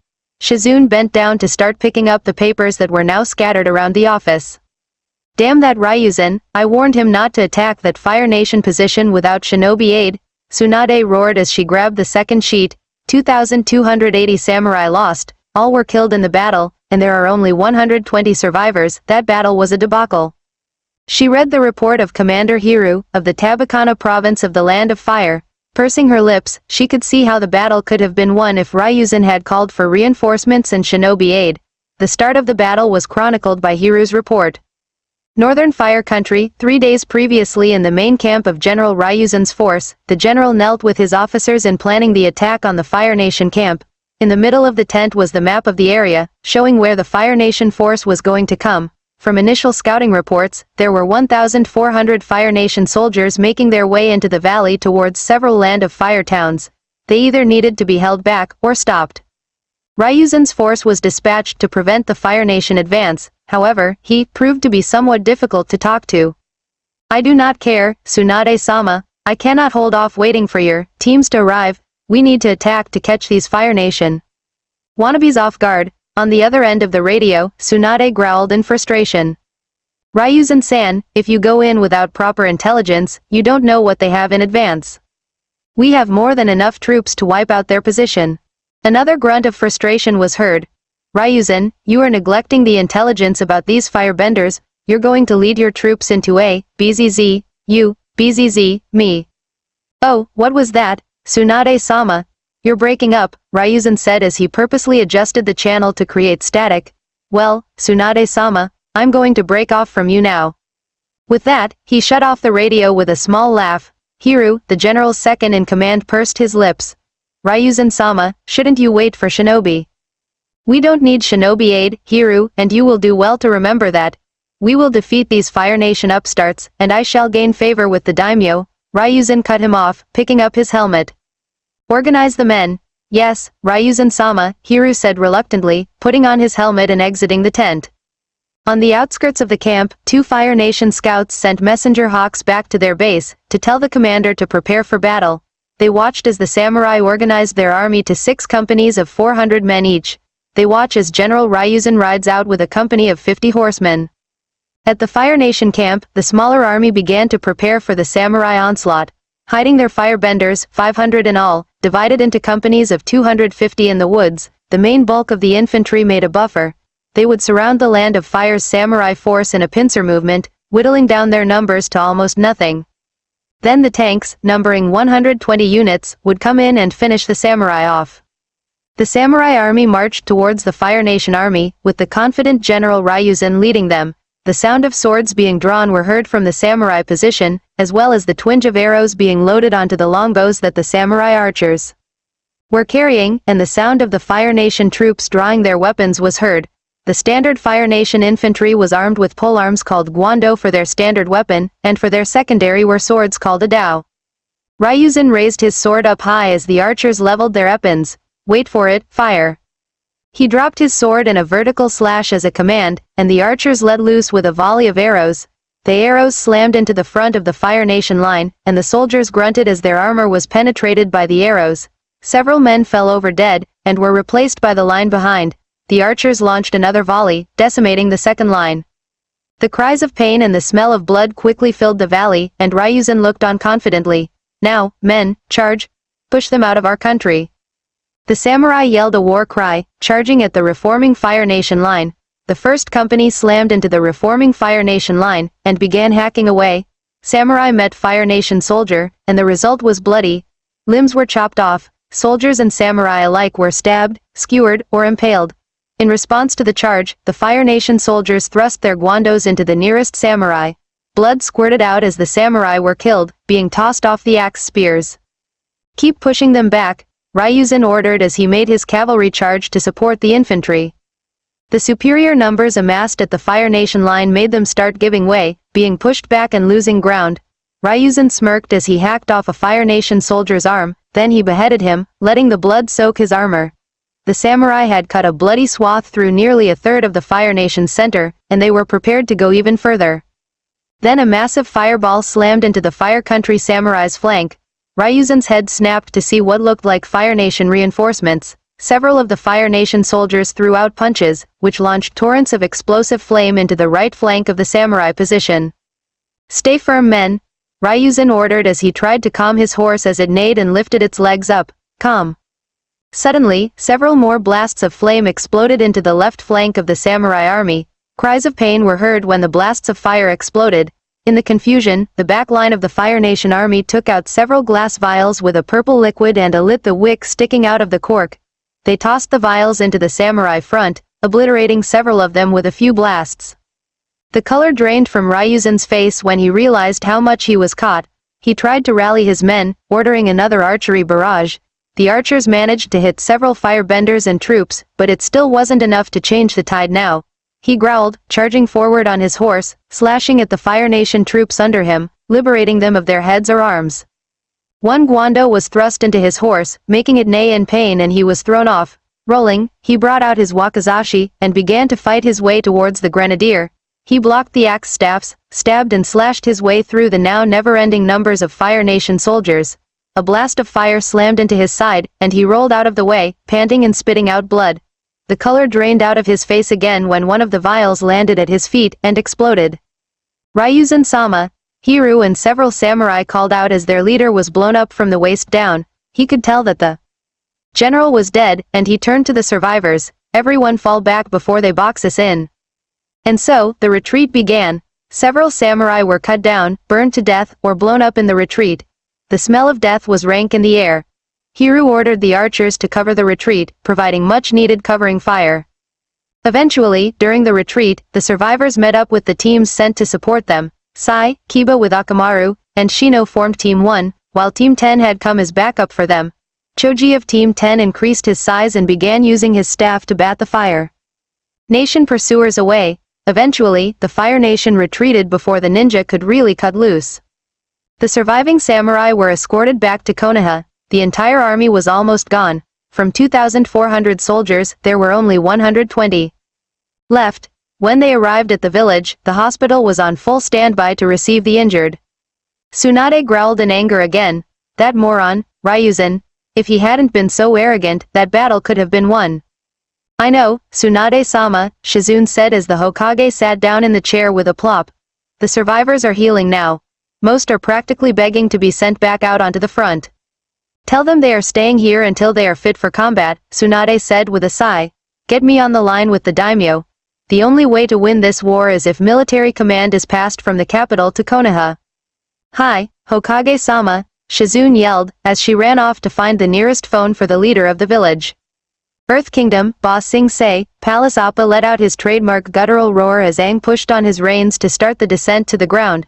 They landed, and the Earth King's soldiers came and took the flying bison to a stable to be fed and watered. The group walked into the throne room, and Kurenai couldn't help but marvel at the size of the building and of the city. They entered the Earth King's throne room, and Aang explained his visions, both of which were Hinata and Katara in danger. Katara and Hinata are fine, you have nothing to worry about, the Earth King told them. But, in my visions, I felt so sure they were both in danger, Aang said stepping forward. Well, they met with the Council of Generals to plan the invasion, and since then, they've been off with your friends, the Kyoshi warriors, the Earth King told him after rubbing his chin.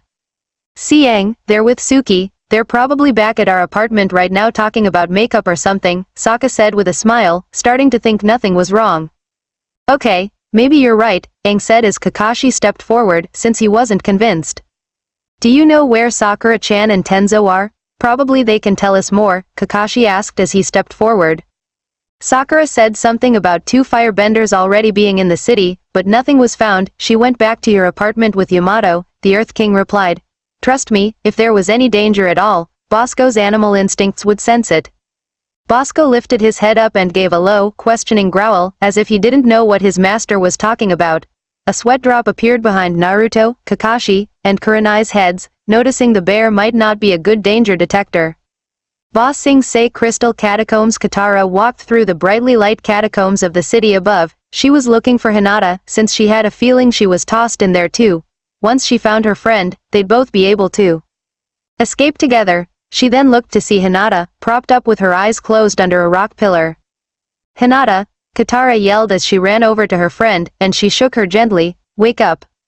She could tell Hinata was breathing, but she wouldn't wake up. She popped the cork on her flask, and she bent the water out onto her hands, and she put them on the Hyuga's body to see what was wrong with her.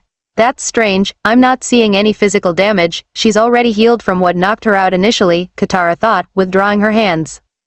She is suffering from the effects of my genjutsu, girl. I had just finished putting her through another interrogation, a male voice said from behind Katara, and she spun around, ready to fight with the limited water she had. Her jaw lowered slightly when she saw the young man's piercing red eyes with strange marks on them. She will be conscious again in 20 minutes. Why you were with Azula up there, Katara started, trying to shake off her fear of being looked at by those eyes. Who are you? Why do you have the Sharingan like Kakashi? The man's brow furrowed. I am Uchiha Sasuke, and you don't need to know more. With that, Sasuke started to leave. Katara growled, and she formed the water in her hand into icicles, and tossed them at the Uchiha. Sasuke seemed to let himself be hit in the act by 3 of the icicles, and the waterbender grinned, until his body started change into a giant mass of green, and dissolved into thousands of snakes. Katara felt bile welling up in her stomach after seeing that, and the snakes slithered away, then they puffed into smoke. That's the creepiest thing I ever saw, Katara thought as she looked up to the rock opening of the prison, seeing 2 Dai Li agents. You got company, the Dai Li agent told her roughly, pushing Prince Zuko in. The Fire Prince grunted as he tumbled down the hole, and Katara gasped, Zuko. Zuko managed to get onto his knees, and he looked up at the now angry waterbender. He glanced over at Hinata's unconscious form, and a spark of recognition hit him. He knew that girl, and the friend she was with. The Dai Li agents slowly moved the opening, leaving the 3 alone. Upper ring of Ba Sing Se, Avatar residence. Appa landed with a bump on the tiles of the road, and the group disembarked off the flying bison's back and head. They ran into the house, hoping to find all 3 girls and Yamato there. When they got in, Momo flew onto Aang's shoulder, and Naruto looked up to see Sakura running into the room.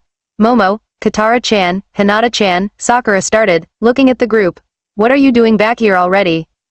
Aang, he told us Katara-chan was in trouble, and we found out Hinata-chan was too, Naruto said, squeezing his fists. Sakura looked at him, then Aang. I knew Katara and Hinata were in trouble, Aang said.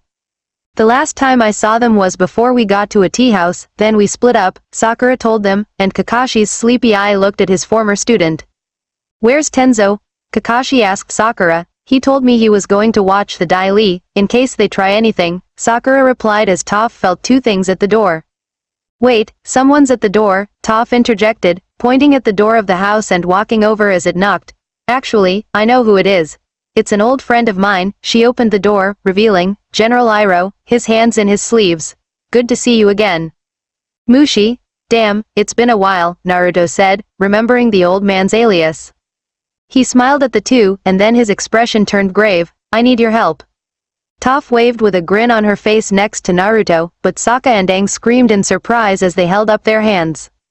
You guys know each other? Aang asked accusingly at his blonde friend and blind earthbending teacher.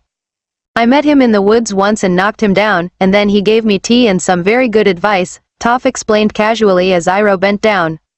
And Hinata-chan and I met him when we went out for the day 2 weeks ago. He gave us some really good tea, Naruto said with a grin. May I come in? Iroh asked as the blind earthbender nodded, and he walked into the room. Kakashi looked at him. Ah, you're the same old man I met in the marketplace nearly 2 weeks ago. The veteran smirked, took a deep breath and began. Princess Azula is here in Ba Sing Se. She has captured Katara, Aang snapped, and Hinata-chan too, Naruto said a little more calmly than his friend.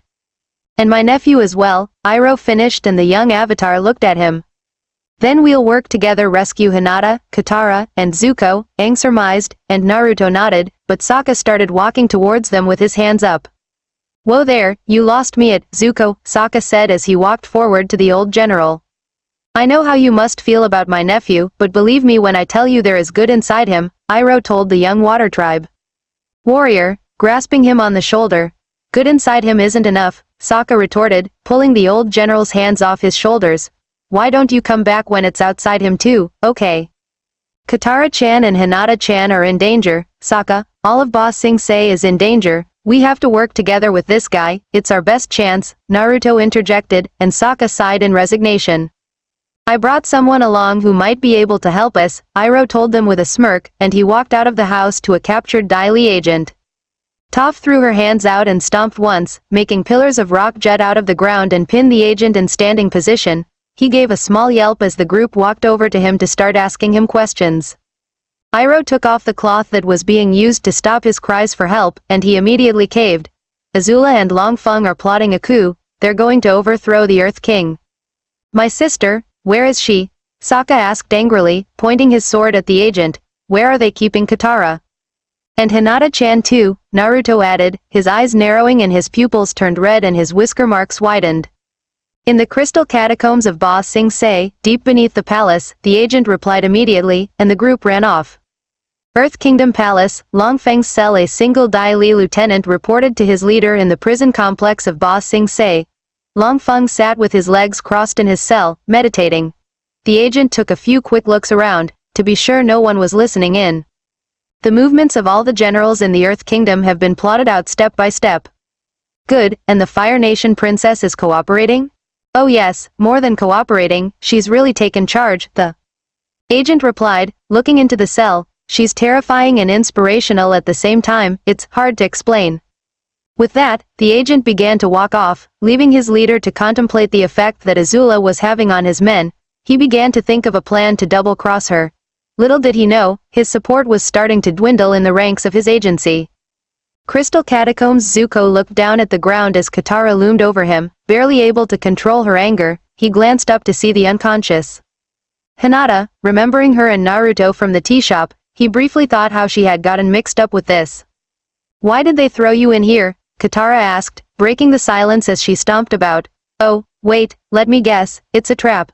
So, when Aang and Naruto show up to help us, you can finally have Aang in your little Fire Nation clutches. Zuko glanced back, thinking a retort, but Naruto's name seemed to make him pause. Instead of talking, he just turned back and looked at the same spot he was before. You're a terrible person, you know that?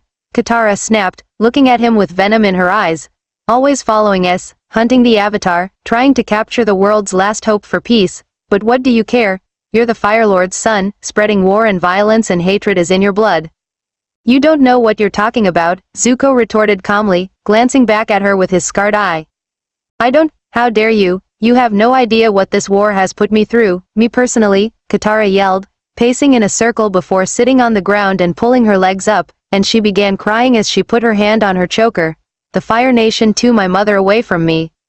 Zuko looked at her, and for the first time, actually found some common ground. I'm sorry, he started as she wept, and he turned around slightly. That's something we have in common. Katara looked up in surprise at that, and she wiped her eyes from the tears on her face. Palace, right above the catacombs. Toph had knelt down on the stone pathway in front of the massive staircase of the palace. The others were getting ready. Naruto was checking his kunai and shuriken reserves. Aang was talking with Iroh, Kurenai and Kakashi were getting the radio network set up. Sakura was pulling her gloves on, and Sokka had taken out his whale-tooth sword. Appa was just standing there with Momo on his horn. Well, what do you know, there is an ancient city down there, Toph told everyone, a bit surprised that the Dai Li agent was telling the truth. Sakura walked over to help make the path. It's deep. Not too deep for us, Sakura grinned at her earthbending teacher. The two young women stepped back, throwing their hands out, and the stones rippled and moved until there was a cratered hole in the earth. We should split up, Sokka said, after taking his hand off his chin. Naruto, Aang, you go with Iroh to look for Katara, Hinata, and the angry jerk, no offense. None taken, Iroh said with a smile, and I'll go with Toph and Sakura to warn the Earth King of Azula's coup, Sokka started. And we'll scour the city with Yamato-san, when we find him, and try to save the generals from the Dai Li, Kurenai suggested, and Kakashi and the young water tribe warrior nodded. A little while later, Naruto, Aang, and Iroh were walking down the tunnel that Sakura and Toph had started. The former general had used his firebending to create a small, candle-sized ball of flame in his hand to light their way. When they got to the wall of earth that was still between them, Aang stomped his foot and moved his hand, pushing it back quite a bit. When I saw you in the tea shop, I had no idea you were from the Fire Nation, Oji-san, Naruto said with a grin behind Iroh, who also grinned. You're nothing like the psycho bitch or the soldiers inside the drill. I'll take that as a compliment, Naruto, Iroh said good-heartedly. It was also a bit of a shock that you were with the Avatar, and we had no idea of that. Naruto shrugged, smirking. They began to walk down further into the hole. So, Toph thinks you give good advice, and great tea, Aang started, rubbing the back of his head as he walked next to the former admiral. The key to both is proper aging, what's on your mind?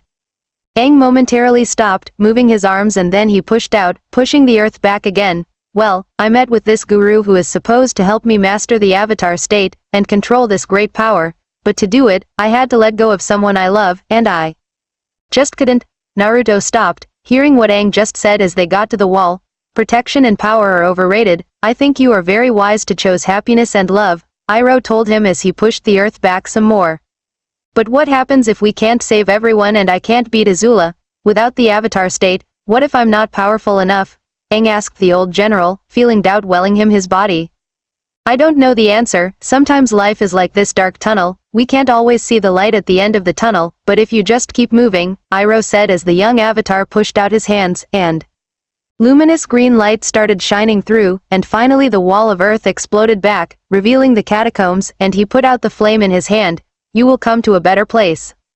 Aang, Naruto said finally, making Iroh and Aang look at him. Even though you didn't master the avatar state, you have the strength to beat Azula, Ozai, or whoever. He looked down for a second.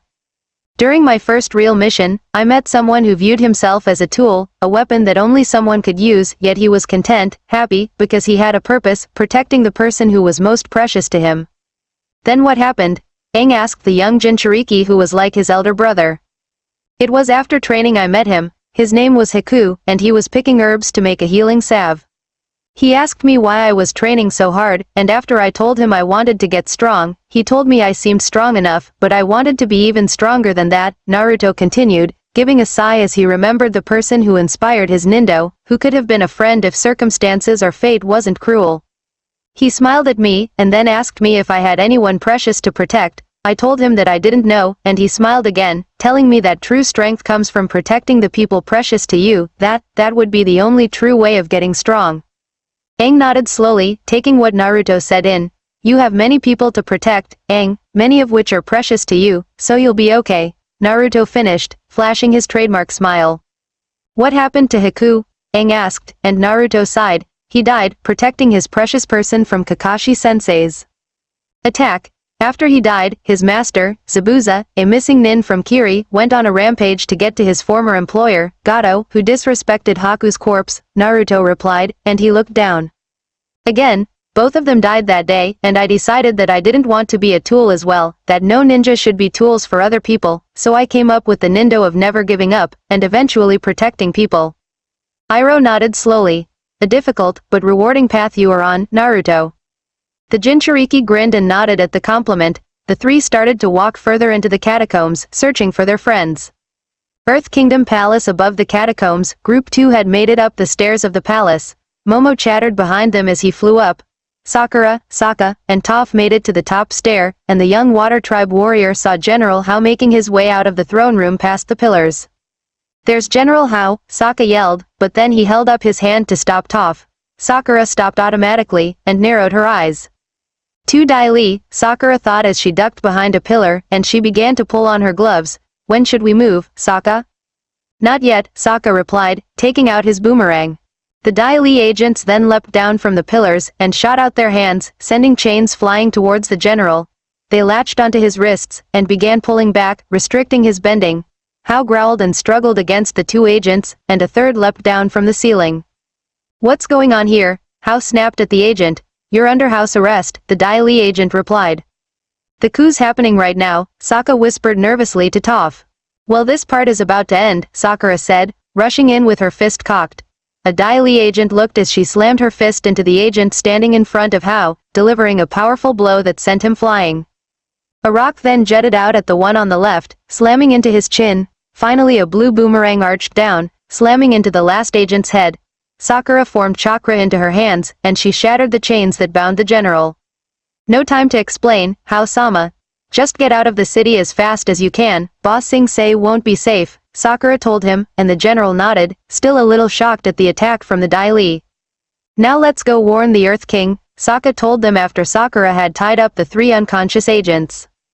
They ran into the throne room, not knowing that the coup was going on as planned. All four of the remaining generals were captured in various parts of the city, and then they were taken away to a location to be locked up. Finally, they reached the throne room, seeing two out of the three Kyoshi warriors standing at one part of the room, then the king on the throne with Bosco laying at his feet. Thank goodness we're in time, Sokka yelled as one of the warriors glanced back at the water tribe warrior. In time for what? The king asked. Yeah, what are you in time for? One Kyoshi warrior asked, before hand springing towards Sokka, landing right in front of him. Cutie. I'm kind of involved with Suki, Sokka told her, rubbing the back of his neck. Who? The warrior asked, before Toph turned throwing out her hands, and then she stomped, sending a pillar of rock at the foe warrior, who backflipped in midair and landed on the Badgermali statue. They're not the real Kyoshi warriors, Toph told them. The Earth King gasped, as the other warrior, now clearly seen as Mai, tossed several butterfly shuriken at the three. Sakura took out her own shuriken and tossed them into the path of the weapon's mistress, and they clanged as they were deflected at each other. Toph stomped her feet and launched a slab of the floor at Mai, who jumped to leap over it, but was sent flying by a pillar shooting up from underneath her. Ty Lee however went after Sokka giggling. She began throwing jabs at him, aiming for his tenkatsus. Ooh, it looked like we're dancing together, she squealed as the water tribe warrior avoided another blow. Sokka, move out of the way, Sakura yelled from above him, and he glanced up to see her foot cocked in a type of kick. Suden Kyaku, painful sky kick. Sokka rolled out of the way and Ty Lee started to cartwheel away before the pink-haired Kunoichi's heel slammed into the ground. The resulting impact made her lose balance as the ground cratered, all the way down to 3 meters deep and 9 meters wide. Sokka. Ty Lee, Mai, the Earth King, and even Toph gaped at Sakura's insane strength. This fight is over, a voice said from the throne. Sakura, Sokka, and Toph looked up to see Azula standing right behind the Earth King, a blue flame flickering over her fingers. 2 Dai Li guards stood by, having just arrived. Begrudgingly, Sakura, Toph, and Sokka lifted up their hands in defeat. Ty Lee jumped in, hitting their pressure points and knocking them out. Momo flew around in panic, and one of the Dai Li just shot out his hand, sending his glove flying out and it opened and wrapped around the winged lemur, making Momo drop to the ground, bound. Get them all out of my sight, Azula said coldly as she pushed the Earth King away, and Sasuke dropped off of the ceiling. He glanced at Sakura, being dragged away by 2 Dai Li as Ty Lee and Mai dragged Toph and one other agent dragged off Sokka, and one escorted the king and his bear. The Uchiha started to leave as Long Feng entered the throne room with a battalion of agents at his back. Azula's eyes narrowed seeing the leader of the Dai Li in front of her. Now comes the part where I double-cross you, Long Feng told her calmly as he crossed his hands behind his back, and then looked up. Dai Li, arrest the Fire Nation princess. When the Dai Li didn't budge, he turned around. I said, arrest her. When they still didn't move, he growled and pointed. What's wrong with you? It's because they haven't made up their minds, they are waiting to see how this is going to end, Azula replied confidently, knowing the Dai Li's divided loyalties. What are you talking about? Long Feng snapped at her in disbelief. I can see your whole history in your eyes, you were born with nothing, so you had to struggle, and connive, and claw your way to power. But true power, the divine right to rule, it's something you're born with, Azula told him with contempt, her eyes narrowing. The fact is they don't know which one of us will be sitting on that throne, and which one is going to be bowing down, but I know, and you know. She then walked backwards and sat on the throne gracefully, and then she crossed her legs. Well? Long Feng did the unexpected, he walked over to the throne and knelt before Azula. You have beaten me at my own game. Don't flatter yourself, you were never even a player, Azula told him with contempt, and then the coup was finally complete. Crystal Catacombs of Ba Sing Se Katara had knelt before Hinata, checking to see if she was going to come too soon. She looked up to Zuko. She stood up, and put her hands behind her back sheepishly. The Hyuga groaned, indicating she would become conscious again soon. I'm sorry I yelled at you before, it doesn't matter, Zuko assured her, looking away. It's just that, for so long now, when I would imagine the face of the enemy, it was your face, Katara continued, and the Fire Prince looked down at the ground, and she glanced at him. My face, I see, Zuko said as he turned away, putting his hand over his scar. No, that's not what I meant, Katara told him, walking towards him. It's okay, I used to think this scar marked me, the mark of the banished prince, cursed to chase the Avatar forever, but lately, I realized I'm free to determine my own destiny, even if I'm not free of my mark, Zuko told her in an almost enlightened voice. Maybe you could be free of it, Katara suggested, remembering the item Master Pakku had given her. What? I have healing abilities, Katara told him. It's a scar, it can't be healed, Zuko retorted, and the young waterbender reached to her neck and pulled out a little vial.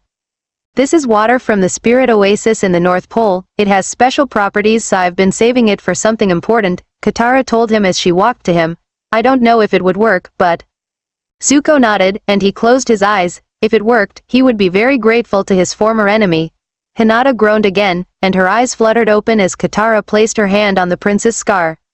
Suddenly, a rumble began to be heard coming from the stone and crystal walls behind them, and it suddenly exploded. All three of them looked back to see dust billowing out of the large hole, and there was Aang and Naruto there, as well as General Iroh.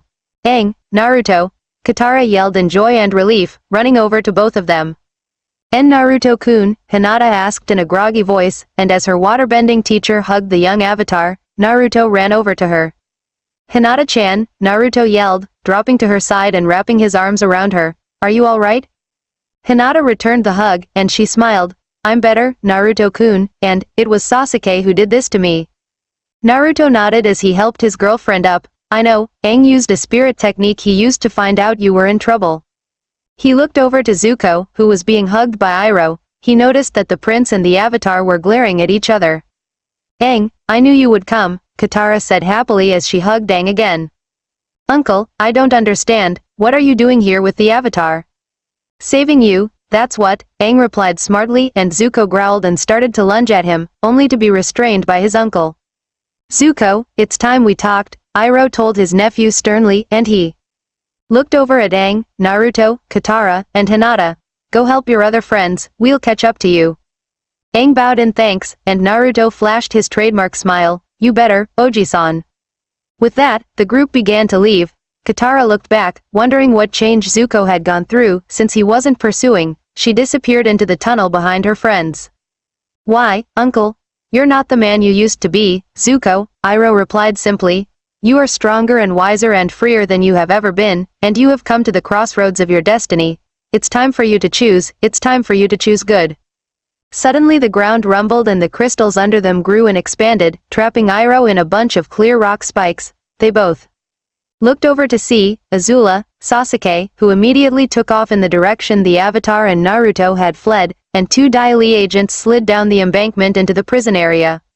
"I expected this kind of treachery from Uncle, but you, Zuko, Prince Zuko, you're a lot of things, but you're not a traitor," Azula said in contempt, walking towards her brother and restrained uncle.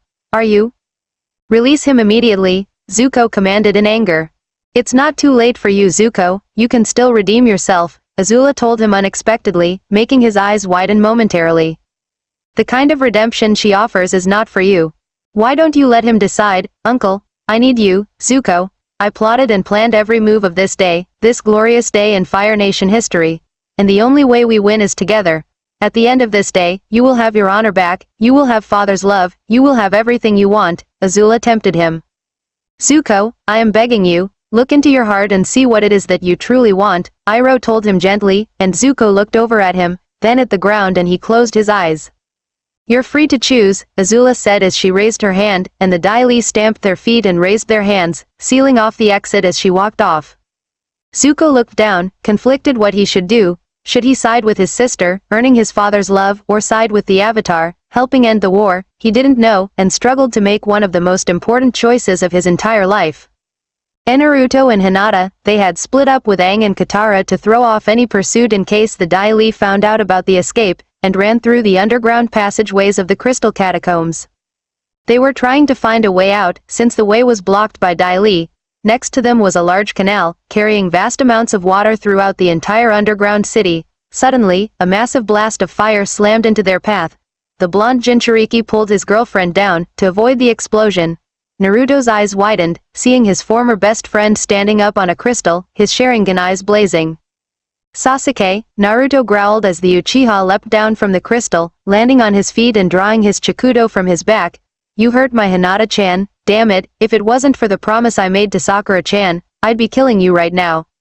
"Big talk," Sasuke stated, looking at Hinata as she sunk into a Jiyuken stance, and the Uchiha smirked. "Planning on fighting me together?"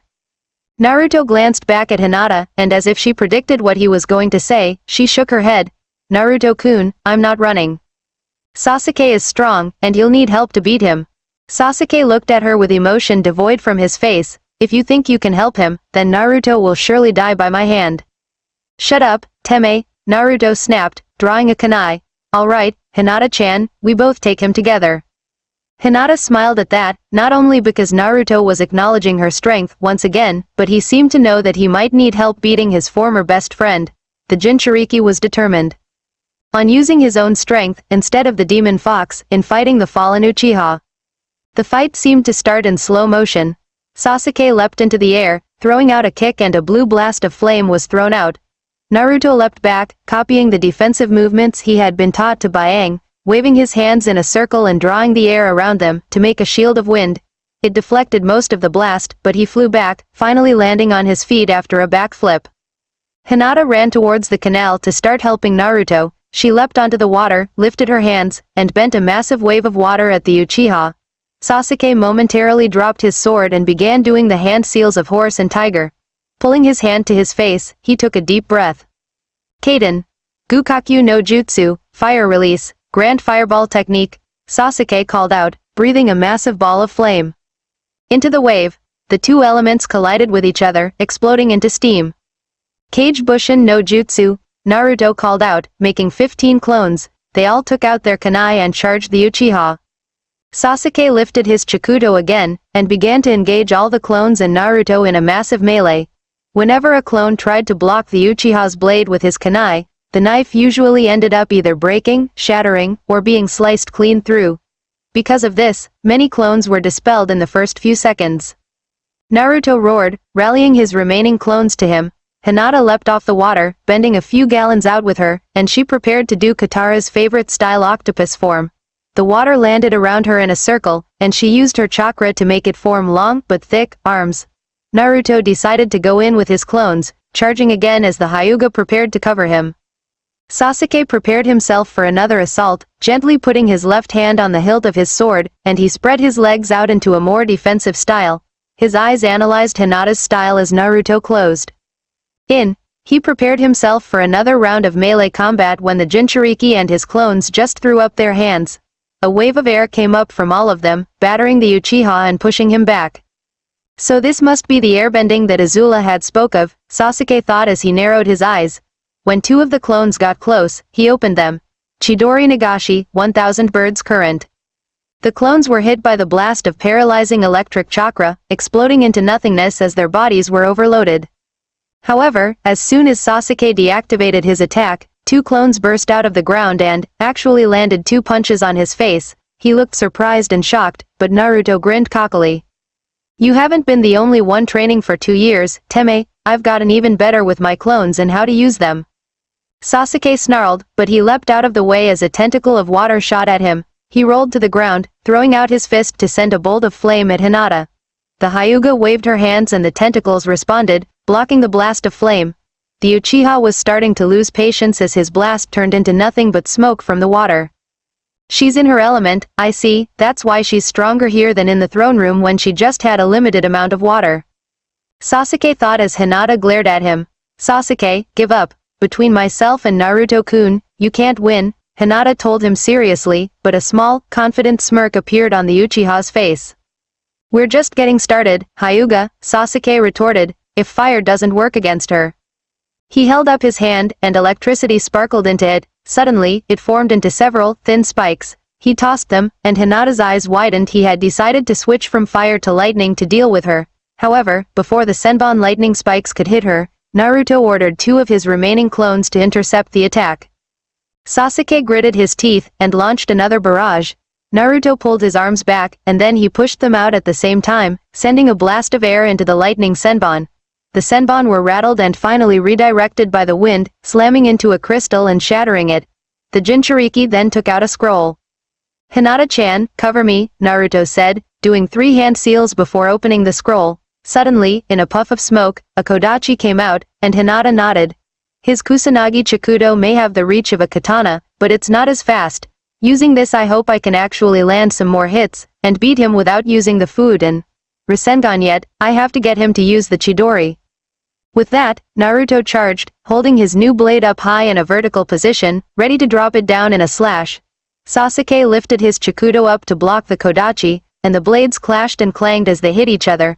Hinata froze some of the water in her tentacles, and shot them out as deadly spikes towards the Uchiha. Without even trying, Sasuke slashed through the spikes, shattering them, and effortlessly blocked Naruto's blade. Naruto swore, barely avoiding being hit by the Chikudo. He's reading my every moment, there has to be a way to break through his defense. Sasuke used that moment to charge his former teammate, slamming the butt of his sword into Naruto's face, making him tumble onto the ground as blood flew out of his mouth. Hinata's eyes widened as Sasuke flipped his sword so it was facing the ground and he lifted it high into the air to stab right through Naruto's stomach. Naruto's eyes widened, and he reacted quickly. Before Sasuke to plunge his sword down, the Jinchuriki kicked out his right leg, sending a blast of air which threw the Uchiha back. Naruto then spun, forming a dome of air around him before standing up. Sasuke growled, and was then slammed in the side by a wave of water. Damn it, I forgot about her, Sasuke thought as he avoided several icy projectiles Hinata was now tossing at him. Naruto roared, charging back into the fray. In one movement, Sasuke sheathed his sword and began doing the hand seals. Kaden.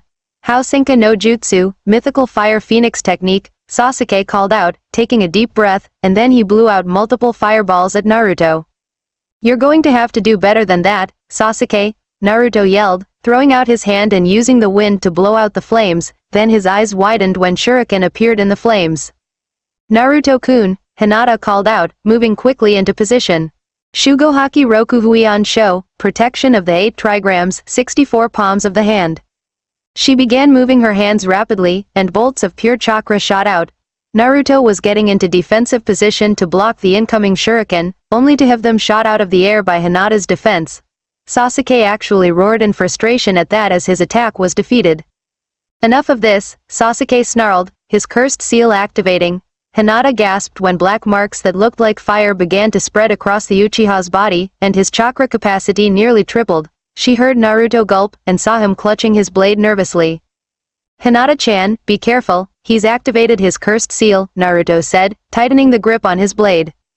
Before Naruto could blink, Sasuke had appeared before him. His jaw slowly lowered as the Uchiha's fist slammed into his face. He cried as he slammed into a stalagmite, and it shattered. Hinata brought all her tentacles up to block the next assault as Sasuke flew through the hand seals. Kaden.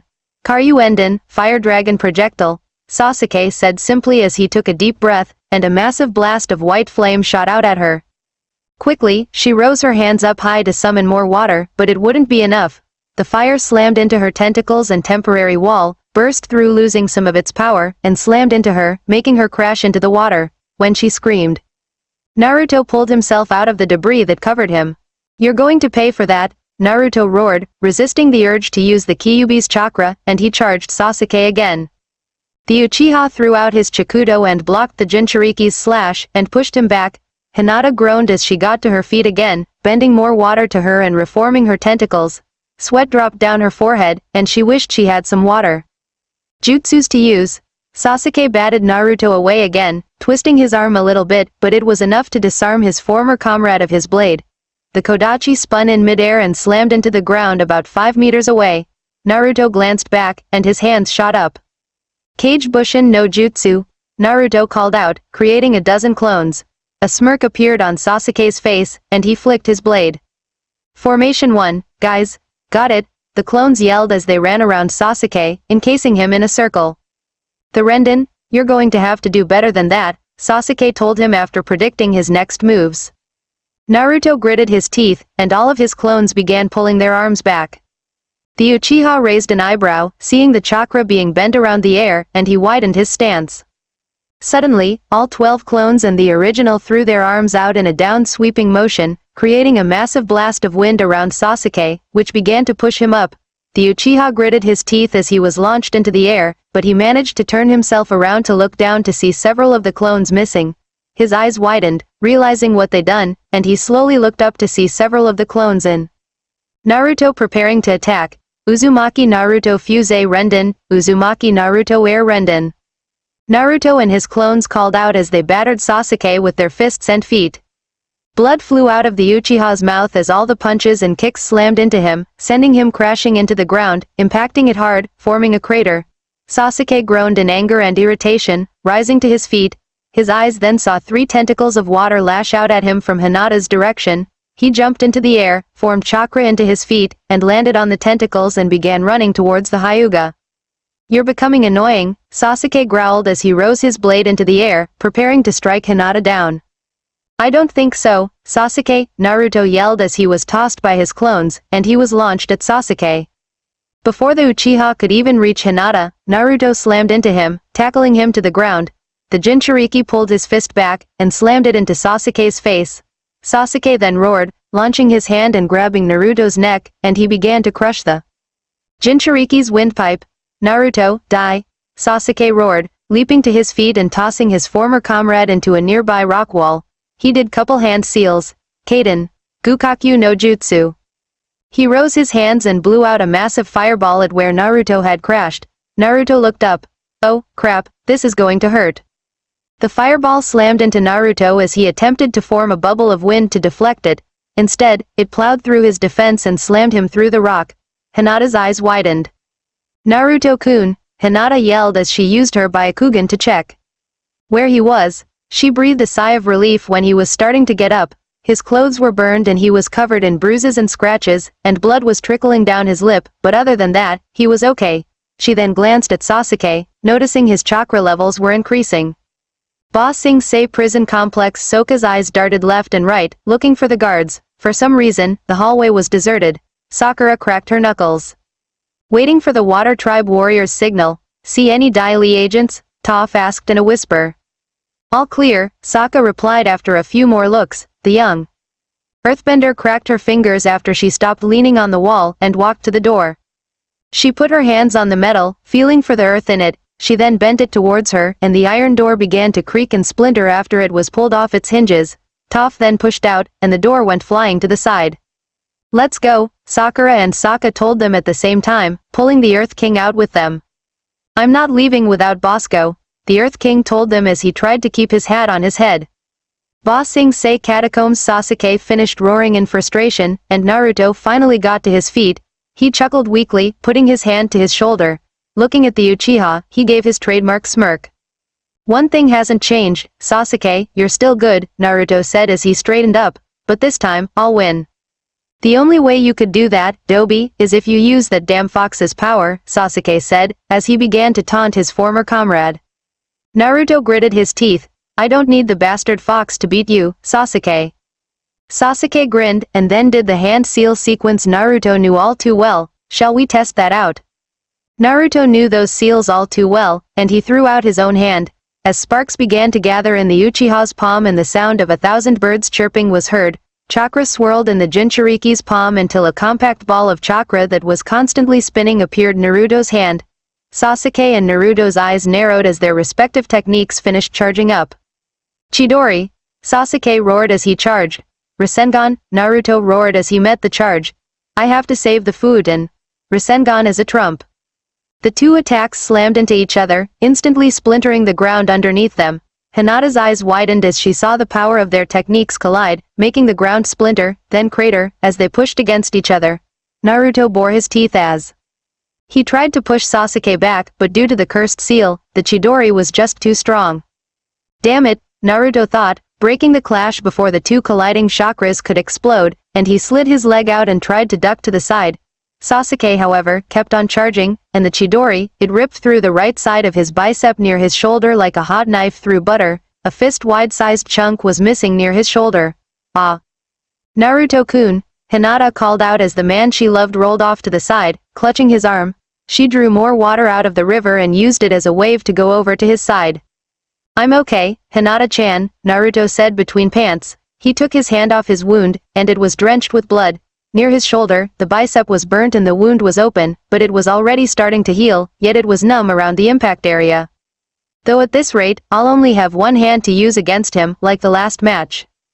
Hinata nodded, bringing water to her hands. "I'll try to heal you. Katara-chan taught me a few things about waterbending healing." "No, I'll be alright," Naruto told her as her hands began glowing, and she gently applied the water to the wound. He winced, but a soothing sensation quickly replaced the pain.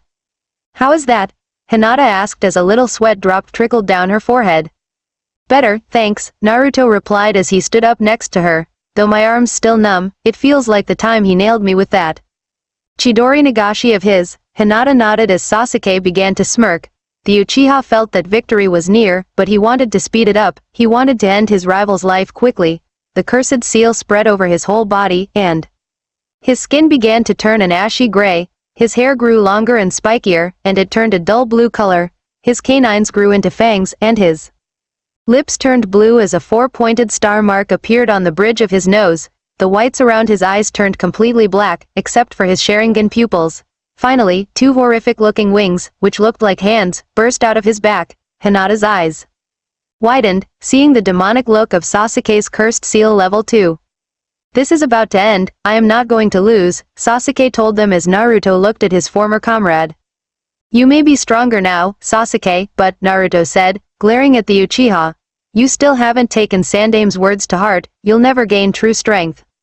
Sasuke suppressed a laugh, and he flexed his wings. Balling his hands into fists, he watched as Hinata activated her Byakugan again, and drew the water around her. Naruto then clenched his remaining fist, knowing the battle was drawing to an end.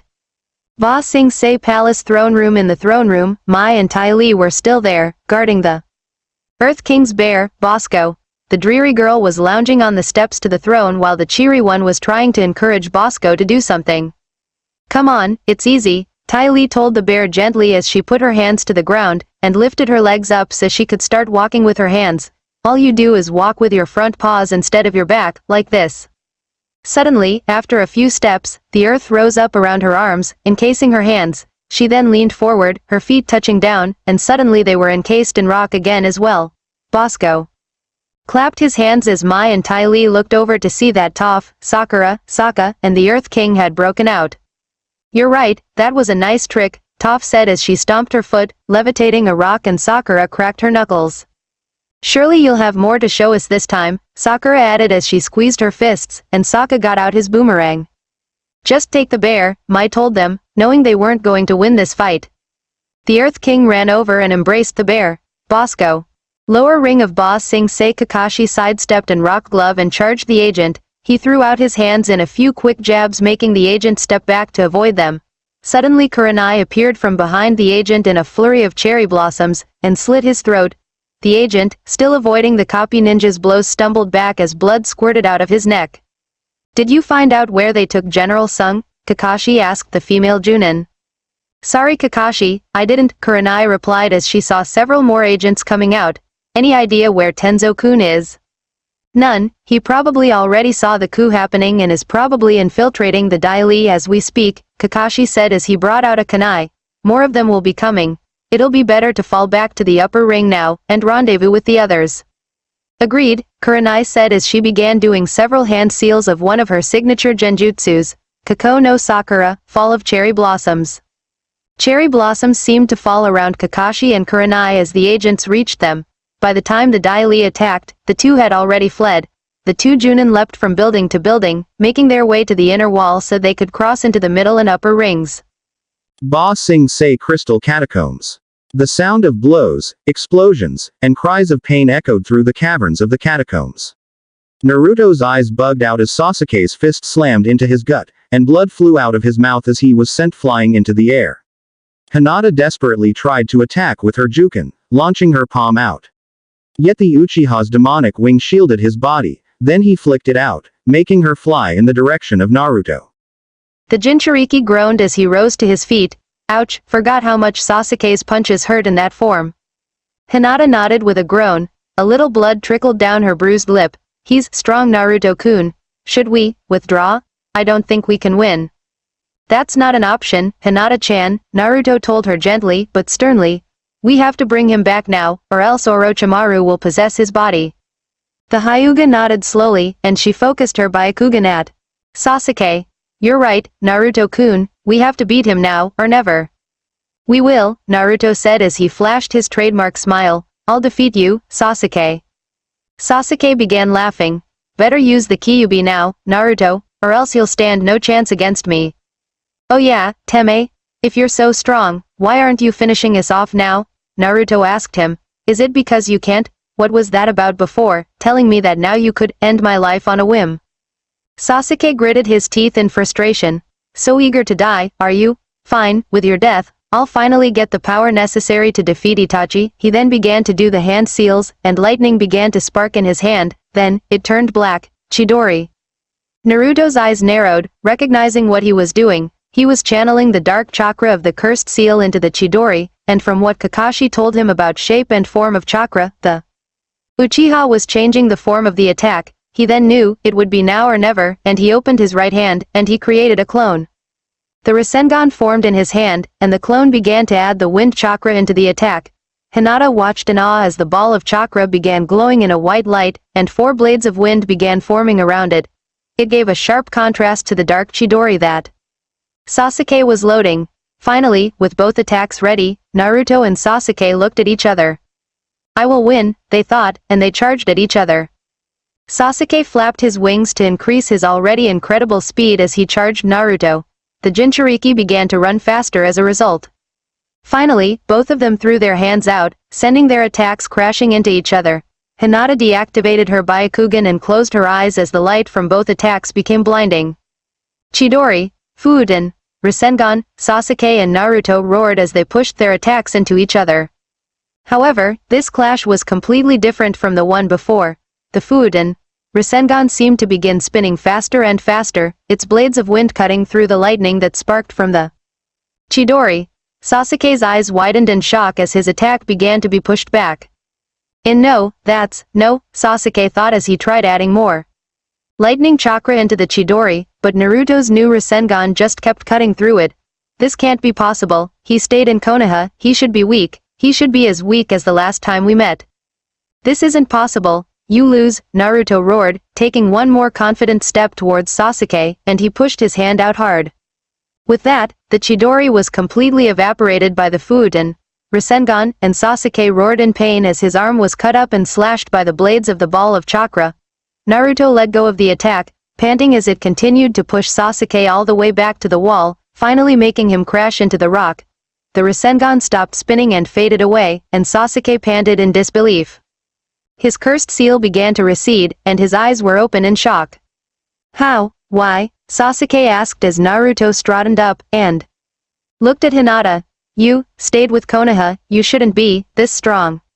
You forget, Sasuke, that if you have someone to protect, you can gain true strength, Naruto told him, groaning in pain, but he continued to stand. The Uchiha's eyes widened, and his vision became blurry. The Sharingan faded out, revealing his normal black eyes, and he slumped on the wall. After a few more seconds of panting, he finally blacked out. Naruto had did it, he had finally beaten Sasuke, fulfilling his promise to Sakura. Hinata walked over to him, and he smiled. I did it, Hinata-chan, Naruto said and she nodded happily.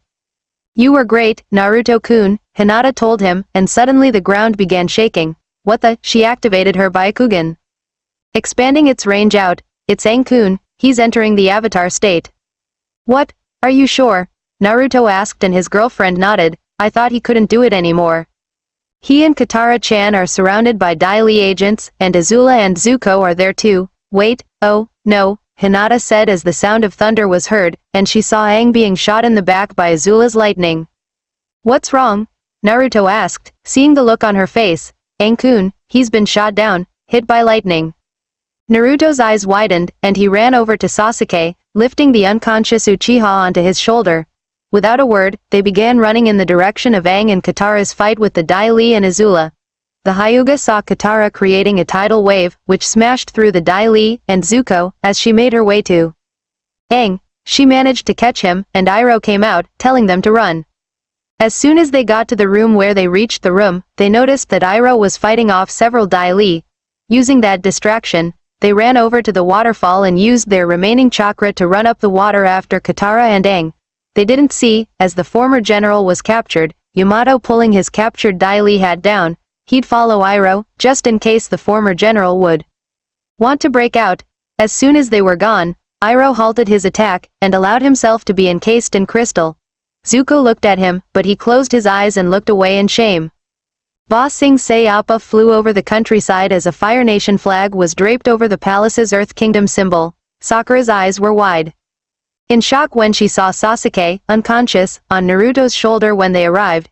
Kakashi and Kurenai looked on in concern, seeing Aang's lifeless form. and the Genjutsu mistress was slightly shocked that Sasuke was there in the city. Naruto groaned, putting his hand on his sore arm as he looked at his adopted little brother. Hinata put some healing water to her boyfriend's wounds, and he nodded thanks. Aang was in dire straits, he wasn't breathing and there were strange bags under his eyes.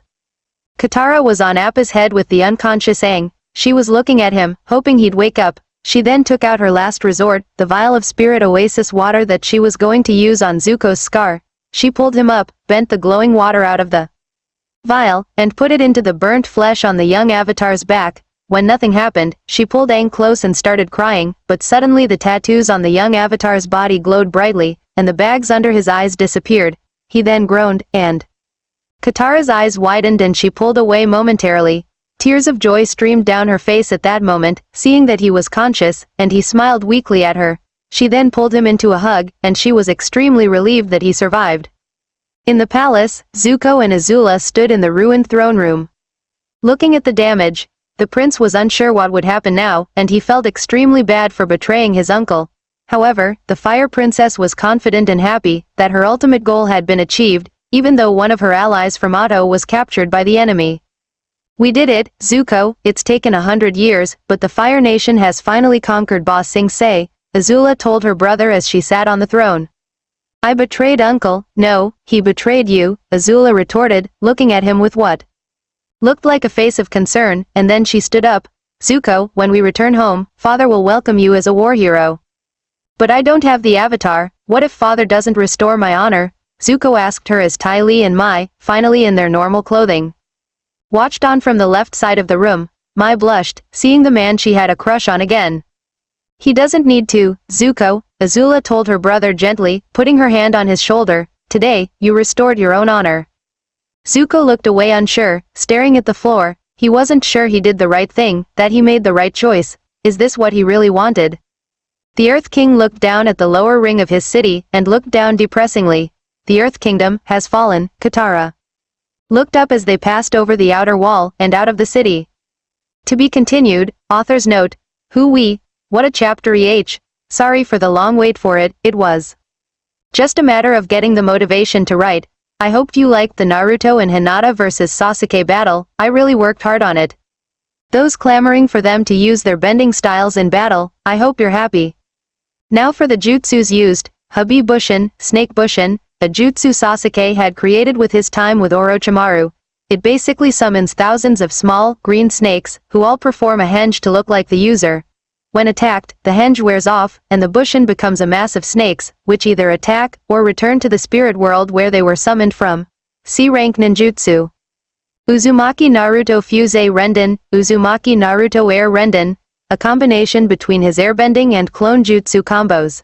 A group of clones surrounds the target with the original, and they use a down-sweeping motion towards the target, launching target into the air with powerful gust of wind that is like an updraft. Then the original, with a group of 3-6 clones, leaps up to attack the target while he's falling with either a punch or a kick. B rank ninjutsu or C rank taijutsu. Kako no Sakura, Fall of Cherry Blossoms, a distraction genjutsu that simulates cherry blossoms falling to escape from an enemy. D rank genjutsu. Finally for this post, I have a challenge for all my readers, well 2 challenges actually. The first is to create a story like Bending the Jutsu, however, using the pre-time skip cast of Naruto and Season 1 of Avatar, The Last Airbender. Basically, Naruto, Hinata, Sakura, and Sasuke are sent to the Avatar world. You create the means of how they get there, ending up in Aunt Wu's village after the Jiang gets there. You have to also find some way of sending the Sound 4-5 after them, and get Orochimaru and Akatsuki involved. You have to carry the FIC through that episode, and eventually through all the other episodes until the series finale. Pairings must me, I'm afraid, Naru, Hina, Sasu, Saku, and Katong. If anyone's interested, PM me and I'll try to help out, or post in my Naru, Hina forums. The second is to create a Full Metal Alchemist and Avatar, The Last Airbender crossover. Basically, Ed, Al, and Winry all arrive in the Avatar world at the beginning of Season 2, right outside of General Fong's base. Carry on the story, with the Alchemist group, to the series finale. Plus, have fun. PM me if you're interested. Thank you for reading, and please review, To Rescue a Warrior. Chapter 17. to rescue a warrior princess Earth Kingdom, 40 miles south of Ba Sing Se. After flying for nearly 3 days, Kakashi ordered Sokka to land near a gently flowing river so they could rest. The flight from Ba Sing Se had taken a lot out of the entire group. Naruto was busy having his right arm healed from the injury it received from Sasuke's. Chidori. Katara was dealing with the emotional distress of seeing Aang being shot down like that by Azula. To increase the speed of his healing, Sakura had to put the young avatar under many sedatives to keep him asleep. Sokka, Toph, Sakura, Kakashi, and Kurenai all were uninjured after the fall of Ba Sing Se, and were helping the others tend to the wounded. The pink-haired medical Kunoichi held her hands over Hinata's chest again, and healed the minor internal damage there. They were in the makeshift medical tent that Sakura had made to keep the injured away from the elements. "Thank you, Sakura-chan," Hinata said as her medic friend finished healing her. Sakura gave a tired, wry smile. "How are Naruto-kun, Aang-kun, and Sasuke-san?" "Naruto's arm will take a few more days to completely heal, even." With his amazing healing powers, Sakura started, remembering the extensive damage to the bicep muscle on Naruto's right arm wouldn't be fully healed for a while. Aang-kun's recovering slowly, but by my estimates, he should be conscious and walking about again in about 3 to 4 weeks, she then pursed her lips on their prisoner. Sasuke, his left arm has been extremely damaged, but it's healable, and he seems to be in some sort of a mental shock after his defeat by Naruto. Hinata nodded, and sat up. Should I keep blocking his tenkatsus to keep his chakra under control? Yes, that might be a good idea, for now, Sakura agreed, and her friend nodded. Outside, Katara was sitting on the ground, her legs pulled up underneath her. "I couldn't do anything to help him, I couldn't stop Azula from shooting, I was useless, I wasn't strong enough to do anything." Kurenai had finished getting wood for the fire pit that Kakashi had made, and looked over to see the young waterbending master staring at the ground, her eyes barely holding back tears. The Genjutsu mistress recognized that look well. Hinata looked like that before her very first Chunin exams whenever she failed. Placing the logs on the ground gently, she walked over to the young waterbender. "Katara-san, are you feeling alright?" Kurenai asked as she walked over to the young waterbender. "Yes, what made you think that?" Katara replied, feigning a smile and wiping her eye. "I'm just worthy about Aang." Kurenai nodded, sitting down next to her. "Want to talk about what's bothering you? And don't give me a fake smile, I can tell if you're going to lie or not." The young waterbender sniffled, and wiped her eye. I just felt so useless, I couldn't do anything to stop Aang from being hurt. I couldn't stop Azula from shooting at him." Kurenai nodded, putting her hand on the young girl's shoulder. "I wasn't strong enough to do anything, I could only watch." Kurenai nodded. "So what are you going to do?" "What do you mean?" Katara asked, looking up at the Genjutsu mistress. "Do you have a plan of getting stronger?" "I think I could train, but Master Paku isn't here," Katara said in a mumble. "I could teach you," Kurenai offered, and the waterbending master looked up. "I know a few powerful water jutsus that I could teach you, and I could expand your repertoire with a few of my genjutsus."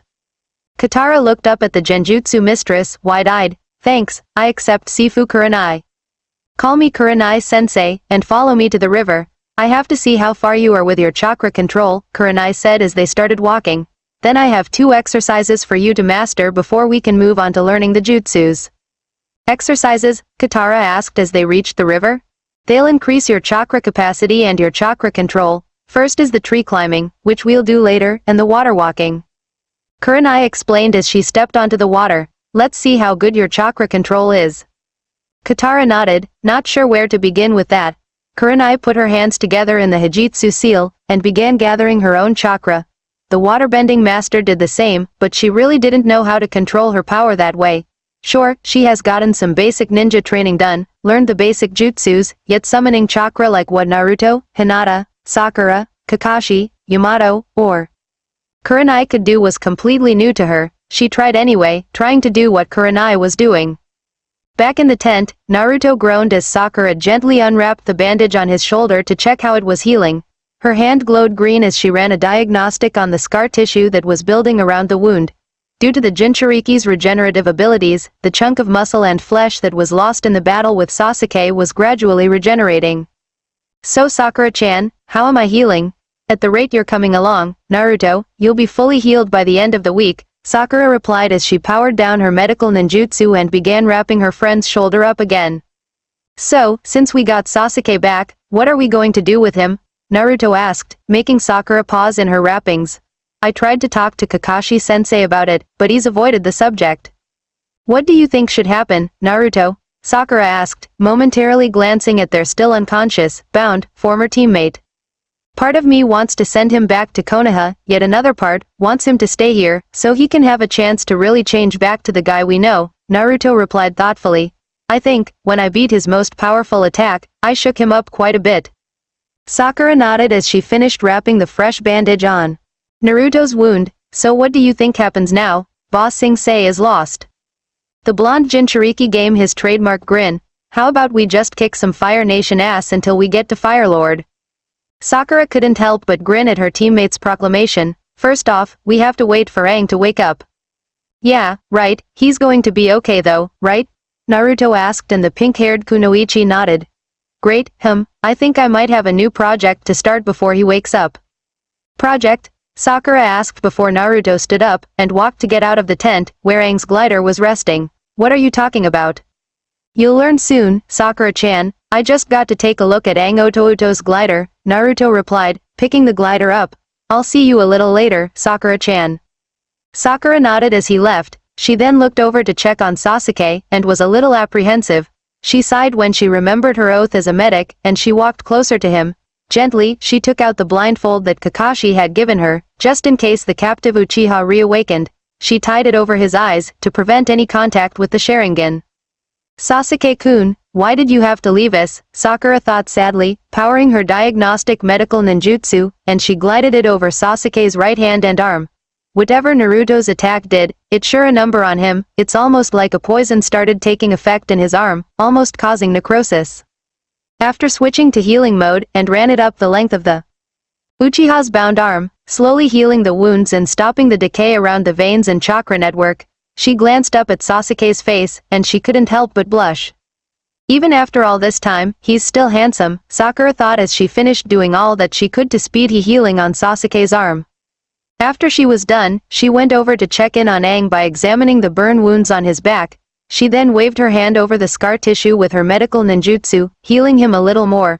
After she was done, she wrapped the bandages around his back again and walked out the tent, hoping to find Toph for some earthbending training. Fire Nation prison camp, 20 miles southwest in one of the makeshift prison tents, a girl with long, dirty brown hair sat against a cage wall with her arms suspended by chains. She was wearing dirty rags that barely covered her below the waist and looked like her beautiful face had been beaten many times. She opened her bloodshot eyes to see her guards were out of the room. Appa, did you get back to Aang? She wondered as she tried moving her bound arms, and she heard condescending laughter coming from the tent flap. That Kyoshi bitch is being sent with her friends to the prisons at the capital in 2 days. Suits her right for rejecting me. One of the guards asked his friends with another bout of laughter. Yeah, but you'd be lucky to get any girl at all, another guard joked, and then the mood turned triumphantly serious. Since Boss Sensei fell, New Ozai's entire garrison I hear is moving out to occupy it. Boss Sensei fell, she thought in fear. What happened to Aang? Katara, Toph, Naruto, Hinata, Sakura, Kakashi, Yamato, and Sokka. Don't let them be dead, don't let him be dead. Princess Azula shot down the avatar I hear, hit him in the back with her lightning. One of the guards laughed, and her eyes widened more. Though that traitor Iroh covered the Avatar's escape, but there is no way in hell that he survived.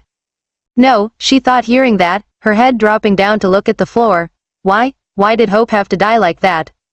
So want to go have fun with our prisoner? One of the guards asked, and a laugh was heard, as well as the cracking of knuckles. She's kind of fun to punch. Yeah, surely the Fire Lord and the princess won't mind if we have a little bit of fun with her, a guard said as they walked into the room.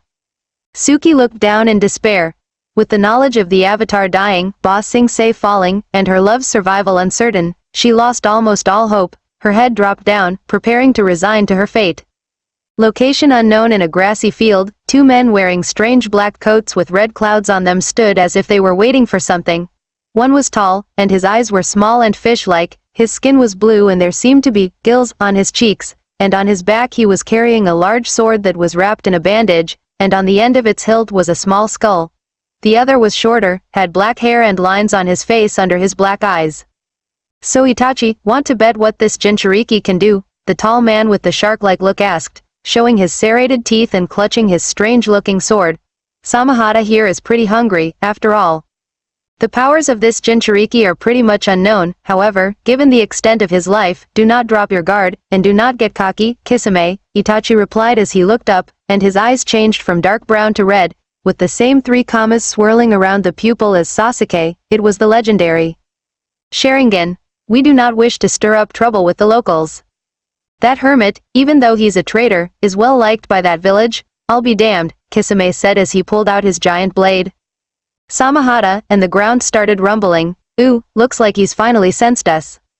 The wind started blowing, and then it began howling angrily at the 2 Akatsuki members. From the forest, an immense, ghostly beast lumbered in, making trees that had stood for decades, sometimes even centuries, fall in its wake. When it finally came into view, it resembled a massive 50-meter-tall grizzly bear, with 4 strange tails waving. Inside, where the heart would be, was floating an old man, completely immersed in the demonic chakra. What are you doing here? The beast commanded, and Kisame grinned. We're here to take you back to our hideout and extract your biju, and leave you for dead, Kisame said cockily, and the demonic bear roared, its tail swishing in the air. If you wish to fight, you pathetic human, I'll gladly accommodate you. With that, the giant demonic bear roared, and a blast of energy composed in its mouth.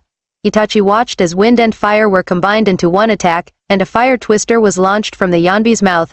The 2 Akatsuki leapt into the air as one tail swished at them, launching a wave of water at them. Thanks for providing me with ammunition, Kisame cackled as he did several hand seals. Sweden, Sukoden no Jutsu, water shark projectile technique. The water that was launched at them suddenly bent back and formed into a massive shark with razor-sharp teeth. It slammed into the Jinchuriki in Biju form, making it cry in main. The shark man laughed some more as he brought his sword down. Samahata slashed through the wall of chakra that formed the bear's body, gorging itself on the demonic charka. After landing, Kisame chuckled as the scales on his sword seemed to quiver in anticipation in getting another taste of the demon's chakra. The giant bear groaned in pain as its power began diminishing quickly. Itachi then leapt up and looked straight into the Jinchuriki's eyes, his Sharingan morphing. Tsukuyomi, Itachi whispered, looking right into the Jinchuriki's eyes. The man inside the Biju outer form cried in pain as his ghostly form quivered, and suddenly disintegrated. He caught the bearded old man who had a large black mark under his eyes, and landed.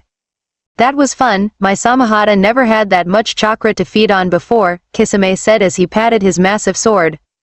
Suddenly, Itachi looked back to see a form rising out of the ground. Zetsu. The Kyuubi has been found, the black side of Zetsu informed them. Our leader has ordered me to take your captured Jinchuriki back to the city and send you off to the new rendezvous point in Star Country, where a portal has been set up to send you two, Deidara and Tobi, into this new world to track the Kyuubi vessel down, the more human white side finished. Very well, Itachi said as he looked up into the air as the wind began blowing. That was fun, I hope the Kyuubi brat makes it more interesting, Kisame grinned as he placed his sword onto his back, and it fastened itself into place. However, why are Deidara and Tobi accompanying us? The Kyuubi is our target, Itachi interjected as the strange-looking plant man looked at him. The leader is increasing the probability of finding the Kyuubi will increase by sending 4 Akatsuki into this new world, Setsu's Whiteside replied as he sank back into the ground, so don't mess up. Get the Kyuubi this time or else the leader will be very displeased, the black side finished. Itachi nodded as the strange man who looked like he had been swallowed by a Venus flytrap sank back to the ground. Kisame was already chuckling, hoping he'd get to fight a really strong opponent now. The Uchiha killer, however, was wondering what this new world entailed, and how their leader found it. Avatar campsite Katara gritted her teeth as she put her hands in the Taurus seal again, and still nothing came. None of the water seemed to swirl around her like it did Kurenai-sensei, nor did it splash. Instead, it just seemed to ripple, and that was all the effect she got. In frustration, she broke the hand seal, and waved her hand, making a wave that splashed over the river. That's about what I expected, Katara-chan, Kurenai said after the young waterbender stopped panting. We know now your capacity, despite your bending abilities, your chakra capacity needs to be increased before we get to the water ninjutsu. And, how can I do that, Kurenai-sensei? I'm going to start you off on academy-level chakra exercise. Kurenai replied as she walked off the water and up a tree. she then cut a leaf down and landed on her feet, charging it up with her own chakra. She tossed it onto Katara's forehead. Focus your chakra on that leaf. Make it stick to your forehead for the entire day. If you can do that, your current chakra capacity will double. Katara nodded, her eyes widening in amazement. Immediately, she began focusing her chakra onto her forehead, trying to keep the leaf on it. She could feel it start sticking, but when the wind blew, she had a hard time keeping it on her forehead. Kurenai watched, noticing that the young waterbender had excellent potential for great chakra control. At another part of the camp, Hinata found Naruto looking for some wood while carrying Aang's staff. She saw him checking the staff as he picked up logs that were scattered around the campsite. After shaking his head, he put it down. "What are you doing, Naruto-kun?" Hinata asked as her boyfriend looked over and gave her his trademark grin. "I'm trying to find the right wood to make something like Aang's glider," Naruto replied as he patted the staff. "Got to do something while my arm recovers, after all." Hinata nodded with a giggle. "I'll help you out, okay, Naruto-kun?" Naruto nodded enthusiastically. "Thanks Hinata-chan. We'll get what I plan to make done in no time." The Hyuga blushed and walked over to him. She gave him a small kiss on the cheek, which made him turn a little red, and then he grinned. He realized they really hadn't had any time alone since the flight from Ba Sing Se, and he shook his head when perverted thoughts entered his head. Naruto then turned to his girlfriend, smiling. "Alright, let's start searching for this type of wood, okay?" Hinata nodded once, and the two started to enter the forest so they could start to find what they needed. They walked through the forest, checking the trees and fallen branches for the type of wood that would be needed for something similar to Aang's glider. The Earth King followed Kakashi and Sokka through the forest. Bosco roaring behind them. The Junin and warrior had been determined to be the king's guards for however long he'd stay with them. Right now, they were hunting for something large enough for the group to eat that night. "There's some deer Lopez 20 degrees north of us," Kakashi whispered to Sokka, who nodded, taking out his boomerang. "Let's try to get some before the group goes hungry," Sokka said quietly as they snuck through the bush. The Water Tribe warrior wanted anything to keep his mind off the thought that Suki might be dead or worse, since the logical conclusion was made that Azula and her allies had gotten their disguises by fighting the Kyoshi warriors, and keep that bear quiet, Quay. "I'll try Sokka," the Earth King said quietly, putting his hand on Bosco's head, trying to calm the bear down. They crouched through the brush, and Kakashi brought out 3 shuriken. There were 3 deer Lopez, a hybrid between a deer and an antelope, standing in a clearing grazing on grass. Sokka rose his boomerang up, and the two were preparing to attack when they heard a loud roaring sound. "No, Bosco, no," the Earth King cried as he tried pulling back on his bear's neck, but the big creature just shrugged the king off and charged through the brush at the deer. Lopez looked up in shock, gave a weird yelp call, and began running away. "Damn it!" Sokka yelled as he tried to hit one of the deer Lopez with his boomerang, but they were already out of sight by the time he threw it. "No meat tonight." Sokka nearly started crying at that, not noticing the blur of movement. A half-second later, Kakashi came walking out of the brush where the deer Lopez had fled, carrying 2 of them, dead, on his shoulder. His visible eye seemed to be smiling. "You won't have to go hungry now, Sokka," Kakashi said as he grinned under his mask. "You are a god, Kakashi," Sokka exclaimed, picturing himself eating the meat.